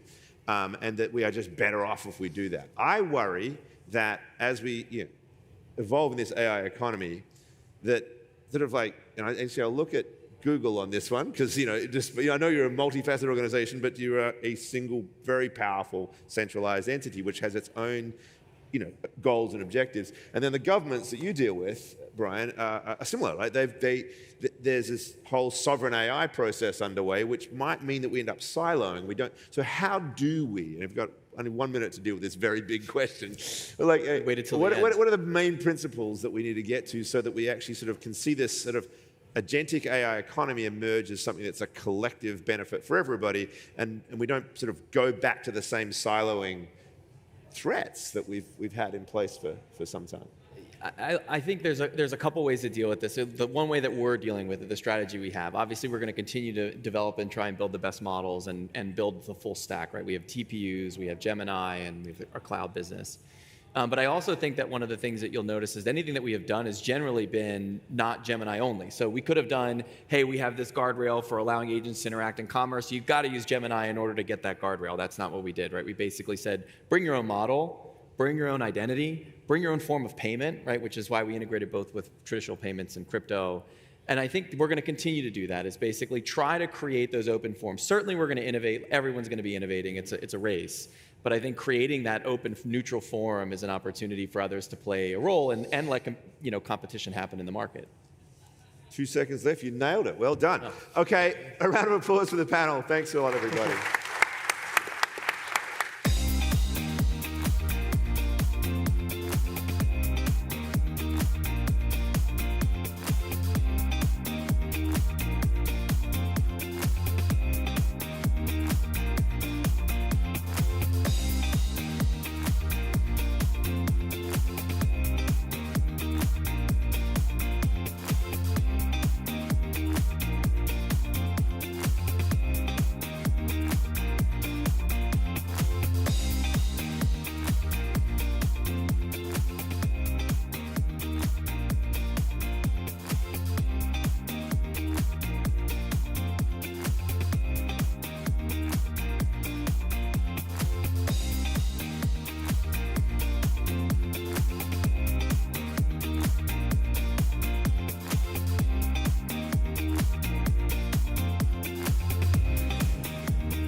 It gives me great pleasure to introduce our closing keynote fireside chat, Policy Meets Innovation, Clarity Over Chaos, with Patrick Witt, Executive Director of the President's Council of Advisors for Digital Assets at the White House. Patrick has been working tirelessly to get the Clarity Act passed. We're also thrilled to have with us Harrison Field, a veteran of political communicator who most recently also served in the Trump administration. Please welcome them to the floor.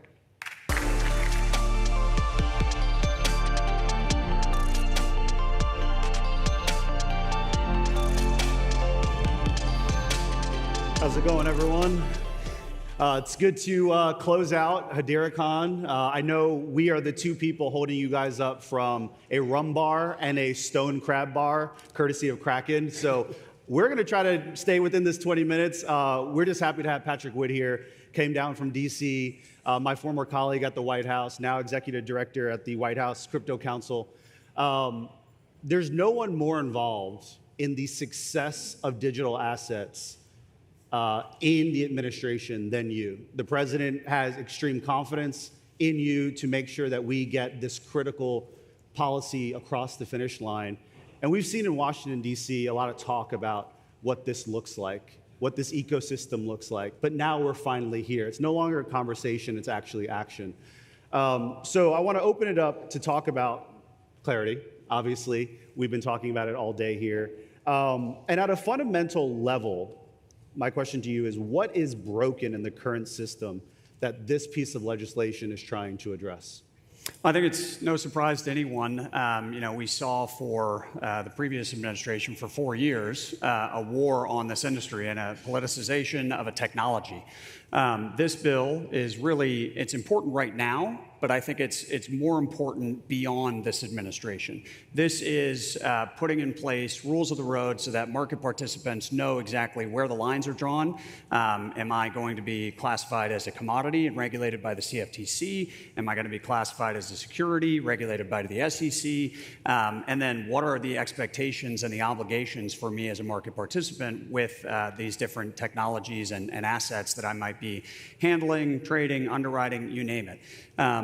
And importantly, it's putting in place guardrails so that a future administration can't roll back the great progress that's being made under Chairman Atkins at the SEC and Chairman Seelig at the CFTC. So it's critically important right now to get that in place so that we can write the rules over the next couple of years, but it's especially important to handcuff, if you will, a future administration that would take the same view that the Biden administration did, because we saw that it didn't succeed in killing the industry, it just drove it offshore. And this president wants to lead in all the frontier technologies, crypto being one of them, AI, nuclear, you name it. And in order to do that, we need legislative and regulatory clarity. Yeah, we were talking a little backstage of your day job along with Harry of making sure this train remains on track. Where are you seeing points of real progress going on? I know it's kind of a roller coaster of emotions, if you will. Some days you think something's going to be done and then, something's stalled. But where are you seeing the real progress right now? We've made tremendous progress in the past couple months on Capitol Hill. Obviously, we had the markup in January that came down on the banking side, unfortunately. We were successful in getting the ag portion of the bill out of committee, which I can't imagine if we weren't able to do that, how difficult it would be right now, because that was really trying to juggle too many things at once. So getting that out of committee was hugely important. Banking came down. We're very hopeful that we're going to be able to get that markup back on the books. Hopefully next week, fingers crossed. But we've made tremendous progress in closing out the stablecoin rewards yield issue, which took months and really, I was an inch wide and a mile deep on that issue. I would love to never hear the words rewards and yield ever again. But Senator Tillis, Senator Also Brooks, we worked with them on that compromise, and it looks like it's going to hold. So that's very encouraging. The next one up right now that I'm also confident that if we haven't already closed it out, probably in the next 24 hours, we'll be able to close out, is around software developer protections, the Blockchain Regulatory Certainty Act, working with the Judiciary Committee with Senator Grassley to make a slight tweak to that in order to get his concerns addressed. And then there's, at that point, kind of some stray cats and dogs, but we're really at the finish line as far as the substance of this bill, getting it to a place where we can move it forward with a markup, which we sincerely hope and I expect will be bipartisan, and then ultimately take it to the floor. Well, that's really promising news. I know everyone here is extremely excited to hear that. You mentioned the president wanting to remain dominant in this space, his competitive nature.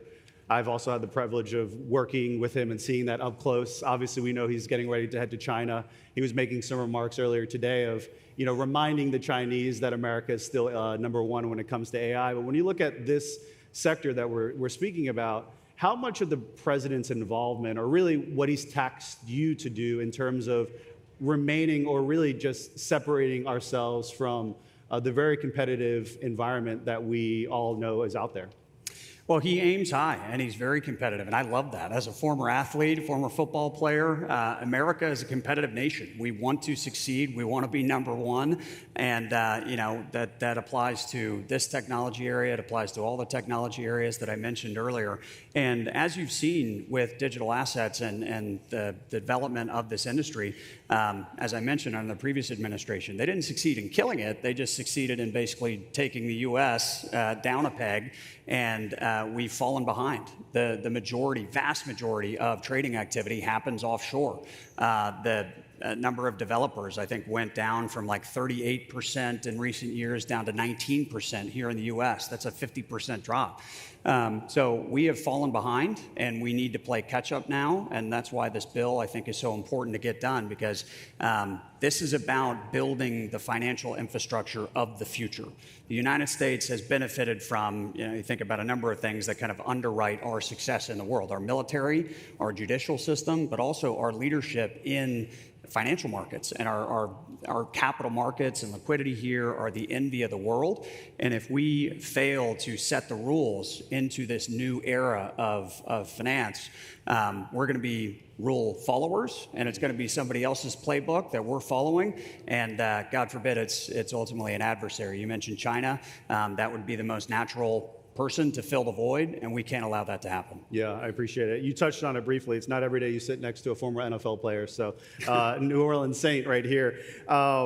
You talked about the dangers of about falling behind if this drags out, and I think it's a very crucial element to this, especially when you see the rise of China in this space as well. If you wanted to dig in a little bit more, we can move on to my other topic, but there's a lot of risk, right? We talk about the risk involved in bad actors being involved in this system. I was talking to some of the guests here, and that's one of the major questions we're all trying to figure out. How do we prevent this risk? Or how do we prevent fraud or bad actors? What are the crucial elements in your policy making, in drafting this in real time, that you're answering that exact question? How do we make this less chaotic and more clear? Well, it came up a lot in the discussions with Senator Grassley and the Judiciary Committee. There are a lot of senators that might be a little bit longer in the tooth and a little bit uncomfortable with digital assets, and the extent of their knowledge of crypto is that they read in the newspaper once that grandmother got scammed at a crypto ATM, for example. And so they're hesitant and they're concerned, and they want to make sure that we don't make mistakes here and that we're not providing license to commit financial fraud or other conduct illicit activity. And looking back at the bill, one of the things that was compelling to Senator Grassley's staff is there's 16 provisions in this bill that are pro-law enforcement provisions, that are anti-illicit finance, whether that's extending new authorities to regulators, providing resources to law enforcement groups within the administration to get after the bad actors. Everybody in here that's a good faith builder knows that it does the industry no good for there to be illicit activity or fraud in the system. We all want to root that out. And so I think regulatory clarity, providing regulation to parts of the market that are currently completely unregulated is only going to help clean up what relatively little bad illicit activity exists in this space compared to the traditional financial system, which still has quite a bit on its own. But I think there's consumer protections in here, there's pro-law enforcement provisions, and new illicit activity, anti-illicit activity provisions that regulators are going to be given. So on the whole, I think if you're concerned about illicit activity in crypto, you should be the biggest supporter of this bill, because I think it's going to do a lot to get rid of that activity. Right. I know we kind of hear the word regulation, and half the room may, get a little woozy by the idea, but there's a way to regulate without regulating into irrelevance. And I think you guys are trying to strike that chord really well. I'd be remiss not to talk about the great state of Florida. I'm a Floridian. I know you're Georgian, but we're here in Miami, and we talk about the future of this industry. There's really no state, maybe I'm biased, that is looking at this technology or this sector and really embracing it. Our governor, Ron DeSantis, maybe our future governor here, and Byron Donalds, wants to make sure that Florida is home to a stablecoin framework that is going to provide success. When you look away from DC, how do states like Florida play into the overall legislative strategy? Are you pulling from other states? Are you guiding states? What are things that are being done in Florida that could be reflected more broadly? Let's take it away from DC and maybe bring it a little bit closer home to Florida. Yeah, I think it's very important what states do. Obviously, in the absence of a federal framework, the states were kind of left to their own devices to come up with different frameworks and try and compete for economic activity in their states. New York set up their framework. Wyoming with Senator Lummis has obviously been a champion for digital assets. So one of the beauties of our federalist system is that it provides room for the states to compete. And ultimately, we think that that's a good incubator of good policy and good technology. So we're establishing the federal framework. There is still room within that federal framework for states to play and have a role. And we want them to push the envelope in a safe, responsible way. But ultimately, it's a great opportunity for them to innovate regulatorily. The chairman of the SEC, Paul Atkins, talks about innovation exemptions and different things like that. And the concept applies in the same way. It's a sandbox that maybe the state can play in and allow market participants to roll out some new technologies, new models in a responsible way, and push this industry forward. That's great. What comes next? Let's say clarity gets passed. Your job doesn't end, I'm assuming. There's still a lot more work to be done. Where are you looking? I mean, we kind of had this futuristic look of like, okay, let's look in 5 years. In your mind, where do you see the next 2, 3, 4, 5 years look like as this all plays out, assuming your good work passes through, but it doesn't end there? What comes next? Well, I think you look to Genius. Obviously, that's a huge bill that we got passed last year, big success. That was really the starting gun for a bunch of rulemakings that needed to happen and are happening right now across the administration. Clarity will be the same way. It's got a lot of directed rulemakings in there, and directing the different agencies to flesh out where exactly you're going to draw that line between securities, commodities, permissible rewards and yield, and impermissible activities. So it will be it'll require some staffing up at the different agencies to really undertake a lot of those rulemakings, which are going to happen on a very aggressive timeline. That's one. And then I think, beyond this bill, there is talk on the Hill of potentially another reconciliation package later this year. That might be an opportunity to get certain crypto tax provisions in there. And continuing to implement Genius. So my days are never dull. They start early, they end late, but it's a target-rich environment because we're righting some of the wrongs of the past and obviously implementing new legislation and new rulemakings, which are very, very exciting. That's great. Obviously, I'm the comms guy at the White House, so we always try to use the promises made, promises kept jargon that the president loved to say. And I remember when I was on the campaign trail, I met a group of young guys in line waiting to hear the president speak, and I was like, what are you guys here? It's like a Wednesday. Why are you guys wanting to hear the president? And it was this exact issue that brought them out to listen to the president at a rally, of all places. You could tell they were not your traditional MAGA supporter, right? A lot of black T-shirts and just like khaki pants. But he said, I'm a single issue voter for this reason. And we saw the president adopt this as part of his platform, and obviously, as president, he is doing something about it. But why exactly do you think he took this issue specifically and said, I want to try to champion it in the White House, when no other White House has really looked at this level of innovation when it comes to traditional finance, but this president has? It's a great question. Obviously, there was a political element to it and also a policy element to it. So we talked about the politicization that happened of this industry and this technology, and I think it was obvious to a lot of people that this just didn't make sense. It was both bad politics and also bad policy.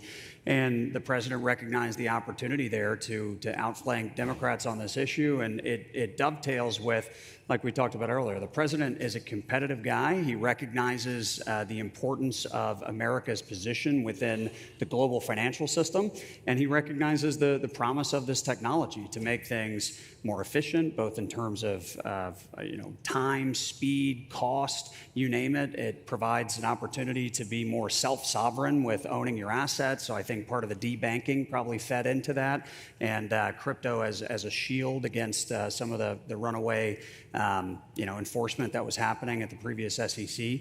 So combine all of those things, and then add to that the fact that this really has importance on the global stage relative to our adversaries, chief among them China. I think it was kind of a perfect storm, and I'm grateful that he did because I'm obviously very passionate about this technology, the promise of it, and I consider myself a steward of the industry's interest, and I hope I'm doing justice to that.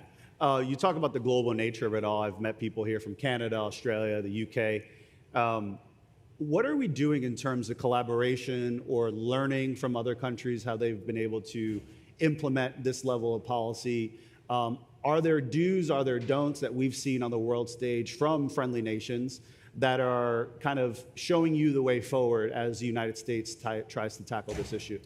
Well, it's a very hot topic. We get reached out to by central bankers from other jurisdictions, from economic ministers. If a country has a counterpart like me, Pakistan, for example, does, there's a dialogue all the time. They're wondering exactly what the U.S. is doing. They're paying very close attention to the Genius Act and the rollout of those rules because it has great import for their own countries. They want to make sure that they develop frameworks that are ultimately in compliance and interoperable with our own system. And part of that is competitive reasons. If ultimately they are setting up a framework that makes their own currencies, their own jurisdictions uncompetitive relative to the United States, they're going to lose market share. I think in certain jurisdictions, Europe, for example, has a complete regulatory suite. In their case, I would say it's probably overly burdensome and makes them uncompetitive, but they're benefiting from the fact that there's at least clarity around their overall rules, not just stablecoins, but also market structure, which we're obviously trying to fill in the blanks on that side now, in addition to the Genius Act. So our system is one of compromise on Capitol Hill, So I'm not saying that we're going to get it exactly right, but we are absolutely wanting to fashion the most competitive framework that we possibly can. And I think what you'll see is with the Genius Act, that obviously unleashed a flurry of activity in the stablecoin space. We've seen a tripling of the market cap of US dollar-backed stablecoins. That is only going to continue. You've seen new funds get raised, specifically focused on investing in stablecoin-related businesses. And I'm very, very excited about what's going to happen there. And that is really the example of getting it right, not legislating in response to a crisis, but rather legislating a framework that makes sense, that allows builders to have clear rules, what is expected of me, and let the innovators do their thing. You mentioned a word that is hardly used in Washington, D.C., compromise. Obviously, in building monumental legislation is going to take compromise, and there's a lot of stakeholders here, right? You have your traditional finance, and then you got this new apparatus of financial technology. How are those conversations going between the tried and true version and then the innovative version that seems to be coming together, right? We have Citibank here, well, we also have a lot of new innovation as well. How are those conversations having in terms of compromise and in the development of this next step? We started off with this legislation with, call it, 15 very hot button issues that it felt like were going to be, each of them, impossible to solve. I think we're down to maybe 2, maybe 3 at this point in time. And as I've said throughout, with each compromise and with each issue that we push through and we find a solution to the unsolvable problem, it gives me more and more hope that we're going to be able to get this done. So obviously the rewards yield language, kind of getting out there and holding the BRCA language that we're working on with Senator Grassley's staff. Each one of these is just building momentum to ultimately getting this passed. So I'm hopeful that ultimately it's going to require 60 votes in the Senate. We are going to need Democrat colleagues to vote for this bill. But in the same way that we got, I think, ultimately 18 votes in the Senate from the Democrat side of the aisle on Genius, I'm very hopeful that we can hit that same mark. And really, it just requires zooming out and making the case again. This is about American competitiveness. This is about truly making the United States the crypto capital of the world. And that's not a partisan issue. That's not just a talking point or a slogan. It's about consumers, Americans being able to access better financial products, cheaper, faster, more inclusive, you name it. It's ultimately going to accrue to the benefit of all of us. Well, let's just put a fine period on there because you crushed that answer, the way you really just left the audience with a vision of how exactly we are tackling this from the people that are actually in the room trying to make it happen. So Patrick, continue the good work. It's a privilege and honor to see you outside of the White House and in Miami of all places, and we thank the audience for being engaged. Great, thank you. Thank you.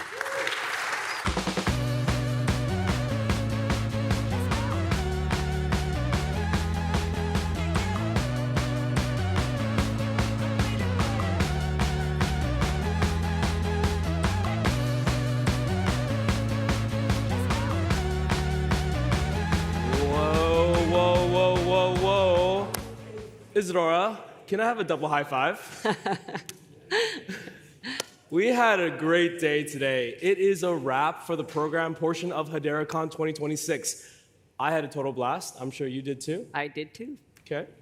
Well, thank you everyone who attended, spoke, and our sponsors for, again, making this possible. Especially those who joined online as well. Thank you, and hopefully you had a great day. The official HederaCon 2026 party reception is kicking off downstairs, hosted with the Rum Bar by YieldFX. Kraken is also sponsoring a Stone Crab Bar straight from Joe's Crabs, which apparently is one of the best in town. So please don't miss it. Again, looking forward to seeing everybody downstairs. Isadora? Thank you again, and we'll see you next year. And can the Hedera team please stay because we're going to take a group photo. Cheers, everybody. Thank you.